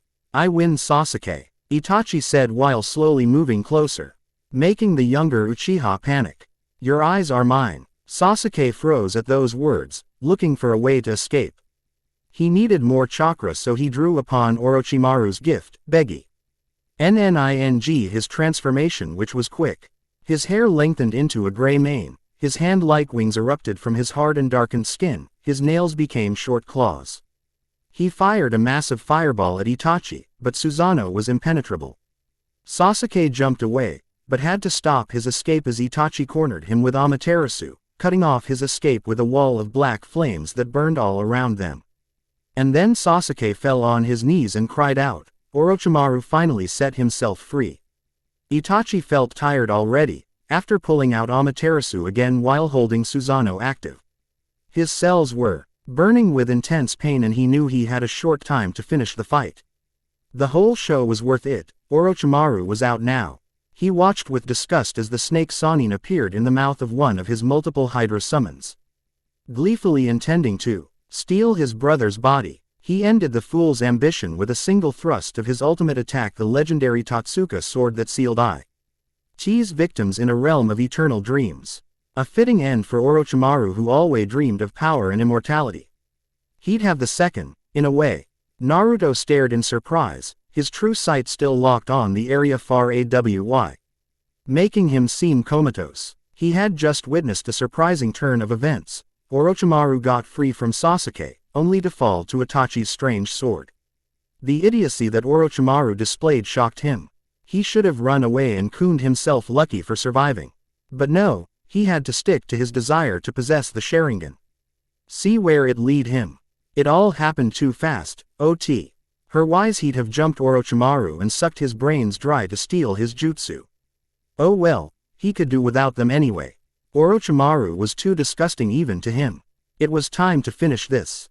Sasuke scrambled away from his brother, barely having any strength left, but the hungry look in Itachi's eyes left no doubt about the ultimate end of this fight. He never saw a foot that hit his head and sent him into La La Land. Was that really necessary? Itachi frowned, relaxing as he saw it was Naruto. Oh, would you rather take his eyes while he's awake? Naruto asked with some amusement visible on his face. Itachi shook his head and he nodded. It'll be quick, he will never feel pain. Naruto decided to avoid any troubles and used the force to make Sasuke deep asleep and cut off his sensation of hurt, and then he let Itachi do the actual removal of Sasuke's eyes. He just forcibly healed his empty sockets using the dark side for that, which was far from pleasant. The dark side could be used for such things, but it wasn't as effective as the light side healing. It was also often required that the healing itself was meant for some cruel purpose to work. A couple of sealing tags later, Sasuke's eyes were properly sealed from any tampering without his permission. Naruto created a single cage Bunshin who immediately took Sasuke back to Konoha. The real Naruto took Itachi away, but not straight to the Akatsuki base. He had to keep his teleportation a secret. Kakashi, Kakashi. Someone yelled and the silver-haired Junin looked away from the memorial stone he was staring at for the last few hours, trying to think of a way to fix his mistakes about Naruto. Kakashi was utterly crushed by the realization that the son of the man he considered his greatest hero and second father was now a missing nin with a grudge against Konoha as big as Orochimaru's. Or worse, and he was probably as powerful as that scum too. What is it? He asked the unknown Chunin while feeling utterly drained of any will to respond. It's Uchiha-sama. You must come with me to the hospital. What? Why would he be there? Kakashi felt dread. His eyes were removed and he is in very bad shape, as if he were in a battle. Hokage-sama is working on him personally. Kakashi vanished in a swirl of leaves, leaving the Chunin to pant from exhaustion as he was running at top speed to deliver the news to the famed Junin. He really wanted to learn Shunshin. Hi folks, I'm back. It took me a while to figure how to write this one, hopefully I've done well. All for you, naturally. I'm getting closer to the end of this part of Naruto's adventures. There are various endings I'm juggling, we'll see how it goes. Then he goes to the SW reality, although I'd love to get him into X-Men or WH40K universe just to have some smashing fun. Think about Naruto as the new emperor of mankind or Naruto with Wolverine's healing factor. I'm also working on basic ideas for Naruto Smallville crossover, imagine Naruto with CK's powers who goes back home and lays some smack on Madara and Sasuke in a second. It wouldn't be a long FIC, well not that part when he goes back, but he could return to Smallville and help Superman patrol Earth. Do you think he'd be a good pair with Kara? Manga comment. I love Mini Race Shuriken, Kishi sure reads fanfics. I think someone already thought of that. I watched Transformers 3 and I can say it was mostly good. But damn, that chick was Sue. I want Michaela back. This one wasn't as good looking, although she wasn't ugly either. Even if the first half of the film was kinda slow, the rumble in the last 45 minutes was unfrickin' believable. Green Lamp Dude wasn't so bad either, but still it felt kind of too short. Special effects rock. Captain America better be great after Thor and GL, who weren't bad but not great either. So far only Iron Man was great, with Hulk close as second. How are you feeling? Naruto asked Itachi, who was lying on the bed in the medical chamber. It was an austere, sterile space with one and only purpose, healing. Itachi was resting on the metallic surface of the operating slab, fully dressed and thick medical bandages covered his eyes. I am all right, Itachi replied, his voice devoid of feelings. My brother, in Konoha, with everybody running in circles around him. But he's going to be just fine, Naruto informed the Uchiha, smirking. And you are lying. I can sense your euphoria as you are absorbing the power in Sasuke's eyes. I seem to have no choice in the matter, it just is. Itachi said, still calm on the surface. He was struggling to maintain his composure. Naruto saw it and approved. Control was essential to everything. Itachi may be his enemy in the end, but at least he could respect him a little. You know, I've been thinking about your bloodline a lot recently. Have you ever tried to find a rational explanation for the changes in your eyes that give you greater powers? Itachi cocked his head curiously, looking at him in a way. His eyes were bandaged, but he could see Naruto by sound detection. To be honest, I tried not to think of it too much. I find this process distasteful, if you must know. I know. Naruto smiled with amusement audible in his voice. Bear with me a little more. As almost anyone can tell you, the eye of your family evolves as time goes by. It gets stronger, more useful. Then it reaches a plateau of its ability in a 3-tomo form. In that stage it's quite a formidable jutsu, literally. The black lines and dots, red irises filled with tightly focused chakra work in sync, giving you and your clan extra perceptiveness which seems preternatural. It's a unique seal for a unique ocular technique. You are well informed and you understand the intricacies of our legacy quite well. Itachi commented when Naruto paused. Thank you, but I'm not done. I know how Sharingan works, maybe even better than you. Every Uchiha who awakens the Sharingan seems to have the same set of abilities. But you and I know it's not so. Your clan ascribed certain differences to differences in psyche, talent and power. But that's just one half of the solution to the question. The other is that each Sharingan is subtly different. Just as brothers may be twins yet still different in some small ways. That is why some Uchiha have better genjutsu abilities like you and Shisui, while others have better spatial and temporal perception. Itachi sounded interested. You're not the first to propose such a theory, but we never had the means to prove or disprove it. In the end, we know that such differences occur. Naruto nodded in agreement. That's true. So why some Uchiha failed to activate the eye?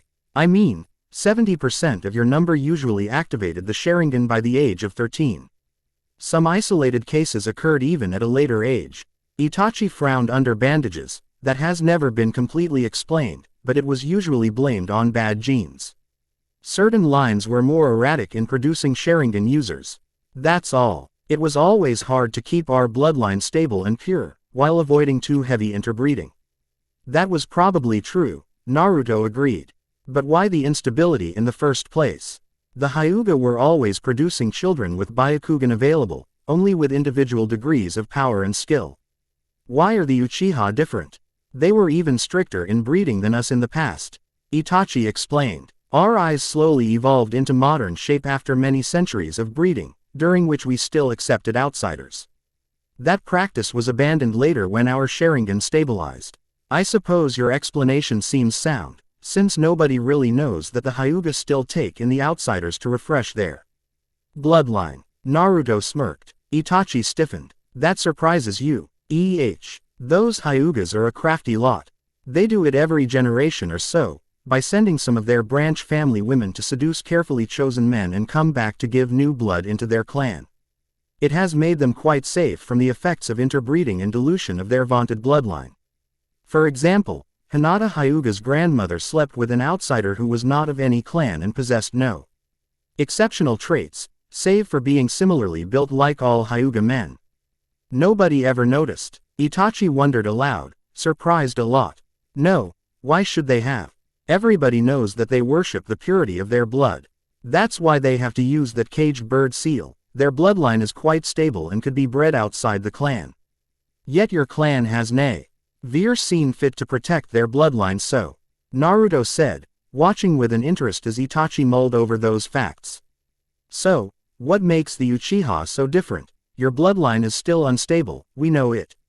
I know that the half-bred children can awaken the Sharingan in less than 50% of cases, while their descendants who aren't Uchiha at all lose any ability to do so in all cases. It's known even to you. Itachi was getting annoyed with this. I think you already think you know the answer, so be done with it already. I could use some extra rest. Naruto chuckled in response, of course, so be it. I believe that the Sharingan isn't natural blood limit. When Madara told how the elder son inherited the sage's spiritual energy and his dojutsu, I couldn't help but wonder why was the younger son so different. If they were truly the sage's natural-born offspring, they should have inherited all of his traits more or less equally. Yet one has the eyes and spiritual energy, the other has body and physical energy. It made me think on exact phrasing of the story. The meanings can change slightly through the centuries, or can become interchangeable. What if the story about the six-path sage was essentially the same, but slightly differently interpreted? Students are often like sons to their teachers, sometimes they literally are referred to as such. Perhaps the sage adopted two boys who were really brothers or weren't. When they became suitable in his eyes, he transferred some of his unique chakra into them, changing them literally. You know it can be done. I don't think it very likely, Itachi commented. Naruto shook his head, disagreeing.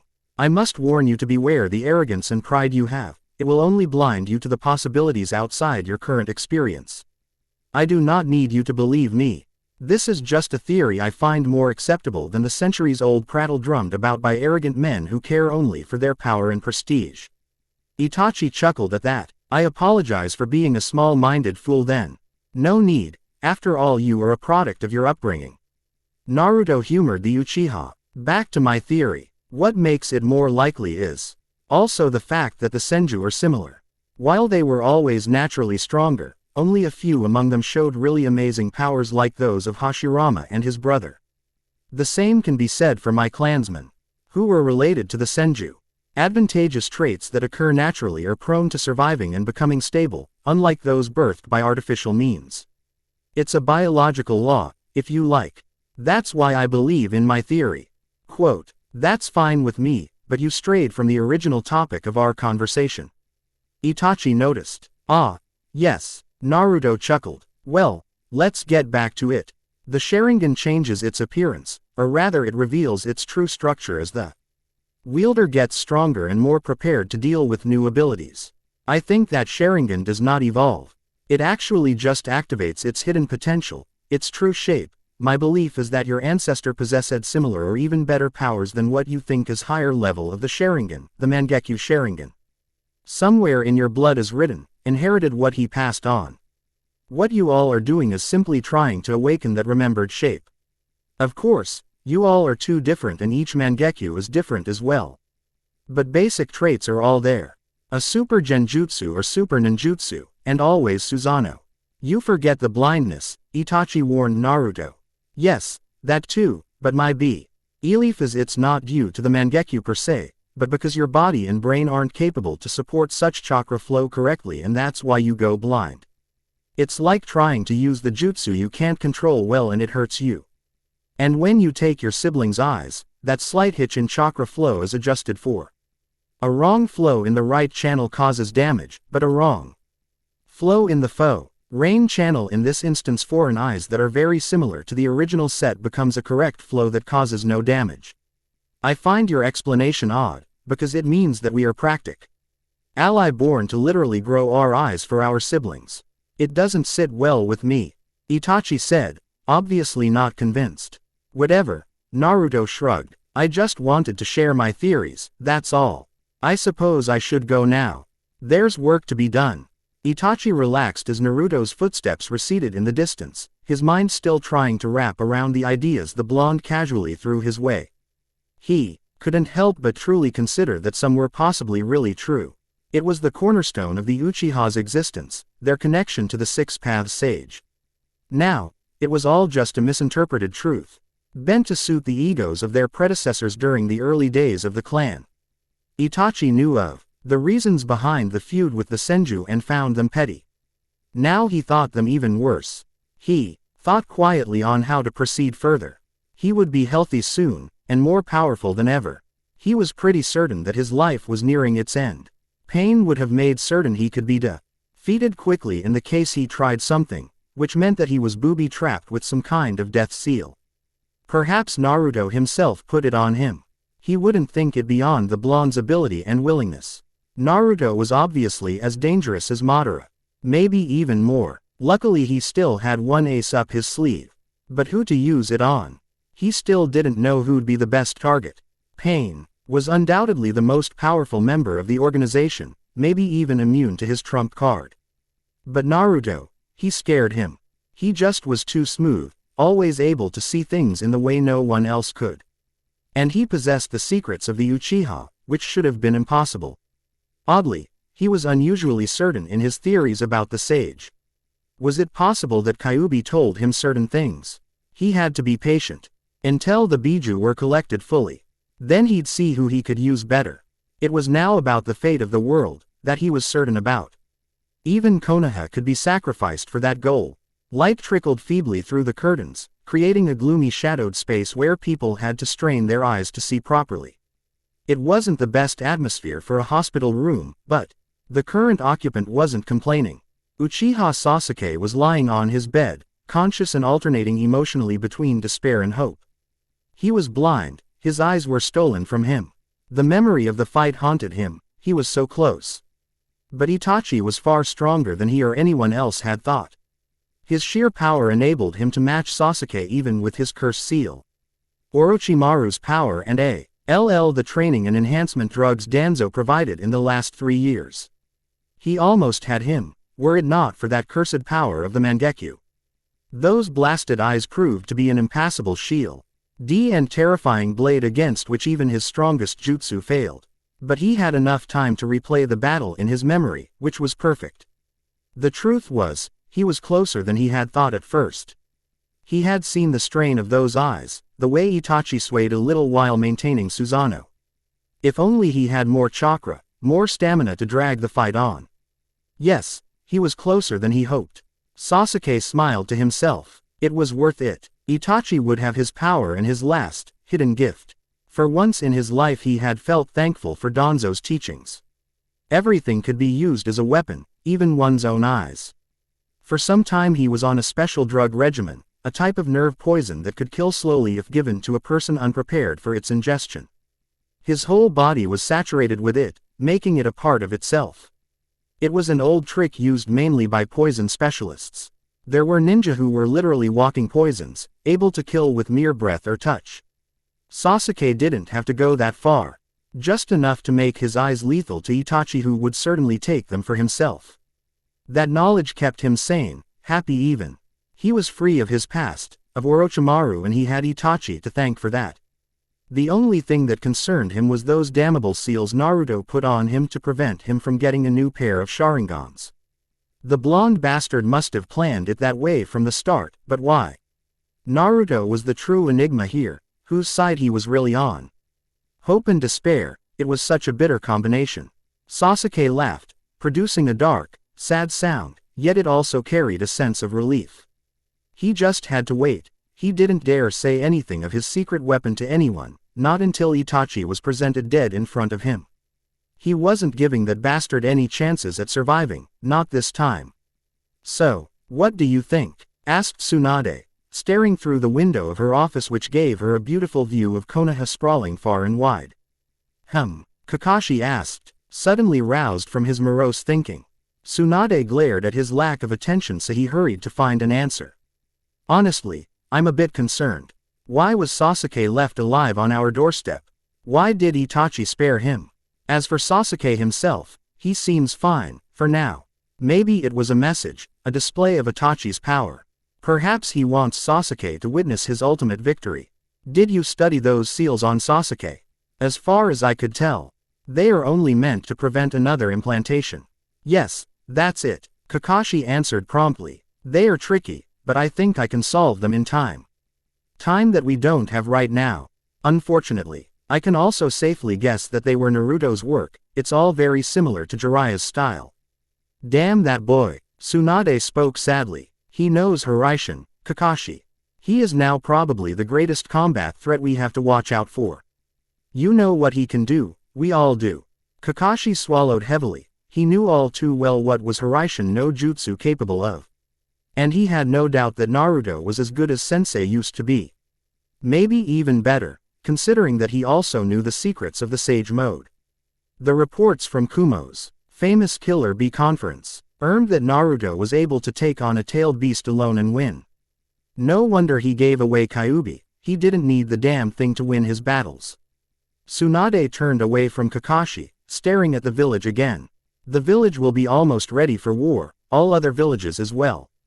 There has been a recent breakout of mild illnesses among some ninja, but nothing to really worry about for now. Probably some seasonal bug, they always pop up when you need them the least. Take some rest, you will be heavily taxed in the coming days, Kakashi. I'll call you when we're ready to move out. Hi, Hokage-sama. Kakashi nodded and vanished from her office, using her window to shunshin away. Reikage growled, crumpling the latest information written on the paper concerning the Akatsuki. Damn it all, every time we learn something. It's worse than before. Now they tell us that Uchiha Itachi has the same power as Uchiha thrice-cursed Madara. The Namikaze brat knows that infernal Hiraishin and too. Top it all, there's some outbreak of flu or something going around that had put some good ninja in the bed, making them useless for the war. Well, it's not all that bleak, Reikage-sama, said one of his advisors. He was an older ninja, who served as advisor to the third Reikage. The other villages have agreed to follow our lead and we will have ninja from all villages to supplement our losses. I think that numbers won't be a problem. Suna has also confirmed the knowledge of the area where Shukaku will resurface. We might win this one after all. At least I have Yugito and Bee back. They are exceptional warriors even without their beasts. A grumbled, slightly mollified by the return of his brother. Bee was depressed, feeling he had failed the village, but managed to talk him out of that stupid thinking. Yugito on the other hand was quite angry, which gave her the needed motivation for war. She wanted to hurt the Namikaze brat badly for being such a traitor. The boy was gifted with the greatest treasure of the shinobi world and he betrayed such trust so easily. Yugito despised traitors, more than anyone else. She was a great kunoichi in that way. They were gathered in a large circular room, all of them prepared for the final phase of their plan to conquer the known world. It's time, Nagato aka Pain spoke to the members around him. His silver eyes were cold and determined, leaving no doubts about his resolve to succeed. We know when and where will Shukaku appear, but so do the ninja villages. The area is at the southern border of the Wind Country. It will happen in 10 days hence. Bad spot, first that is, Sasori grumbled in his usual deep, robotic tone. No place for us to hide, make ambushes or even protect ourselves properly. The villages will have the NTAGE of the open desert area where their big numbers will overwhelm us. Every shinobi in the room knew that, but someone had to say it loud. All seemed a bit nonplussed, but Naruto merely sighed at their short-sightedness. It's not a matter of beating them, it's just a matter of holding them back long enough to get Shukaku. Which can be done fast, if done my way. Oh, yeah, Deidara sounded challenging. So tell us, what is your plan? Naruto smiled. It's really simple. Their massive force can be rendered useless for a short time by using a wide area barrier technique, combined with sever all ambushes thrown their way as they have to travel to that spot to battle us. The main concern will be Suna shinobi who will be there before anyone else. Once we defeat them, we put up a barrier and wait for Shukaku to come. Naruto, there is no way we can use the barrier for so long. Shukaku's sealing will take at least a day, probably more. Itachi pointed out calmly. And the enemy will have barrier cracking teams on our barrier as soon as they get there. Naruto shook his head at the shinobi in the room. Wrong, you are forgetting that we already have many Biju with us. The Gray test concentration of power in the world. They can hold our barrier without any problems. And we do have some manpower too. Stall the enemy troops on the way. As for Shukaku, we will not seal him into Geto Mazo. We will use the simplest and fastest method to take him with us. Shukaku was once sealed away in a teapot with special properties. We have something better. What? Kakuzu asked, intrigued despite himself. Me, Naruto stated, much to the shock of all present. He smirked. I can host Shukaku easily for a time. I can survive the extraction process, as demonstrated once. It won't take more than 5 or 10 minutes to do it. Itachi can put Shukaku into docile state with his eyes. I will seal the thing inside myself and the rest of you will make sure that no one disrupts the barrier. Oh, leader is capable of destroying an army himself, if the need arises. Deidara too. You've got some balls, kid. I like that plan. Kisame grinned toothily. Hell, we might not even have to fight at all. I like fighting like everyone else, but taking on a combined force of all villages is suicidal. This plan needs some adjustments and we're all set to go. The main goal is to get Shukaku, just as Brat pointed out. Quote, then we are agreed, Nagato asked. Every ninja in the room gave their okay and then the real planning started. Naruto listened to their plans, approving of some, considering the other ridiculous. But he was pleased. His plans were being made real. It only helped that he took some early initiative when he had infected the ex-Jinchuriki with a specially tailored flu strain that should be taking its toll right now. Biological warfare wasn't unknown in shinobi circles, but Naruto was the first to bring it into play this way. The ninja villages would find themselves unpleased, amply undermanned when about a third of their forces become bedridden by the strong fever, muscle cramps and pains. He had created that illness during his 3-year journey with Jiraiya, mostly Becca. He was eager to test his skills in that area. Perhaps the force was already guiding him back then, giving him some subconscious clues about the future. Anyway, the illness would affect regular users of chakra worse than the civilians. So the spread would be limited to the ninja mostly. Naruto made the illness less aggressive and lethal than it really was, because he wanted it to spread unnoticed. On a greater number of targets before anyone suspected foul play. He knew that Tsunade would be the first to do so, but it was already too late. And there was no time to make a cure and have these shinobi be combat able by the time they went to collect Shukaku. That was the beauty of the plan. The timing of the events had to be set so that all happened in such a tight temporal frame that no one could do anything worthwhile. They never saw their death come. It was all over in a matter of seconds. 100 Suna ninja were posted around the probable area of Shukaku's re-emergence, ready to say, "Al the beast in the temporary container and flee with it to be hidden away from everyone." They failed, because of one single man. Naruto had tricked Suna's sensor nin by using the same trick from when he first met Nagato. He suppressed his chakra and shifted it to resemble an animal's. He needed to get closer for his attack to work. His aerial assault was totally unexpected. Nobody could sense a veritable rain of Hiraishin marked kunai falling from the sky. By the time they saw anything, Naruto was already among them and killing with swift wind chakra-enhanced sword strikes. Heads and bodies were cut to halves. Blood was being spilled on the sands without mercy. Truth be told, Naruto didn't need the kunai and all the preparations when he had Madara's space-time migration jutsu down to art. But he had company and pretenses had to be upheld. He activated his radio when he was done. "Okay, I'm done Itachi. How's Sasori and Deidara's part going on? Suna army has been slowed down. It's unlikely they will manage to merge with Konoha's troops on time. Leader Sama is also busy. He's keeping a majority of Konoha's force from advancing." Came Itachi's answer. Good.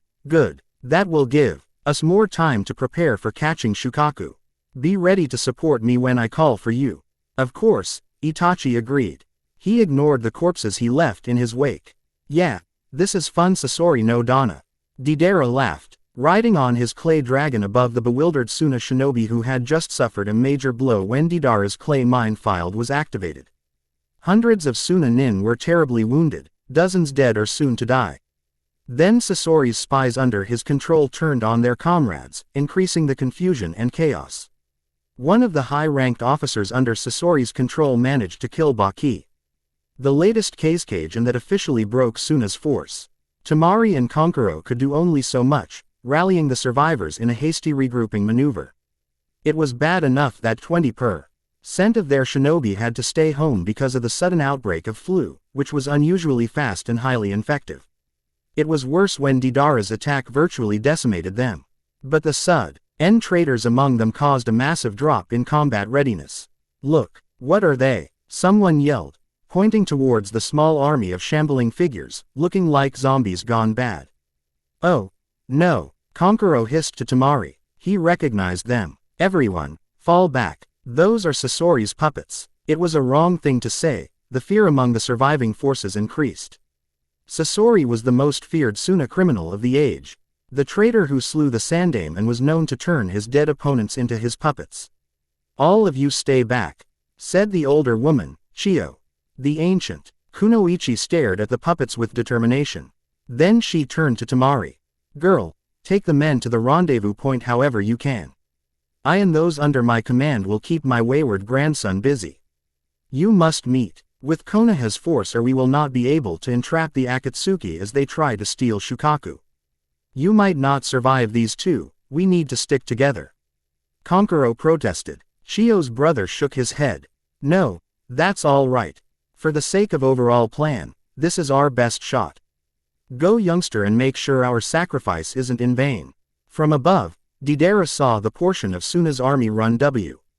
While the others stayed to face Sasori and his puppets. He grinned evilly. Damn that brat, but he was right. The idiots are just making this easier. Sasori on the ground moved among his puppets, feeling a bit disappointed. They really underestimated him. "Deidara, use that move you like to brag about so much and then return to help me finish these fools off. My grandmother is formidable, but I do not wish to expend all my aces now." Yeah, Deidara agreed and steered his dragon creature ahead of the fleeing shinobi who thought they could run from him. A gleeful grin found its way on his effeminate face. It's time to show them that art is a bang, but sometimes it's quiet and deadly, yeah. C4, coming right up. It's really sad how easy this had been, Naruto commented to Edik. Who had joined him in the plain littered with corpses. The rest of the Akatsuki had reported that the allied forces were being suitably distracted for the time being. Indeed, Itachi was forced to agree with Naruto. However loyal he was to Konoha, he had to appreciate Naruto's tactical genius. Then again, he had the same mental capacity and it really wasn't so hard to predict several potential ways the allied villages would try to beat them. They knew of Naruto's Hiraishin, so they naturally assumed that Naruto would be the one sent to kill the group waiting for Shukaku, while his Akatsuki buddies would be forced to face the shinobi armies. The allied commanders weren't wrong. What they wrongly assumed was that their counter to Naruto's move would work, the shinobi waiting for Shukaku were bait while the covert group of barrier specialists were lying in wait till Naruto came and then they were supposed to trap him inside the barrier designed to stop all space-time manipulations. They were well hidden inside a barrier of their own, but nobody truly understood how Sage Mode worked or what it could do. Naruto was able to sense the disturbance in the nature that revealed the team's location. That's why Itachi hung back. He was Naruto's secret weapon against the hidden ninja who revealed their location as soon as Suna shinobi started dying. It was a desperate sacrifice, but pointless in the end. Itachi had toyed with the idea of letting Naruto be caught, but he had a plan of his own which would guarantee the victory of allied ninja forces. You don't understand. Naruto shook his head sadly. He stared at Itachi intently, making the Uchiha feel alarmed. You do know you're as good as dead, don't you? Itachi relaxed a little. Naruto was in one of his talk-a-lot moods again. He seemed to like the sound of his voice, too much like Orochimaru. I suspect that my days are numbered. Pain certainly must have used some precautionary tactic in case I'm a spy or truly Madara's man. I would have done the same. That's true, Naruto chuckled. You know, I've never met anyone with so many causes of death in waiting. You're truly unique, Itachi-san. Yet, In the end your death will be caused by Sasuke. How so? He's become really clever, you know. I guess Danzo had managed to drum a few good lessons in his stubborn head. Sasuke has saturated his blood with poisonous agent. When you took his eyes, a small dose was injected into your blood as well, and that will kill you. Itachi smiled. Well, maybe there is hope for Sasuke. I didn't expect him to be so underhanded. You don't mind, do you? Naruto cocked his head, looking at Itachi with interest. My plan was to make Sasuke grow strong enough to kill me, and he's made me proud. Itachi shrugged. The clan will live anew, freed from the arrogance of the old. As planned. As planned. I like the sound of that. Naruto smiled. He made a hand gesture subtly and a stone rolled in distance. Itachi's head twitched to check it out. It was an instinctive gesture. That was all Naruto needed to manipulate the shadows and catch Itachi off guard. Kujimane no Jutsu. Success. Itachi tried to force his head to turn back, but Naruto was strong enough. He kept trying for a while, to no avail. Instead he felt himself turn around even more, imitating Naruto's motion. They stood back to back, their faces away from each other. I learned it a while ago. From watching Shikamaru train, Naruto explained to Itachi. It wasn't that hard to learn, the jutsu isn't a bloodline-related technique. As you can see, it is very useful when you need to make sure someone's doing exactly what you want.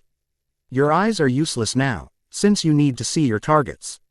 Itachi stopped resisting. Naruto was right, his Mangekyo was quite useless. But, he opened his mouth and ravens appeared all around them. It was his genjutsu at work to hide the real assault. He didn't need his eyes for this. Naruto sensed immense danger now.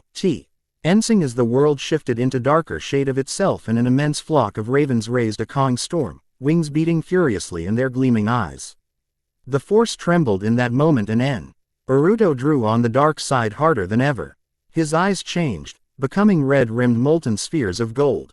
Burn. The command pulsed in the invisible strands of life and death, giving birth to unseen fire. A single raven screamed and fell, struck by the immense heat of someone's anger given life. The genjutsu fell apart, leaving only a single raven burned on the sand. Naruto turned around, giving Itachi a glare promising most horrible fate. What was that? I could feel it as it almost bore its way into my head. It wasn't like any illusion I've ever heard of, the reality is No, it seemed to waver. Itachi was a few steps away from Naruto, his twin Mangekyous shining red and his chakra was ready. I must admit I'm truly impressed. Your eyes, that was unexpected. Naruto narrowed his eyes dangerously. I'd like an explanation. Before you die. It was something I was saving for Sasuke actually, it's Shisui's eye. Itachi began saying. Shisui was my partner in all things, that eye was his gift for me to make sure our clan's sacrifice wasn't in vain. Uchiha Shisui, the famous comrade of yours. Famed for his mastery over Shunshin and Genjutsu. So you didn't kill him. Itachi gave Naruto a sad smile. I watched him kill himself. His eyes were the most powerful thing he had. Danzo had stolen one and he entrusted the other to me. All for Konoha. He made it seem that he had destroyed them. What they could do. They gave him the power to enter someone's mind and alter it according to his will, all without the victim being aware. Itachi explained. The ability could be used only every decade or so. I guess it failed in the end. It almost worked, Naruto admitted grudgingly. Were it not for my secret abilities, I'd have become Konoha's loyal dog, right? That's right. The command in the eye was very specific, protect Konoha. Itachi admitted. It was my ace in the sleeve for several situations actually.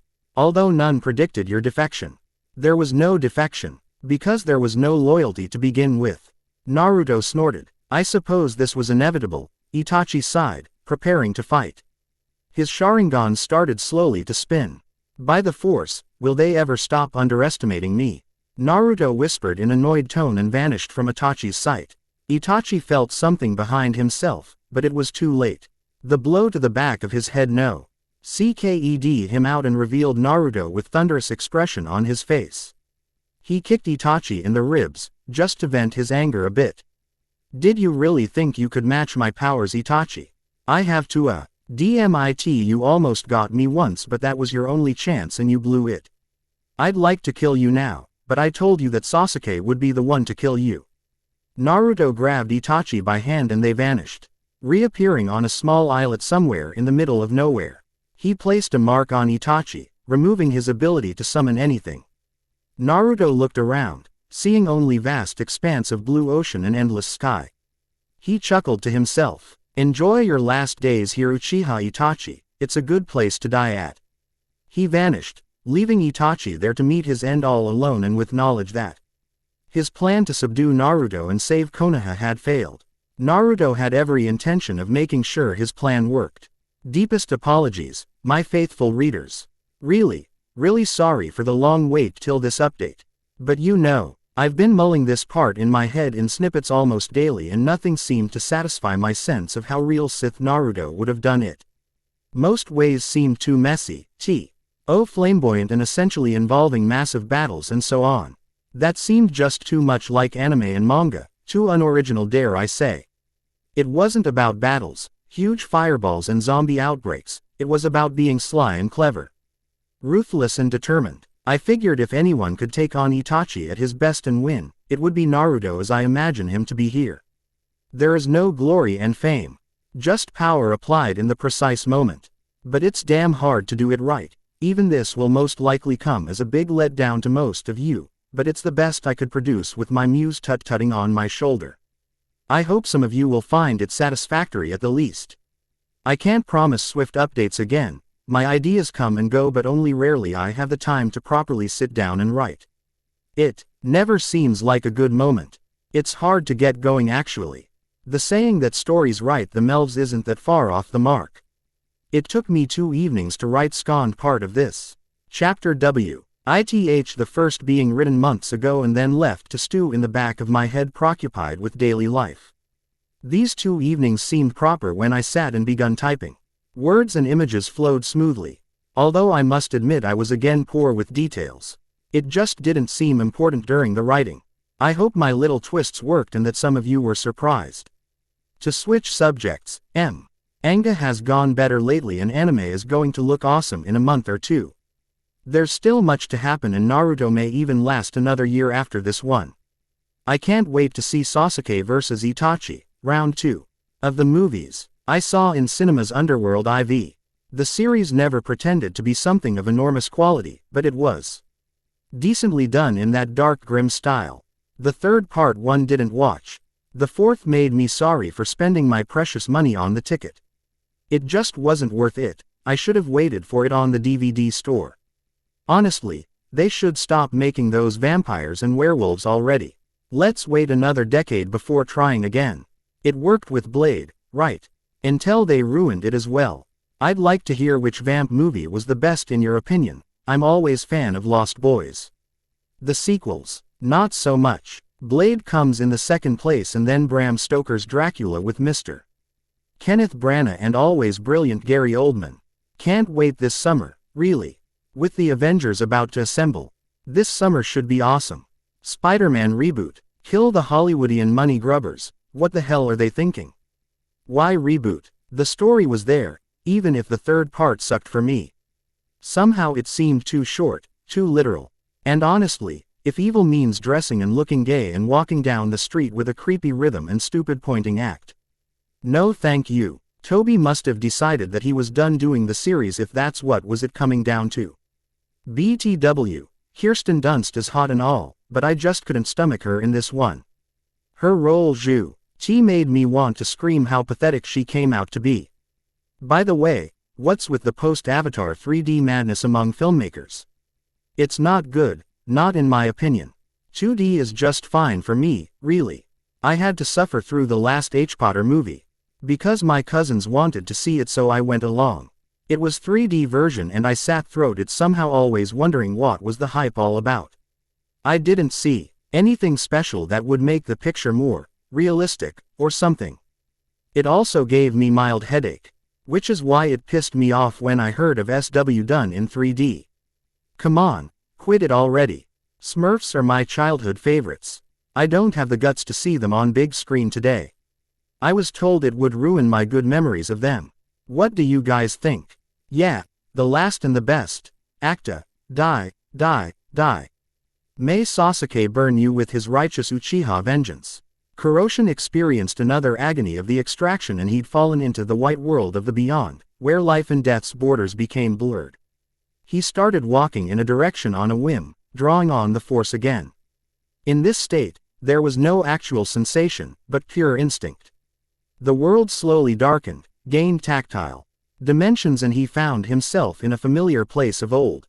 The space formed by the seal on his body, the separate dimension within his being. It's what made the Biju hosts so special, their inner ray.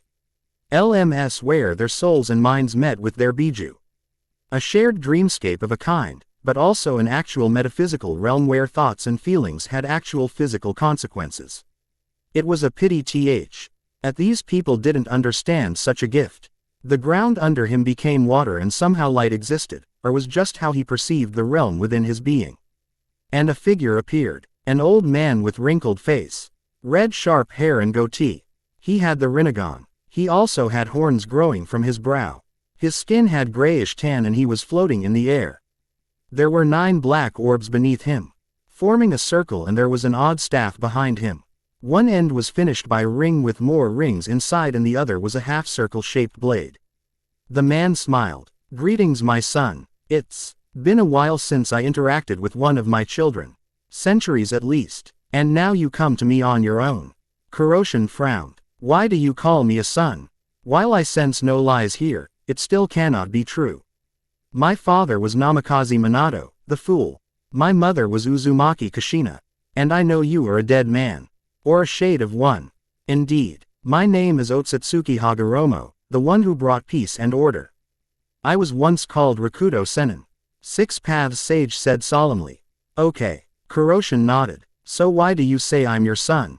A descendant, yes, but not a son. It's a bit complicated. Hagoromo replied. When my sons were born, they inherited many of my traits. As a result, their chakra was so powerful and dense it survived their bodies and migrated into their descendants, thus my sons were reborn. You have Asura's chakra, quote, and Sasuke has the other one. Naruto said automatically. I just knew that. Of course, he is your older brother's incarnation. Indra was always more talented, at least on the surface. While I gave humanity chakra, it was Indra who realized that hand signs can be used to guide it. And how? Hagoromo said. Now, we've come to this. You have changed a great deal since your last life. You've become cold and uncaring, while Indra became more caring of others. Quite the turnabout, and you are fated to fight again. Kuroshin shrugged. It's how it is. Yet, I feel you haven't come to preach peace and forgiveness. The dead rarely do anything. Death is a relative state to one like myself. Hagoromo smiled a bit. With these eyes of mine, I grew curious about the future of my progeny and world I helped establish. So I cast my spirit across centuries, following my own chakra. The Biju. Kuroshin understood at once. You made them. They anchor you in this realm. So do you. Remember, my sons inherited each half of my powers. Naturally, I don't think so. Kuroshin smiled. They did, mostly. I helped a little later on, except for Indra who didn't need any. I suppose you'd have to hear the whole story to understand. Are you willing? I suppose. Kuroshin replied. Hagoromo nodded. It all began before I was born actually. Around some time, a great princess from another place, nobody knows where, came to these lands that were torn by war among tribes of men. The people bled each other constantly, warring for various reasons. She ended the wars by assuming god-like powers she gained by consuming the forbidden fruit of a divine tree, the Shinju. She was the first to wield chakra, and her powers over elements and nature were godlike. So the tree produced chakra. How? I'll get there. The sage replied. My brother and I were born sometime into our mother's reign. She was worshipped as goddess and we were her sons, beloved and all. Hamura inherited her blessed all-seeing eyes, while I seemed to inherit natural control over various elements. As we grew up, we started to travel around and learn of the world, and we helped Mother rule. Then one day a traveler cursed our mother and called her a demon. We were confused, because she made lands fertile and people prospered under her rule. There was a price. Kuroshin guessed. There was. More terrible than we ever suspected. We were forbidden from going away too far by Mother. And we learned later why. Her god tree. She was sending people there to die, to feed the tree, and as it grew, it also fed on the nature's energy. And Mother fed on it. Sounds logical. She probably seeded it in the first place. Kuroshin said. She had. I met a wise toad that spoke in cool. D used chakra too, and it explained how the tree never existed before. And how it ate nature and slowly killed everything it touched. It was a parasite. Hagoromo grimaced. Our mother was a demon that would consume all life eventually.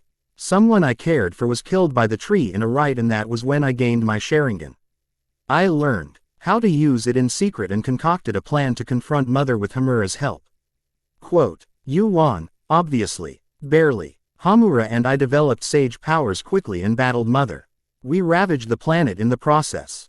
Mother's powers were immense and our power was barely at her level. But we had a sealing trap.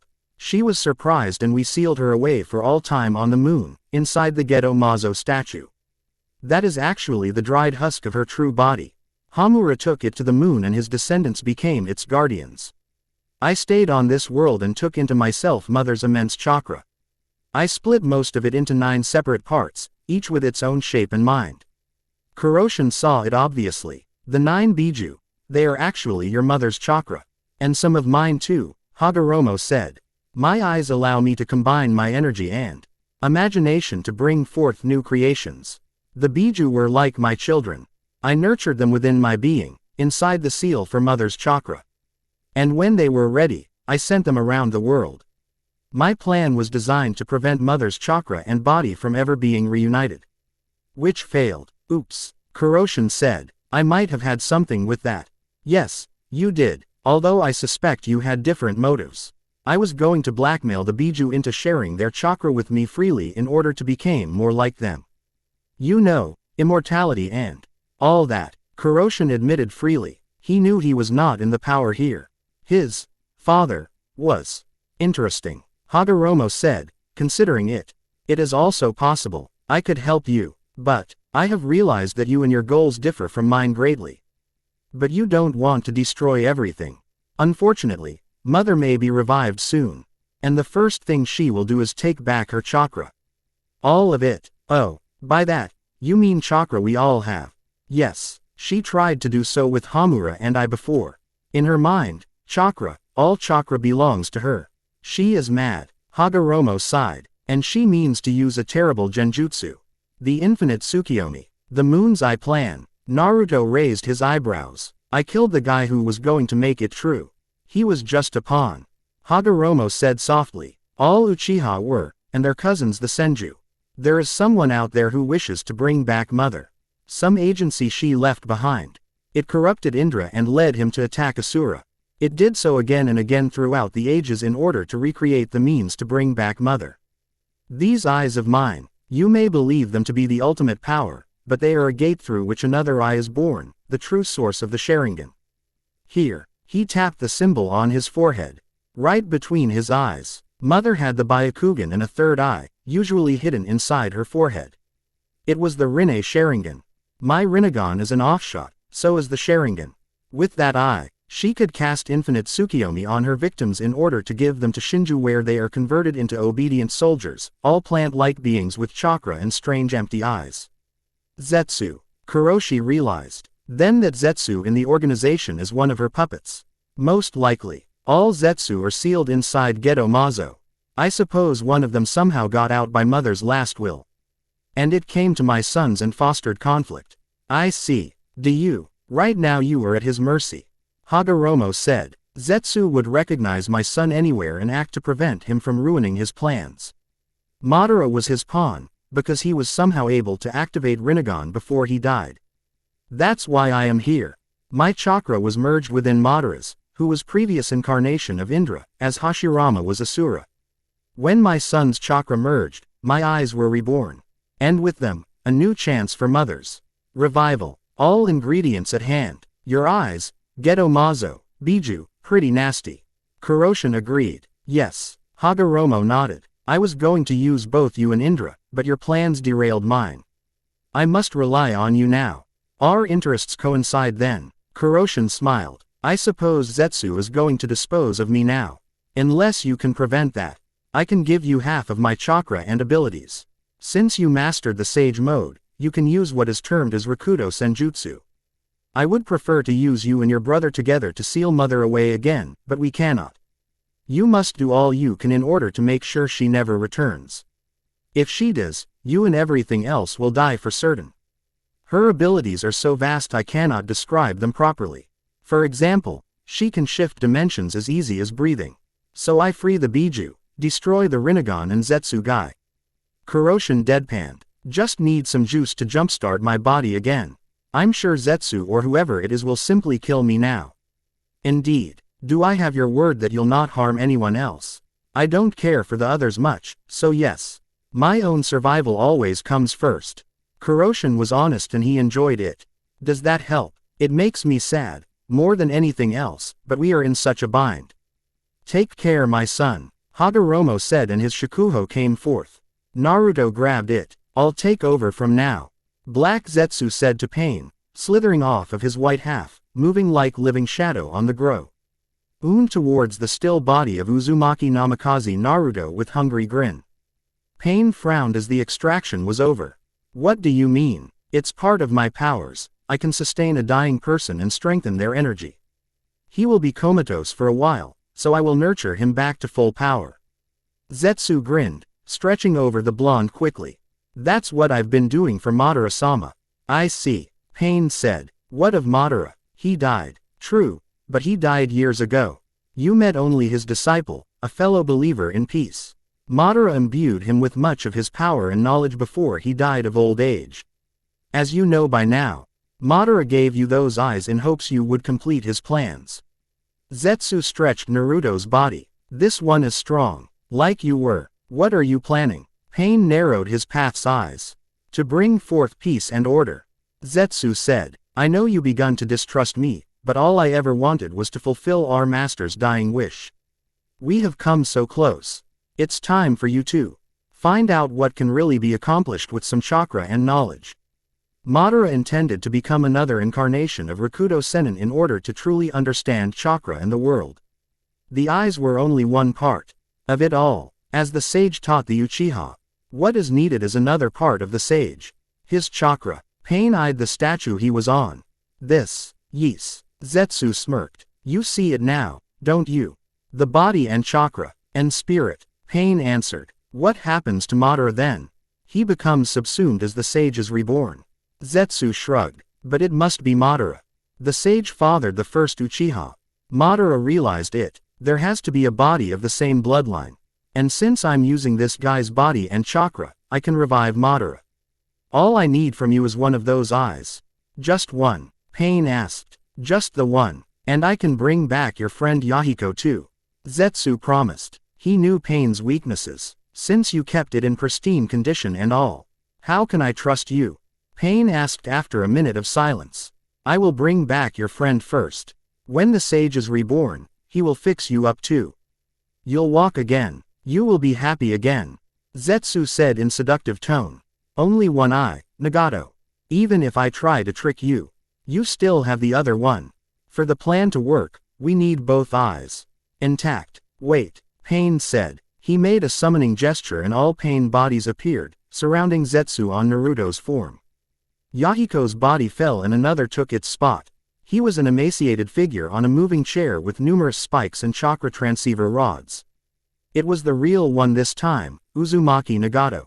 I came here in person. I will lend you one of my eyes, but if I see something suspicious, I'll destroy you completely. Fair enough. Zetsu smirked. Kuroshin came to his senses just in time to see something summoned from somewhere, his hands and chakra acting on their own. And when the lid of the coffin fell, he knew he had to act soon or he'd die for sure. As his hands blurred into motion for a familiar jutsu, he drew on the force, as much as he could. All his frustrations, anger and ambitions rose like a tidal wave and the world slowed down to a crawl. His hand, the uncovered one, stretched forward and pointed at the corpse-like figure of Uchiha Madara, clearly an Edo Tensei waiting to be activated. The force lightning jumped from his palm and smashed into the coffin, destroying it whole. The blue thunder echoing around the cavern. He didn't rejoice, his attack merely postponed the battle to come. The presence controlling his right side chuckled. Nice try, Uzumaki, but it's too late. Why do you persist in this defiance?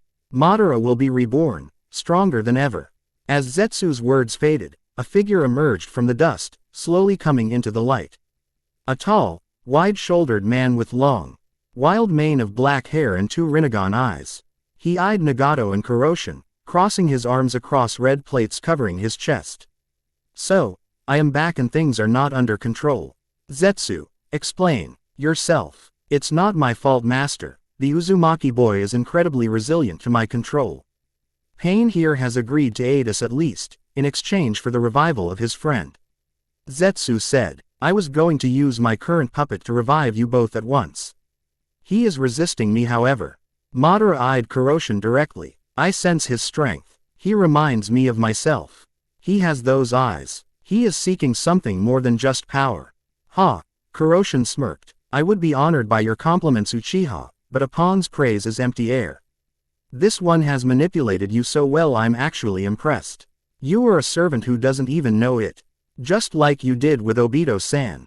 You manipulated him expertly to serve you. The girl's death, a seal on his heart. I wish there was a way to survive without killing him.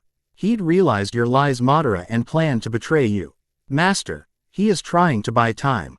I am losing control, Zetsu said, twisting on Naruto's skin. Madara raised his hand. Obviously. Bansho Tenin. Kuroshin flew towards the zombie Uchiha, but he had regained enough control to use Hiraishin before Madara grabbed him and sucked out his energy. He appeared several miles away from the Akatsuki hideout, landing softly on his feet as Zetsu tried to weaken him, which hurt a lot. Kuroshin grunted and drew on the dark side and turned it on the strange creature, driving psychic nails in its mind, eliciting a surprised yell of pain. Then, he summoned the force lightning and stabbed it into his right side, where Zetsu clung to his skin. Zetsu screamed in agony as the technique coursed through him, through Kuroshin, who used his own pain to amplify the power of the lightning. And then, he ripped Zetsu off his skin in one swift move, holding him in his fist like a wet rag. Impossible, Zetsu moaned, still hurt by the dark side technique. I blocked your chakra. I didn't use chakra, moron. Kuroshin said and attacked again, this time ripping into the creature's essence mentally. He was just hurt enough by recent events to use the force wound technique again. A risk, true, but he was somewhat an expert on using his own pain to achieve some ends. Zetsu may have been immortal of some kind, but he had never been attacked with pure mental power. He groaned in agony as Darth Kuroshin sifted through the centuries of his existence, ripping his life force away bit by bit, transferring it into himself to heal. When he was done, Zetsu was pale white thing, quickly drying. No, fuck off. Kuroshin threw him in the air and watched him fall apart into flakes of white, which further turned to brittle leaves and dust.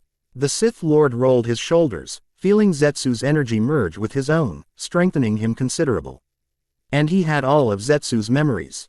All perfect recordings of the shinobi history, managed by his truly. From the moment Sage's sons were born to the moment of his real death.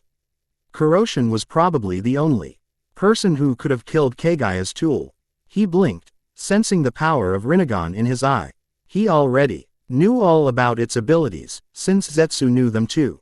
He knew how Madara fought, what were his favorite jutsu and the like. And then he sensed a massive shift in natural energy in the distance, frowning as he entered the Sage mode. He felt the massive tremor as something exploded and waited. A mushroom cloud rose in the spot where the base was. He teleported and found only a huge hole in the ground, surrounded by the destruction on an epic scale. And he saw a figure floating above himself radiating immense power. It was Uchiha Madara. He was now dressed in a white coat, carrying a shakuho, and his body was dressed in black pants and suit, and his hands were completely black. He sported one horn, one Rinnegan, and his hair was white. He had the truth-seeking balls too. Now the rest, Madara said in ominous voice. Give me that eye back, boy. What happened? Kuroshin asked in turn. What do you think? Madara sneered. I made that boy bring me back to life, and I took my eye back and sealed Geto Mazo into myself. You may be powerful, but I have the power equal to the Sage now. I will complete the Moon's Eye plan. Quote, I just told you that you were being manipulated by Zetsu. He wanted you to awaken Rinne Sharingan in order to bring back his true master, the mother of the Rakudo Sennin. She was the creator of chakra. The Biju are made from her chakra and Gedo Mazo was her corpse. Kuroshin explained. The Uchiha's entire violent history was part of Zetsu's attempts to recreate Rinnegan to bring her back. From the first, Otsutsuki Indra, to you. You were all pawns. I know that because I killed Zetsu and ripped his memories away. I know your whole life story, Uchiha Madara. Zetsu was watching you since the day you were born. It's all here. Kuroshin tapped his temple. Madara's nostrils flared. Lies. I will not listen to a liar like you. I know your type, boy. I used them too. Last chance. Give me back my eye and walk away, or die. How? I have markers all over the world. Kuroshin smirked. You know about the Hiraishin no Jutsu. My father improved it from Nadime's version and I improved his. No matter what power you have, you can't beat what you can't catch. There are no markers here. Madara said coolly. Kuroshin threw a shuriken at Madara, so fast that the Uchiha barely blocked it with his gravity jutsu. And Kuroshin teleported in front of him, Rasengan blazing. Madara smirked and swung his shakuho, meaning to smash Kuroshin in the side, but to high. Shock the staff phased through his body and Kuroshin struck Madara, sending him flying like a missile. Madara landed on the ground, tumbling and rolling, but he recovered swiftly and stood again, high. Massive injury regenerating in seconds. His flesh was strangely fluid, inhuman. He stared at Kuroshin. That was Obito's technique. Kamui. I ripped it from him. Kuroshin tapped the underside of his normal eye. The most versatile space-time jutsu ever. I've got Hiraishin and Kamui. Feeling pretty confident still. You are still just an ant. Madara said coolly. Kuroshin ducked an invisible Madara's attack, teleporting a ways off. Seen it too. Nice trick, but I know all your jutsu. Zetsu saw it all. Remember, I'll start destroying the hidden villages then. Madara threatened, flying up. Then we will talk. Feel free to do it, because I don't care. Kuroshin laughed. Wipe them all out. The ninja are idiots anyway. All that power and they spend time making pathetic jutsu instead of developing tools to grow as advanced society. In 1,000 years, they should have developed tools to free men from needing to work. Instead they make combat training dolls. They could have created cures for so many diseases. But the likes of Orochimaru only sought to live forever. Hiraishin itself holds the key to interstellar travel. And people fear it because a guy can teleport around and slice people with kunai. Pathetic. While Kuroshin didn't act like altruist, he found it frustrating that people limited themselves to the obvious applications of power and knowledge. He already could designate a form of chakra-powered flight engine which would use powerful M fields for it. It was a work in progress, but in a few years he could fashion a carpet or plate with seal for flight by pushing off EM field of the planet. Seals that could fuse atoms and produce energy. Seals that could absorb sunlight perfectly and convert light into heat or electricity. A healing seal array that could take life force of some people and amplify it. All of those he had in mind, to replace dead technology and create an array of tools for his own use. Edo Tensei itself could be means to record dead personality. For later, and he had made some starting steps there, to combine them with force holocrons. A man like Sandaime Hokage preserved for eternity to teach forever. So many possibilities, and the shinobi acted like monkeys holding wrenches. They smashed stuff. He grabbed the Rinnegan in his socket and threw it up. Madara flew like lightning to it. His hand stretched out and he landed a dozen meters away, stuffing it into his other eye socket. He healed the eye instantly. And then saw a sharp short blade sticking out of his chest, which suddenly grew into an array of blades that erupted from his chest and stabbed his organs, making him look like pincushion. Kuroshin teleported to his front and placed his hand on his stomach, golden flames surrounding him and his shadow clone. A quick twist of Han. D and Tug and the Biju erupted from Madara, exploding into full size rapidly.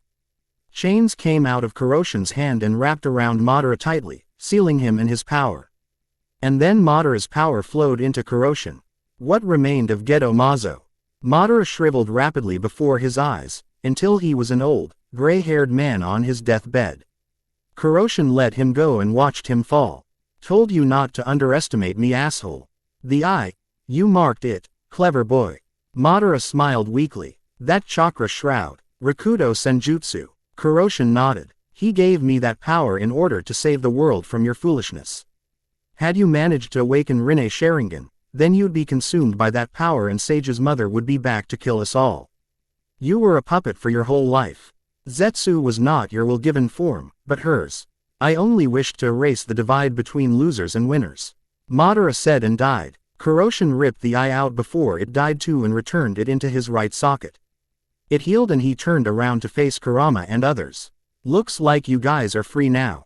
What's going to happen to you is not my concern. Kurama approached, eyes narrowed. That power is father's. You talked to him, didn't you, brat? Yeah, Kurama, I did. Shukaku, Matabi, Isobu, Son Goku, Kokuo, Seiken, Chome, Yuki. Your father said that you should move on and forgive humans for being stupid. It's in their nature. How do we avoid being sealed again? Yuki asked, his tentacles writhing. The shinobi will come for us. I wouldn't mind being joined with B, he was all right. Kuroshin considered it, then shrugged. I'm sorry, but I don't know. They will always seek more power to do things. You could stick together and protect each other. We're not designed to be together often. You know why, Seiken said in his high tone. We would prefer solitude. Our experiences with humans were not the best. Easy put, Shukaku growled. I liked my first host, after a while. They killed him when he refused to use my power as ordered. Kuroshin smiled at that. You just gave me a splendid idea. What if you could choose your hosts and hide that way? Newborn children don't have minds of their own. You could pretend to be people and change bodies constantly. You could hide in plain sight. That could work. Son Goku said. But we are hardly inconspicuous now. And the shinobi are coming our way, rapidly. Quote, Kuroshin nodded. Then you can enter my seal for a bit. I will pick newborns around the world and seal you inside them. Your chakra inside the seal, your minds inside their bodies. You'd be like Jinchuriki, only of your own power. There would be a price attached to your good deed, brat. I know you too well. Kurama said smugly, but he was interested. Our chakra, right, a tael's worth from you all. Kuroshin smirked. You'll regenerate that anyway. Very well, I agree. Isobu said. Me too. Matabi nodded. Oh, well, why not? Kokuo sniffed. That got everyone on board. The Biju quickly shifted into masses of chakra and poured inside Naruto, who destroyed Madara's body completely and vanished without trace. The members of the Akatsuki who GHT have survived would be hunted by the shinobi authorities. Not his problem anymore. After so long, I finally updated this. It's been a while, I know. I apologize for that, but such is life. I lost interest and yet I knew I would return to this fiction one day. That's why I never posted a write-off note. Finishing it became a difficult chore, because of the canon manga and anime and how the show went in the end. It was not so different from my own ideas, or some others, so I decided to go along with Kishi's backstory, and yet, I didn't like his instant happy end story. No, the Biju had to go into their version of witness protection and Kuroshin was willing to help, for a price. Just like with the old man Hagoromo. The fight with Madara was short, probably disappointing. But I couldn't resist. They all keep underestimating Kuroshin due to his age and hidden powers. He'd used six-path senjutsu form only when he had to kill Madara, and he had to do it fast, too fast for the man to retaliate and heal. Madara had the slight advantage in raw power, except he could not teleport. That is why he lost. Like I said, my own version of the story had Naruto Kuroshin learn Fuinjutsu and Hiraishin. Kishi didn't give that to Naruto because Naruto had to stay stupid and strong. Sasuke had to have his spotlight and all. In general, Kishi OP'd the Uchiha clan stupid. Why shouldn't Naruto have Hiraishin? Why did he have to rely only on raw power and friendship? Kishi could have given him Rinnegan at least, the last gift from Nagato and Konan. But no, that would make the story too short and all that jazz. Everything had to lead to Sasuke's redemption and Team 7 reunion, sort of. Sakura was the worst character there, she was just sideshow in the end, and Kakashi too. That Obito possession was just plain ridiculous. There were so many moments that made me slap my face in exasperation. I won't bother you with details, I'm sure you all had your moments of WTF. Until next chapter. I promise to update more often, the story is almost finished anyway.